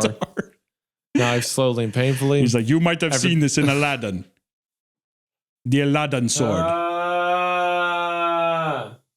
After that, he proceeds to cut off her legs with the same cleaver, starts skinning her. After minutes of skinning, she dies, and Forenzik cheerfully says, Oh no. okay, he opens her guts out and starts eating them.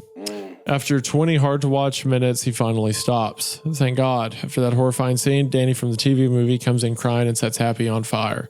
Forenzik threatens to kill Danny. He runs off screen and Forenzik walks out with the scimitar knife. Finally, the Happy Appy model melts, ending the episode. Jim's reaction was, and I quote, What the hell was that? I had the same reaction, but in a quieter voice. We had a lot of questions about this episode. Why was Forenzik in it? Did Forenzik make the episode, or did one of his friends? For that matter, did Forenzik really make the episodes? I don't know, and we really didn't want to know. I played Nuxic, which was actually called Happy Goes Bonkers. It starts out with a girl forming Happy into his normal shape, but drops a garrote wire next to Happy. Happy grabs the wire and off screen, cuts her throat open with it. After that, he says, Hey kids, I'm gonna kill Danny. the rest of the episode is Happy going around using disguises to try and kill Danny. They include the spacesuit from Happy in Space, the costume in Happy Goes to the Circus, and Octavius Orange and Berry Skin. Somehow, Danny finds out that Happy is trying to kill him. After the fifth attempt, Happy, like the title says, goes bonkers. He rants to the camera and how he never has his way. After 5 minutes of ranting, he stares at the camera motionless, and the episode ends. Said to Jim that we would watch the next third tomorrow, and so I left. The thing is, though, as I left, I swear I saw Forenzik walking up the street, but it was so dark that it could have been someone else. Didn't he kill Forenzik? Yeah. November 3rd. Welcome to the second party of the Happy Appy episode watching post. In Rose's Blood and Bones, we see Happy Appy painting a picture with red paint. The picture's of a rose in a playground. It was innocent enough until we see Happy run out of the red paint. He says, Damn it! Oh, whoops! Hey kids, let's go find some red paint and white sticks. we see Happy go out of his van and lure in two kids, and we see him mutilate them off screen.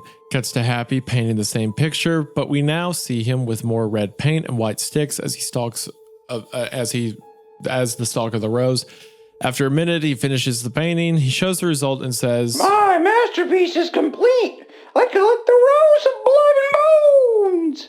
Hey kids, you two can make a painting using body parts of blood. If you make one, send it to me and I'll help you get a prize. The video ends before the address was shown. Can it kill? We see Happy cleaning out some large tin cans and working on mechanics in his van. After a few minutes, Happy notices the camera and says, Hey kids, I'm working on my can contraption. and goes back to working on the can. Cuts to a tin can in the middle of the playground that has the note, "Open me" on it. Happy comes from the left and says, Whenever someone opens the can of kill, a spray bottle pops out and sprays the kids with poison. This is my best invention ever, and it should give me a Nobel Prize. Well, mostly for peace.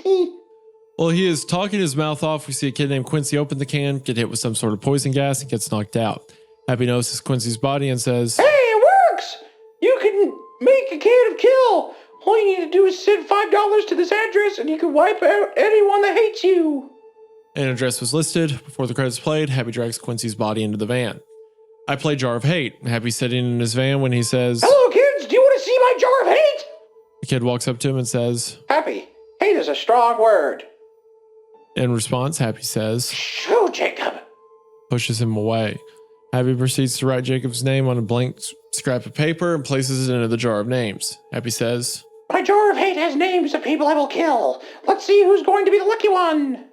he empties the jar and picks out 3 names. Happy says, The people I will kill are Jacob, Miranda, and Danny. He sneaks behind Jacob with the cleaver from Big Help, jumps behind him, and the credits roll. While you can hear Jacob being killed in the background and Forenzik screaming, Stand still! I played Happy's Rising. Starts with Happy healing a kid using a bandage, but he says, Hey kids, want to come have fun with me and Benny? everyone, including Benny, come running into Happy Appy's van. However, to trick Happy Appy, Benny leaves quickly and silently. Shows Happy with a hand grenade, and he says, Want to see a cool trick? of course, the children shout yes. Happy throws a smoke bomb, drops the grenade, and gets out of the van. We see a child scream as the van explodes into 1,000 pieces.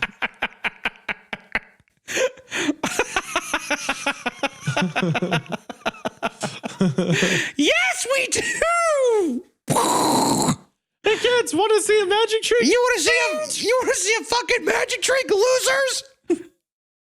Oh, you stupid idiots!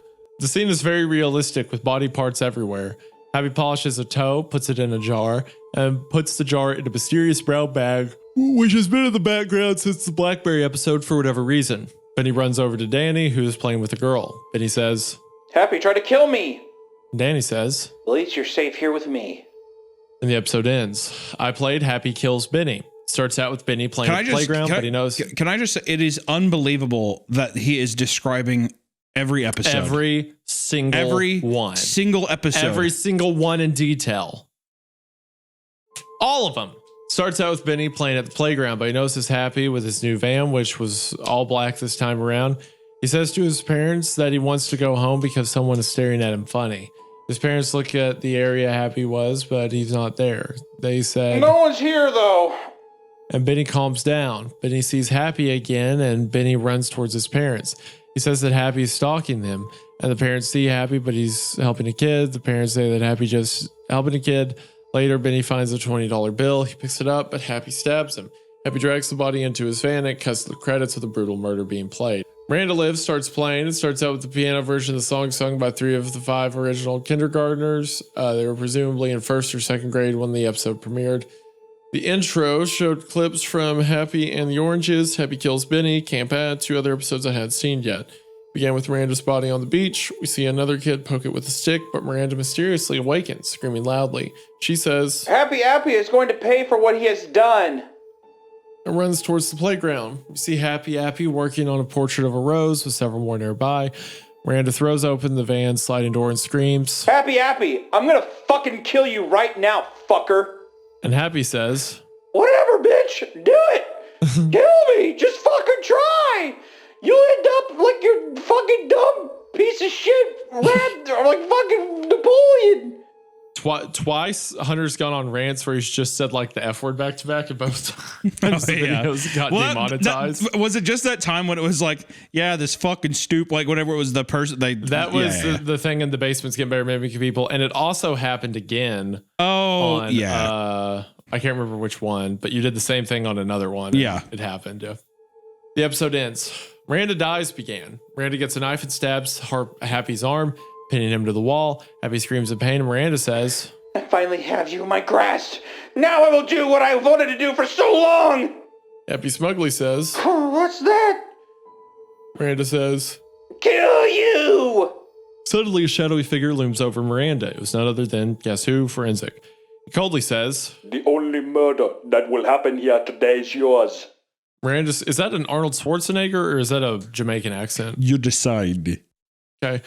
Miranda screams and tries to stab Forenzik, but he slams her down on the table Happy uses to cut up his kids.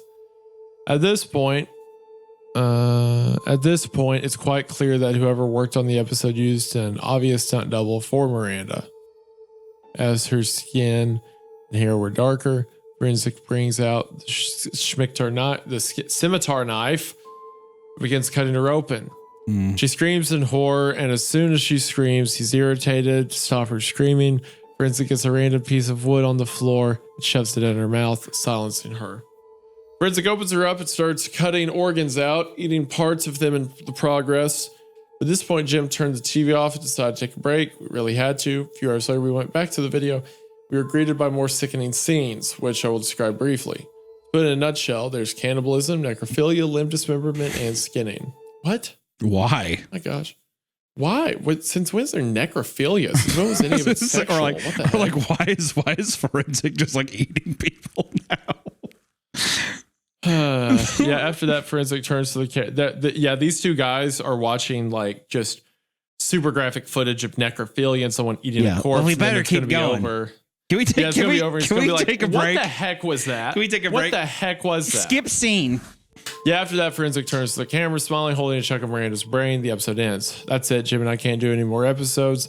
From here, they're just going to be more sickening. I can't do it. And I feel some strange wish to watch the rest. All right, we'll watch the rest tomorrow, but after, I'm destroying the DVD. November 4th, welcome to the last post about Happy Appy Season 2 series. Oh my gosh, Hunter. This entire last one is it literally is just describing it. They're just doing the exact same thing. I vote to skip. Have you ever done it before? It is the last. Literally, this next post is just happy. It's like this episode plays. This is what happens. I think to save we're already 3 hours into this. We can keep going, but I'm just saying that. At what point is it just? We've been regurgitating the same shit this long. I'm legitimately like, it's frustrating. Okay, let's just, you know what? Let's just do it. We're so close. Okay. Starting to pull in bigger help, which is just great. The last thing we saw yesterday was a snuff film, and the first thing I see today is possibly another. Oh well. It starts out with Happy saying, Hey kids, last week was fun. Killing Miranda with my best pal. Hey, come over here. and Forenzik walks into the view saying, Yes, Appy. Happy says, You know, we've killed women, but we haven't done any children yet. Forenzik asks like a girl and says, Oh, you're right. Appy. Let's kill someone. oh god, I can't take it anymore. You ain't fucking They kidding find me a neither. child's, yeah, I'll tell you what. They find a child skipping some pebbles at a lake. Happy's van comes into view and the kid flings a pebble at it, leaving a mark on the driver's side window. Happy gets mad at the kid, so he shoves him in a burlap sack and goes into his van. Inside, Forenzik murders the kid while Happy sits in view. What happened was absolutely horrifying that I can't say what happened in detail. I'll just say that by the end, the kid, why not? Why? I'll just say that by Why? the end, the kid had only half his skin, his skeleton, the chunk of organs left. Like the Miranda scene, you know why I didn't post what happened. And before you say that I should know Forenzik's identity by now, I should mention that during his snuff films, he wears a ski mask instead of the gas mask. In fact, it's the same ski mask Napoleon wears in CSI style Happy Happy intro. Meaner played. It picks right after Happy Goes Bonkers, where Happy's in his van polishing his cleaver and cleaning the body parts of children. The corpse of the girl he sliced with the garrote wakes up, and both the girl and Happy scream. Happy ejects the girl with some of the green fluids he used, and the kid and Happy the doctor proceeds to mutilate her off screen. After Happy's done, he is heard chopping the girl's head off with a cleaver. Happy leaves his van with a knife and says, That was fun. Hey, killing is a fun thing to do. You can do it at home if your mommy and daddy allow you to. If they don't, which will probably happen, fucking do it anyways because I'm happy. and the credits roll. At Happy's Christmas, we see Happy drive to the playground in his van, which is decked out in Christmas lights and decorations. After a minute of waiting, Happy, dressed in a Santa outfit, leaves the van through the side door and shouts, Merry Christmas, children! His voice grabs the attention of nearly every kid on the playground. They rush over to asking him for presents. Happy panics for a moment, then slowly gives every child a small present. One of the kids opens his present, and it's a juice box. Eventually, every present gets opened. They all turn out to be juice boxes. I wonder We if see the it's children blood. drink. I wonder if it's Jim Jones drink the Kool-Aid, gonna kill them all, whatever. See the children drink them, except for Danny, who is hiding behind the monkey bars. All of a sudden, we see all the children collapse. When I first saw this, I thought he had done a Jim Jones and put the poison in the juice boxes. Don't give me a bear trap for that one. I don't want it right now. Happy says, Looks like my knockout drink worked. and drags the kids into his van. From Danny's point of view, we see Happy drive off while Danny runs after him. Eventually, Happy shouts, Merry Christmas! causing Danny to stop on the ground and scream. I hate you, Happy. The episode suddenly ends after that. Happy's house played. We see a nice looking house with Happy standing in front. Happy says, Hey kids, who wants to see my house? walks inside. We get another tour of Happy's house. For the first half, it seemed like a normal house. Suddenly, Happy says, Now for the main highlight of the tour. Are ready to see my basement? he goes outside and opens the cellar door. We see a dark room. Happy flicks the light switch on and we see the basement full of body parts. Whoa. On the walls were dry splatters of blood and skin stretched to look like bear rugs. On the various tables were jars of body parts. There was one table covered in a cloth with a humanoid figure under it. Happy says, Hey kids, do you like my workshop? and goes to the table. He says, Well kids, here's my magnum opus under this cloth. he unravels the cloth, and what's under it is a statue of a human made of human parts. It's unfinished to say the least. Happy has yet to add the organs and the rest of the skin. Happy says, Hey kids, you should make a statue like mine. and the credits roll. Jim mocked Happy's ideas as he did when he watched Lighter. Napoleon, the biggest help, played. Great, another snuff film, I thought. Seeing the list of episodes, hopefully the last. In this episode, Happy's seen putting organs into his statue. He puts a stomach, a heart, and ribs in, but finds out he has no intestines. Happy screams for Forenzik. Forenzik comes over and says, Napoleon, could you please find me some intestines, preferably adult ones? Forenzik nods and goes out. We see Forenzik going to Danny's house where he and his father are crying over the death of June. Danny notices Forenzik and screams. Danny's dad rushes over and Danny rushes him. Forenzik slashes the dad's throat and drags him out of the door. Forenzik says, You are very lucky, or you are very lucky. I haven't killed you yet, Danny. and takes Danny's dad to Happy's house. Forenzik cuts open Danny's dad's stomach and mutilates him. To no end, Happy cheers Forenzik on while Forenzik throws Happy body parts like a bear throwing chunks of flesh to her cubs. After probably one of the less brutal snuff scenes, when compared to Brandon the Kid, we see Happy cheerfully place the intestines in the statue, and episode ends. Jim couldn't take this anymore. If we see another snuff film, I'm going to destroy the disc. I like how it took two seasons of a show. I'm so going to destroy the disc. Oh, he hasn't yet. Okay. You've seen 2 seasons of snuff films. And it's like, oh, if I see another one, I'm going to break this disc. It's like, why don't you fucking stop watching it, idiot? You fucking worthless piece of shit. God. We play Danny's Love. We see Danny kissing the girl from a few episodes back, and Danny says, I love you, Jenny. Happy notices Jane from the bushes. He says, Hey, kids! Hey, kids! Who wants to see a relationship end? Jenny goes near the road. She notices that a limo is there, which looks like the one Aphex rode in. And Happy meets the Root Bears. Except for whatever reason, she knocks on the window. A man in shades, who looks a lot like John Wilkinson, rolls down the window. She says, Hey, mister, you have a nice car. He smiles and says, Thanks. Suddenly, Happy opens the door and grabs Jenny. We see the limo drive away. Danny sees the limo drive away with Jenny. Danny screams and cries out for the last 5 minutes of the episode. Finally, Happy Fest and Happy Rots in Hell were up. In Happy Fest, we see Happy discuss plans in the camera. He says, Hey, kids! I have an idea that will change the world. I'll make everyone happy. brings out a knife. I knew what he was going to do. He was going to carve smiles into people's mouths. He got out of his van and said, Hey, kids, who wants a smile? Even when they're sad. and all the children, which were around 5, come running into Happy's van. Happy locks the doors, does a death smile, holds up a knife. We see the outside of the van, where children are screaming and Happy laughing.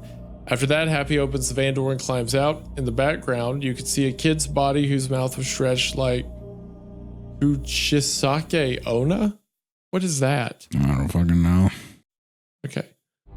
But then a smile. Happy says, Make everyone smile. The entire world will be a better place.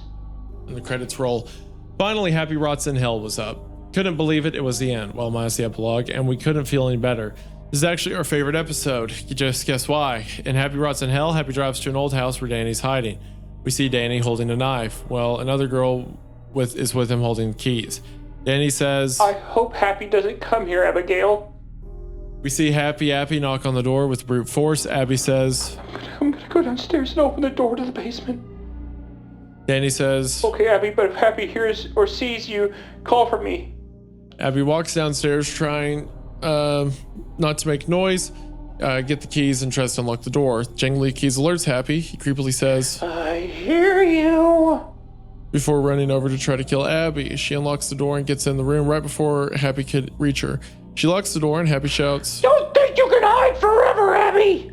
before running. Revving of a chainsaw is heard and Happy is seen trying to chainsaw down the door. Danny shouts, Get me instead. and Happy says, Oh, goody. You're much more important than her. cuts to a POV shot of Happy trying to slice Danny with the chainsaw. Danny runs into the stairwell room. Abby locks the door again, and the two run down the hall as Happy tries to cut down the door.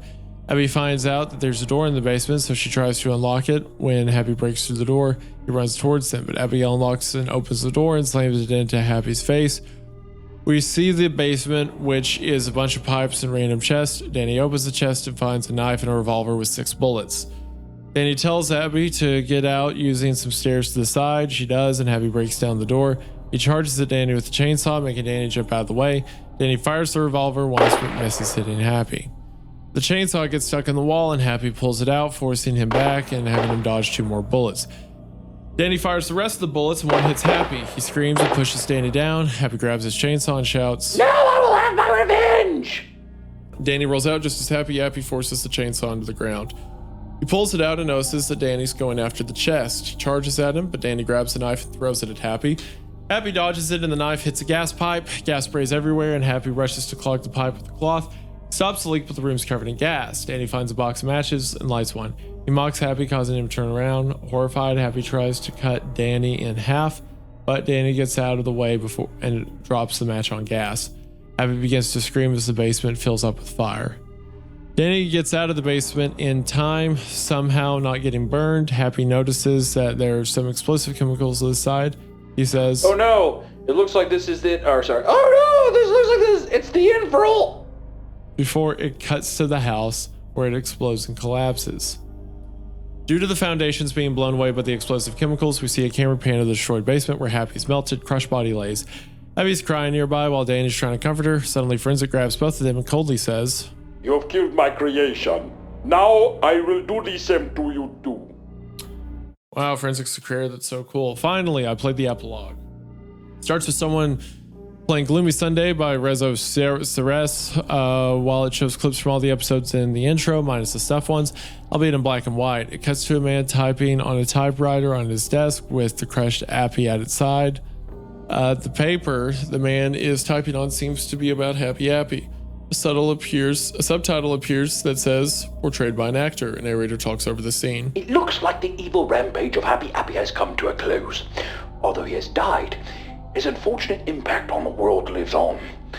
The many people who died on that show did it so the sick man who directed the show could see his true vision, a snuff TV show. What the director is, I have no idea. But I think everybody would like to think that he died in a gruesome way. But the man turns his face to the camera. You'd think he died, but although Happy is long dead, the director lives on. And somewhere in the world, he is making private home videos, which continue the whole story of Happy Appy. But you might be wondering one thing. Why did Happy Appy go so bad? We might never know until the director comes out and reveals why he made Happy kill all those people. The director slowly fixes Happy's puppet with clay model utensils. Somewhere in the world, the director is slowly rebuilding Happy's clay model, damaged in the series finale of Happy Appy. And if the director rebuilds Happy's clay model, who knows who might be killed next? It could be a celebrity's child. It could be the president's child. It could be any child. We only say two things. The director's alive, and he might be killing someone. I hope someone will kill the director, Frederick Gorgodi. It cuts to Happy's rebuilt model. The director has a knife. It cuts to black and screams heard. I hope someone will kill Napoleon. Now we know that now we know who Napoleon / Forenzik is. He's the director who made the show, Frederick Gorgodi. As the disc ended, Jim said, Well, at least that's over. And we know who Forenzik is. He gave the disc to me and said, Keep this. Even though I want it to be destroyed, keep it so that you can learn more about these episodes were made. I said okay and left his house to tell about the last episodes. Oh, and I remade the episode list to guess where the hospital doctor was. Flash it on screen. I'm not reading it. Yeah, it's there on screen. The hospital doctor's second to last in season 1. I don't know what that means. Oh, he says I guessed on where it was. Okay. Yeah. All right, November 5th. You know, I don't think that revealing Forenzik's identity was a good idea. When I went to sleep on the 4th, I heard someone open the back door. Didn't he kill him twice? I feel like he's been dead for a long time, but whatever. This it was probably Frederick or one of his friends. I grabbed a gun and went into the kitchen. In front of me was a man in Forenzik's clothes trying to burn my house down again with a lighter. However, unlike the normal Frederick, he was quite fat, giving me the idea that this was John Wilkinson in disguise.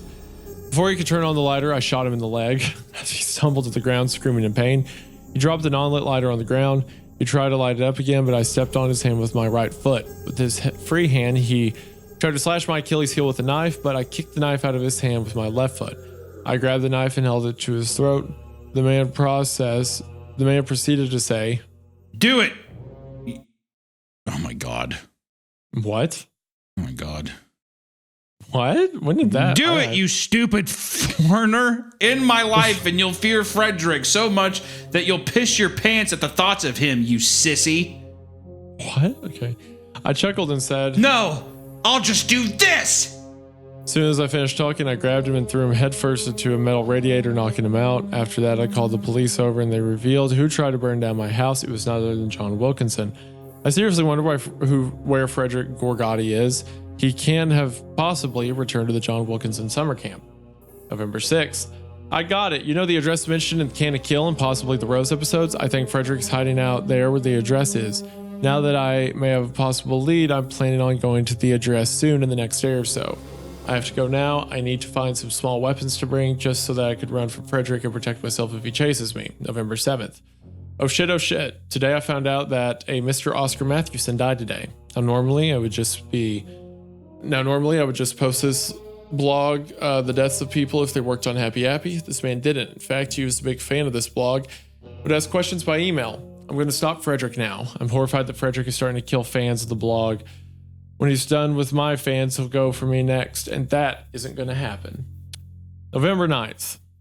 This post will be the last post of this blog. That's a lie, there's 2 more after this. Even though many questions related to the show remain unanswered, this post will or might answer the ones related to Forenzik and Frederick.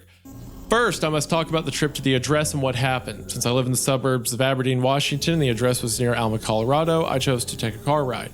And took some things with me. First thing I took was a photo of Frederick Gorgotti for when the forensic I find is actually him. Also took some weapons like the knife and the pistol. After driving for almost 23 hours, I reached Alma, Colorado. The address, which I will not tell for people's safety, was over 5 miles out of Alma. I drove over to the address and there it was. It was a fancy abandoned house, sort of like the ones in Happy Rots in Hell. In fact, it was the same house, albeit with a spray paint sign that said Happy Appy Fun House. I don't know why the house was rebuilt though. To make sure Frederick didn't trap the front door, I peeked inside. Sure enough, there was a shotgun trap using a Winchester. I tried to sneak into the window, but Frederick locked the window, so I had no choice but to break the window. Climbed in, making sure not to cut myself on any glass. After that, I disarmed the Winchester trap and took the shotgun. He didn't bring a gun. The house was completely abandoned. All the lights were off, save for the room where the window was. I looked for the light switch, but I was distracted by the fact that parts of the floor were wet. This meant one of 2 things. Water leakage had happened, or there's blood on the floor. I ran to the light switch and tried to turn the light on. However, it didn't work, so I headed for the circuit breaker. Sure enough, the circuit breaker only had one switch that was on. I turned on every switch, which made nearly every light in the house turn on. I went back to the staircase room and turned the light back on. As I guessed there was some blood on the carpet and floor of the staircase room, I said, "Hey, Forenzik, I know you're here, and I turned the power on for every room in the house. Now you can't hide in the shadows." There was no response, which I knew was going to happen. I shouted, "Hey, Frederick Gorgotti! I know you're Forenzik!" No response. Since there was no response, I explored the house a bit more. From the staircase room, the living room was to the right while the kitchen was on the left. Since I was closer to the right than left, I explored the living room first.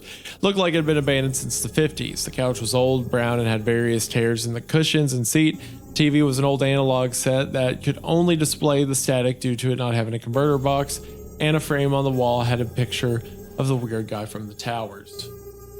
On the front wall, there was a door that was left open. I went through it and was in the laundry room. It looked like a regular laundry room at first, with washing machines and laundry baskets. However, some pieces of clothing in the laundry baskets were stained with blood, and over the laundry baskets was a framed photograph of Frederick as Napoleon hanging out with Happy Appy. Other than a door to the right that leads outside, there was nowhere to go. I went out of the laundry room and went into the kitchen, and I wish I hadn't. The kitchen was just as run down as the living room, but it was probably worse. There were countertops, dishwashers, and an oven which had been rusted up. On them, however, was rotten meat infested with maggots. The stench was unbearable, so I quickly ran out of the kitchen into the dining room, not noticing anything else other than the rotten meat. As I entered the dining room, I noticed that there were more maggot-infested rotten meat, so I ran into the next door room, which was the hallway and looked at what the dining room had in it. There were various chairs, all of which were pulled out. Other than that, it looked like a rundown dining room with rotting meat. Hallway was nothing special, to be honest, and led to nowhere. At the end of the hallway, near the laundry room, it looked like someone piled up a bunch of wood to block off entry to the hallway. After dashing through the dining room and kitchen, avoiding the smell and accidentally knocking a chair over, it was time to go upstairs. It was the only place I could go. As I was walking up, though, I had a feeling that someone was watching me. I turned around, but no one was there. I finally went up the stairs and tried to decide where to go, the left hallway or the right. Suddenly, I heard an all too familiar voice. Hey, Jerma, guess who? I froze instantly. It was Frederick on the other side of the hallway. I said, Are you gonna run away from this? Are you gonna run away from me this time? and he said, No. Why would I do that? You know I'd never run away. and I responded with, Listen, Frederick. How do you keep coming back? or no response from Frederick for a while, and Frederick said, Well, I have some people who work with me. They do my dirty work and I try to kill you. I'm a fool to do your dirty work. Oh, yeah. I don't want to do your dirty work no more. It snapped back with, But anyway, how did you get here? I said, There was an address listed in 2 episodes of season 2, and I went to whatever was there. Frederick said, Ah, it looks like I shouldn't have put that address in. It wouldn't have made the authority search more fun. For me, that is. we know all of this. We know all this. When did you switch to an Indian accent? I just realized you were doing that. Like a paragraph ago. It's pretty recent. All right. I wonder if I could talk Frederick out of killing me. I said, Listen, Frederick, why do you kill people? and he cheerfully replied, Well, it doesn't depend on who. Well, it depends on who I killed. If it was a worker for Happy Appy, it was because I wanted Happy Appy to be more mature. But those damn employees and managers wouldn't let me know, or wouldn't let me. Now that they're all dead, I went after your fans, and I'll soon go to you. I was about to say that John Tresty, Jim Forrester, and Tristan Drews were still alive, but I stopped, probably because Frederick killed them already, except for Forrester. I said, Well, you don't have to kill people just because they ruined your show. Or should I say, magnum opus. Frederick took out his bloodstained scimitar knife and said, Do not make fun of my show. I bet you don't have the balls to take another comment. Do it! sign. I said, You should have been happy that your show aired and got decent ratings. oh my gosh, dude. Oh my gosh. Look at Oh some my of the gosh. shows now that only aired for a few episodes before being canceled. Oh my gosh. Oh my gosh. Frederick put away the knife and said, You're right. I should have been happy about my show. I was relieved to have finally corrected Frederick. But I still love my lifestyle. I love killing people, evading cops, and most of all, stalking you. Oh, the joys! I knew that because Frederick was mentally insane, it would have been hard to stop his ways. Frederick!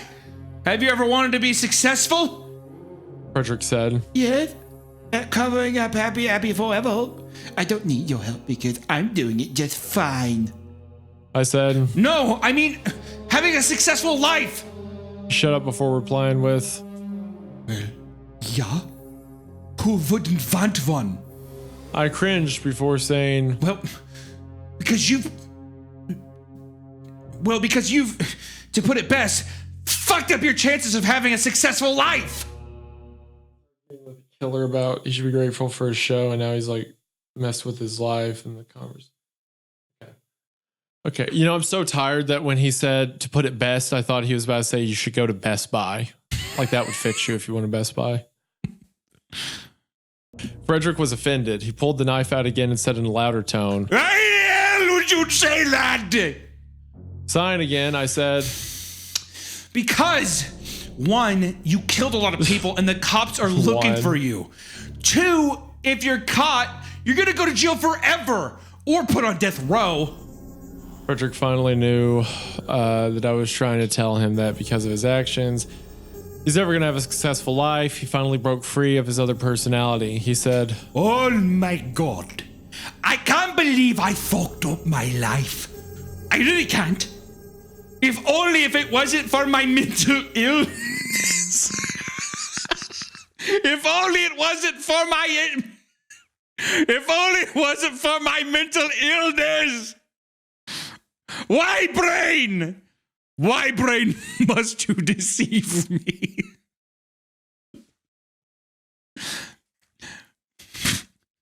So it's not, at some point, the author became aware enough to just make these like gaffes, right? I don't think so. I legitimately believe this is an earnest. Okay. I think this is earnest. I think so. Okay. I don't know. Between this and like, hey, kids want to see a magic trick and the hand grenade, like Right. maybe, Right. I don't know. Frederick sat down on the stairs, put his head on his left hand. Listen, Frederick, you don't have a choice. One day, you will go to jail, and you'll die there. Frederick said, Go. Just go. I don't care about life anymore. I'd rather kill myself than be put to the electric chair or lethal injection. I said, Listen, Frederick, you could probably start a new life by changing your identity and moving to South America. But you'll get arrested one day. So it's checkmate now. what is he talking about? Finally, he said, Listen, before I kill myself, I want to show you my true face. and I said, Sure? Frederick took off his mask. I saw a skinny, pale face with various scars and hair that was ripped out at random spots. It was none other than Frederick. Okay, yeah. Frederick said, Well, Joma, it looks like it is time to go. I'm sorry for killing everyone related to Happy Happy. I'm going to make the survivor's world a lot safer. he got a scimitar and jammed it into his throat, effectively killing himself. I felt depressed that I couldn't save Frederick from his mental illness. I checked his body for anything related to him. On his jacket, I found some interesting things. I found a couple of knives with dried blood on them and a folded sheet of paper. Reading it, I found out that 9 people had worked for Frederick. After taking the paper and his gas mask, I left the house and went in my car to go back home, but leaving my shotgun, katana, and knife behind. He brought a katana? Did he actually? Didn't I say that earlier? You said that as a joke. Okay, that's a bear trap. I have to say that's a bear trap. Well, you said that Frederick had a katana. Okay, all right. When he pulled out the scimitar. I'm giving at least half a bear point. That still counts because there's a katana in the story. That's crazy. That gives you the mindset of the person writing this. It's like, well, I had my shotgun and my katana. Like It's Left 4 Dead, badass, yeah. 'cause that's how things work. Yeah. Well, this is it. I can't believe I have to stop posting on the blog, but I must stop posting on Happy Happy because I pretty much did everything related to the show. I watched seasons 1 and 2, killed the show's insane director, and even went to the studios where it was filmed. However, that does not mean search for answers is over. If you look hard enough, you can find the answers to the exploit questions that relate to Happy Happy. Now, you might be wondering 2 things. What will I do? And well, I regret when I quit posting on Happy Happy. Well, I will actually open another blog, which will be a short-lived one that talks about Fried House Screamers. Remember that? Now, what will I regret when I quit? Remember that? Remember that? Now, what will I regret when I quit posting on this blog? Absolutely nothing. I just want to never see this damn show again. I'm sorry for leaving this blog, but I must part ways for now. See you soon. Germa Vasily Yakovlev. P.S. My gosh, just kill me with a gun. I haven't explained something. Talking! How did the episode... Listen to this, dude. How did the episodes get on Noggin? You see, not all of them did. Only a select few. Stop. Only a select few aired before the show was canceled. How the others came about, I don't know. Maybe Frederick, after Happy Happy was canceled, made new episodes, which were more low budget and gorier. P.P.S. Here's the question I'm going to answer. Where's the playground? Well, you see, they did film the playground scenes at a real playground in Colorado. The only scenes they filmed in the studio were any scenes other than the playground. They had 2 vans for Happy. The first was a miniature. The second was an actual van. After the scene in the Happy Happy movie, they bought a new van. After the part in Happy's Rising with the grenade, a new black one was bought. That's all I could get out. Second post from the same day. Here are the contents of the list I mentioned. There's 10 names, meaning that 4 have either been killed or arrested, 2 have been injured, and 4 have unknown fates. Flash the list on screen. I'm not reading it. It's who died and who stayed Who alive. gives a shit? November 10th. November 10th. It keeps going. The man who uploaded the 3 interviews closed his account on YouTube, but he's given me one last interview, which is with Ray Bolia, aka Danny. Keep it quick, please. I still have nightmares about what Frederick has done to me. Counting the PS and the PPS and the second post, and this is now the 4th thing past he said no more post. How are you involved with Happy Appy? Well, it all started in a small town called Alma, Colorado. I was living there peacefully until one day when I was kidnapped by Frederick. How did this happen? It was 1999. Happy Appy had just been canceled and all the employees were fired. The director, who was charged with the crime, had moved to Alma, where he lived under a new identity. How did you get kidnapped? When I was 7, I was being babysat by my mother's friend late in the night. The man kidnapped me without leaving a trace. Where were you taken? I was taken to a house that had the shape of a barn. It had tinted windows, 3 floors, and a cellar. It was also dark blue. There, Frederick filmed more episodes of this sick show. How did you escape, Frederick? After filming Happy Rots in Hell at this house, an anonymous person tipped the police, saying the kidnapper of me, Miranda, and Abigail, and some other kids was living in the dark blue house outside of town. So the police broke into this house and saved the 4 of us. Frederick ran away, though, which I find stupid. He needs to be found and killed for what he has done to me. Sorry, I just got carried away. Last question for now. What happened to Frederick? He became a creature known as Forenzik. Crazy thing to tell an interviewer. How did he know? Didn't the story start and our main character was like, oh, I'm going to just call him that. What do you mean he became a creature? Whatever. July 15th, posted 8 months later, again, after he said he was going to quit. As soon as you've seen this post, you're now either asking this or you're about to comment with something like this. Where the hell have you been? Well, the easiest answer I could say is I basically decided to stop caring about Happy Appy. No, you didn't. There are 2 reasons why. The first is that some members of Frederick's group, to put in simple terms, are still seeking revenge. The second is that there's nothing left to say about the show anymore. During the time I was gone, I went back to my family in Perm, Russia. And sometime later this month, my younger brother, Vladimir, is coming over to visit. Just a month ago, I got a job, meaning I have even less time to post. Also, during the time that I was gone, only 1 Happy Appy employee died, which is amazing considering that at the very least, 5 to 7 employees died a year before I began research in 2011. Said employee, Johan Broop, who you may remember as one of the producers during the Real Happy Appy movie. She was actually a post-production editor for the show, but she only worked on Happy's Vacation and Nate Needs Help. The interesting thing is how she died. Joanne wasn't killed with a knife or anything Frederick's followers would normally use. She had her head smashed in with a sledgehammer. Thankfully, though, it looks like Frederick's followers have slowed down on the killing Happy Appy employees. This is very good. Also, from now on, I'm going to call people who work with Frederick the followers for consistency. I'm glad that you came up with that. On the last post. Second last post. Fuck you. The second last post. And you came up with it. Then 2 days later, the final last post. Well, I guess this is the end of this blog. There isn't much I have to say now. Besides Happy Appy and Frederick Gorgati, and both of those things are dead. Unless something new happens, I'm not going to update this blog any longer. I will still keep it up so everyone can read about what happened. Done. Oh my God. Oh my God.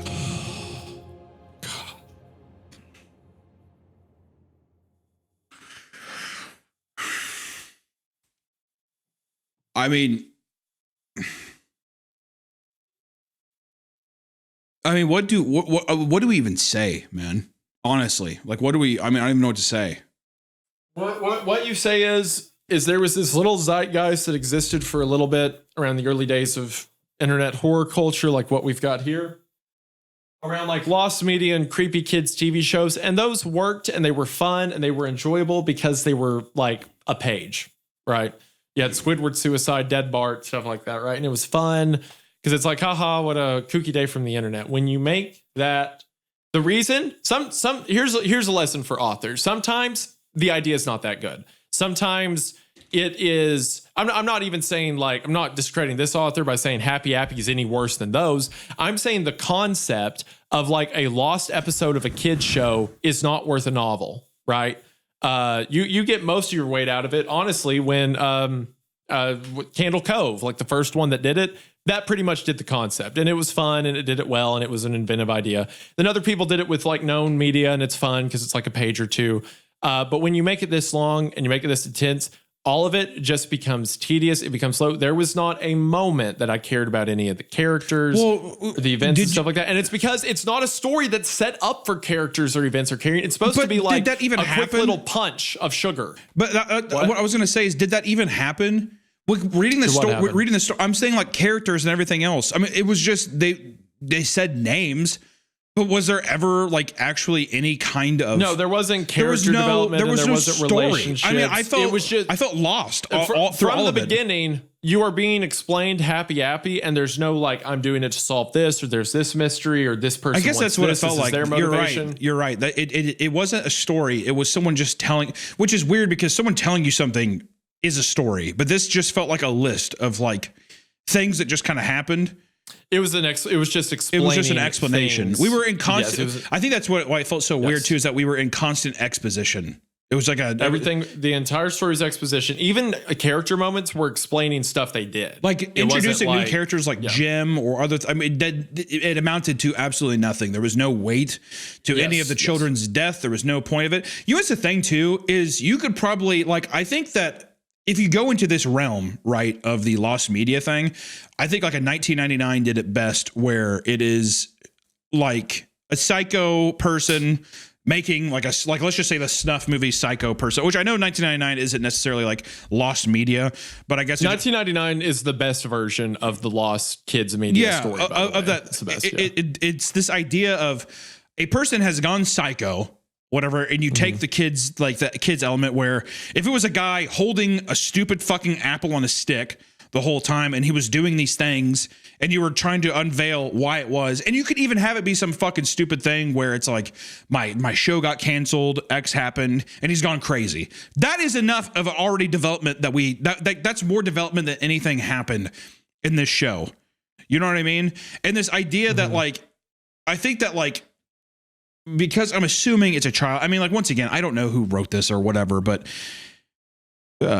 you assume that's a young kid or somebody who just doesn't know what the fuck is going on, because the end of it is like they're trying to draw sympathy, or they're trying to also just be like, you know, you're going to go to jail. I guess you're right. It's like just this like really haphazardly, like, I mean, it was infuriating. This is the only time, I mean, don't get me wrong. I'm jumping all over the place. The thing in the basement mimicking people and the David King thing were like so crazy, like at the end, but at least the buildup of those were like interesting hooks or something that was interesting. So the difference with those, as bad as not, I won't say so much Thing in the Basement. Thing in the Basement was shorter, so it kept it. Even Thing in the Basement. The thing in the Basement is his sister died and he wants answers, and that's what leads him to it. The thing in My Best Friend Dared to Ruin My Life is he has a friend who seems gone off the deep end, and there's this information about him, and now he's trying to destroy him. Well, there's actual stories. There's stories. They're not good, but there is a story. There is a cohesive narrative. This was someone explaining the thing he saw, and then like people dying around him and stuff for the entire duration for 5 hours. And it's also 5 hours for 5 hours, and it's also like the reason the idea worked is because it was short lived, like Squidward Suicide. Right. Or Dead Bart. They didn't have characters or plot. It was a description of things, which is fine if you're 15 minutes, right? You can just describe something scary for 15 minutes. Did this come out before or after those? Oh, after 2011, it might be before. Well, I'm just wondering why a blog post, because by this time, No Sleep stuff and the Creepcast format was alive by that point, right? That like it had to have been. Because I'm thinking 2012 or something. I'm just wondering, like with the blog post thing, was this a precursor for those other things? Squidward Suicide was in 2010, so it was before this. Okay. No, it's the other way around. Because like I said, Happy Appy is like you take those stories and then you're like, I can make a full like novella length out of this, and no, because the format's not made for it, and the concept's not that interesting unless you did what 1999 did, and you use the TV show as a kickoff point for this kid going and visiting the actual location and thinking there was like a killer or a child abductor in his town. And it's like him trying to figure out what this trauma he had as a child was about. Then you can do something with it, but it's not like the entire one. If 1999 and it did its episode descriptions better. But if 1999 was 5 hours of episode descriptions, it wouldn't have been as interesting. Yeah. Right? Well, no, it's true. Yeah. Well, I mean, you care about the things that are going on and happening, and there's actual like payoffs, setups and payoffs that feel nice. I think that and I'd hate to say, because I don't want to say that you can't ever do this, but I think like trying to make a serious thing and trying to make a long form thing where the main character is like lost media, or it's like a talking apple thing that's supposed to be a show. Because that's another thing too that we never really described, is like it's supposed to be that it's like in the show, but the show is like actually killing people. Like is Appy like it's just this weird thing of like this mystical power of like this character's real or not real. Like, is it just happening in the show? Is it happening in real life? I was confused about that even, because every time they saw him kill somebody, it was in like the show, but it's like, it was so, I don't know.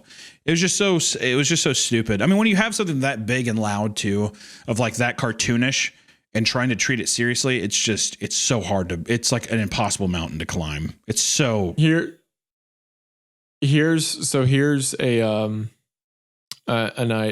my analysis of it. You've heard all the stuff about like horror and comedy are very similar, right? Very. It's all about like your setup. They live in the tension, your punchline. Yeah, they live in the outlandish as well. They live in the outlandish, and they're defined by the payoff. Yes. Of like momentary by the timing, stuff like that. Timing, all that stuff, right? So creepypastas, like, I'm not saying Appy. I'm saying like Squidward Suicide or Dead Bart, like those really quick, punchy, like, remember this thing you saw when you were a kid? Well, what if it was evil? What if there's stuff? That is the horror equivalent of a fart joke. Because fart jokes aren't, well set up, super thought out. It's like it happens and you're like, oh, it's funny. And then with this, it's like, oh, I remember SpongeBob as a kid. That would be kind of scary if Squidward did that, at least when you're 12 and these are scary concepts, right? And that's all it is. Appy is trying to make a 90-minute stand-up special out of a fart joke. Yeah. It's like fart jokes are funny, right? What if we did them for an entire act, an entire routine? It's like, no, fart jokes are not supposed to be stand-up specials. And when you do, they just get really annoying. So, I mean, it's longer. It's kind of crazy to think about. It's longer than Pen Pal. Like what's weird too is we've gotten to the spot where we've gone through. We've had people say since the beginning of the show. We've talked about things where it's like Jeff the Killer. We've talked about Russian Sleep Experiment. We've talked about Pen Pal, Baraska, all these left-right game, all these ones that people say are the like juggernaut hitters. And we keep I think that we keep getting the faces of the more obscure, because this is like a very well-known one. Like this, I feel like we keep uncovering mostly these stones. Ironically, but yes. Yes, yeah. But even still, I mean, people like the same thing with Jeff the Killer. It's very ironic. Like people leaving 5-star ratings because it's so bad, whatever. This is now getting to a part where it's like the infamy is that it's so bad that it's just interesting. Like we keep uncovering these stones. And I think that because of that, I guess I just wanted to say that, like, I don't know, it's painful reading these. Like there's no kind way to say it, but this is a painful one to read, but we've said this before about other ones, but it has to be more truthful here than anywhere else, is that these ones help you appreciate the other stories, So like the next one we read is going to be like fucking Infinite Jest. It's going to be something that's like profound. It'll be a breath of fresh air. Which I think that you have to have these things. And I think that it's at least good for us that it's like documented. Now you're done. Now that looming thing is gone, Yeah. People can quit suggesting it and Reddit and comments. It's an interesting sign. It's like an interesting sigh of relief where sometimes when we read things, when you're done with it, I get bummed sometimes when we read things, because when the good ones are done, you're like, fuck, I wish that was I wish that was one thing we were reading next week, or you know what I mean? Like, and then these ones are like, I'm so glad that's like another one that we don't have to go through. Like we've plowed through. So let me ask you this. At the beginning of the episode, I said that the author announced that they're remaking this, right? Like they're rewriting it and stuff. Oh my God, you did say that. That's right. I did. which I think is interesting. If they wrote this when they were young, they were a kid listening to creepypastas. They're like, it's so popular, I might as well try it again now. What would that even look like? I mean, the only thing I can think of is one, if they redid it, it would be done in a way that obviously they've probably written more since then. They've matured. Yeah. They've done all this stuff. I mean, like, here's the thing. I don't know. It would need to be some time. I need to have a fucking breath before I also. Oh, yeah. The thing of like having to say the word or hear the word happy appy so many times is like torture. Like, it's like being waterboarded. That being said, though, is there the thing to me, the positive of this is that there's no way it can be worse. Like, I think whatever they do, I think that it will be better. And I'm curious to see. Does it like? I'm curious what that looks like, because I feel like if you want to keep it to episode description, it's got to be way shorter. Or if you want to keep it that length, then you've got to change it into like a character driven story around that's the stuff thing is like related to Happy Appy. At the end, you don't just convince the serial killer that he's mentally ill and should kill himself. Yeah, which is super funny. And like it's insane. If that would it's absolutely insane. And he killed himself because people called him stupid. If that line was he killed people because people called him stupid. If that line was in my best friend, my best friend's been daring me to do whatever it is. Yeah. Like we would have been crying laughing. It was such a fucking like mental drain that like all these moments where I was supposed to respond, I couldn't, like I think the last ones that got us was the hand grenade, I think. Yeah. The van saying he killed people because they call him stupid. Yeah. Which even then it was nothing too crazy. I mean, really like it peaked at the 9/11 thing. And like, see, that's where any other story, it would have been like, oh, I watched a tape and it was marked 1999 and it predicted 9/11 and it would end. Like it would end after that.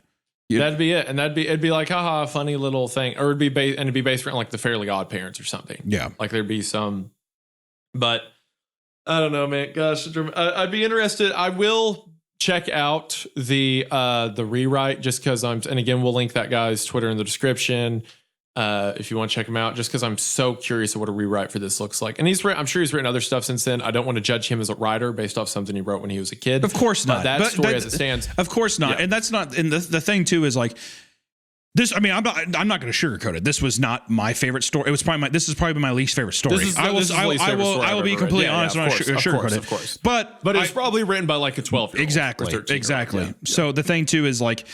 It's the same thing with like when we watched like Marble Hornets and we did that thing. It's like when kids did it. I'm so curious to see where they're at now as adults or whatever. Yeah. Not comparing the quality of those two things. I'm just saying like that evolution of we're children and now we're older, like that thing. But yeah, brutal. I will say while I was scrolling through his Twitter, he said that I'm pretty sure the version we just read was the second version, and there was an earlier version that he said was way worse. Wow. That he posted to Twitter.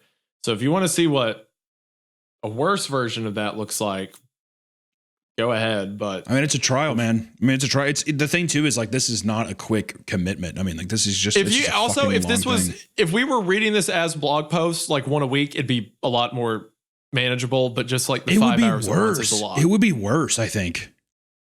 Not if it's like something you see in your Twitter feed and you read and you keep scrolling, right? But if you, I guess that's true. I guess that's true. I guess it's you're right. I mean, the entries are smaller. You're not as fatigued. I hate that it actually affects a year of my life, though. That's also true. So 5 hours versus we have a channel where we do this for a job, so it will affect us forever because we're going to be hearing the Happy Appy theme song. That is true. And that what was that comment you said?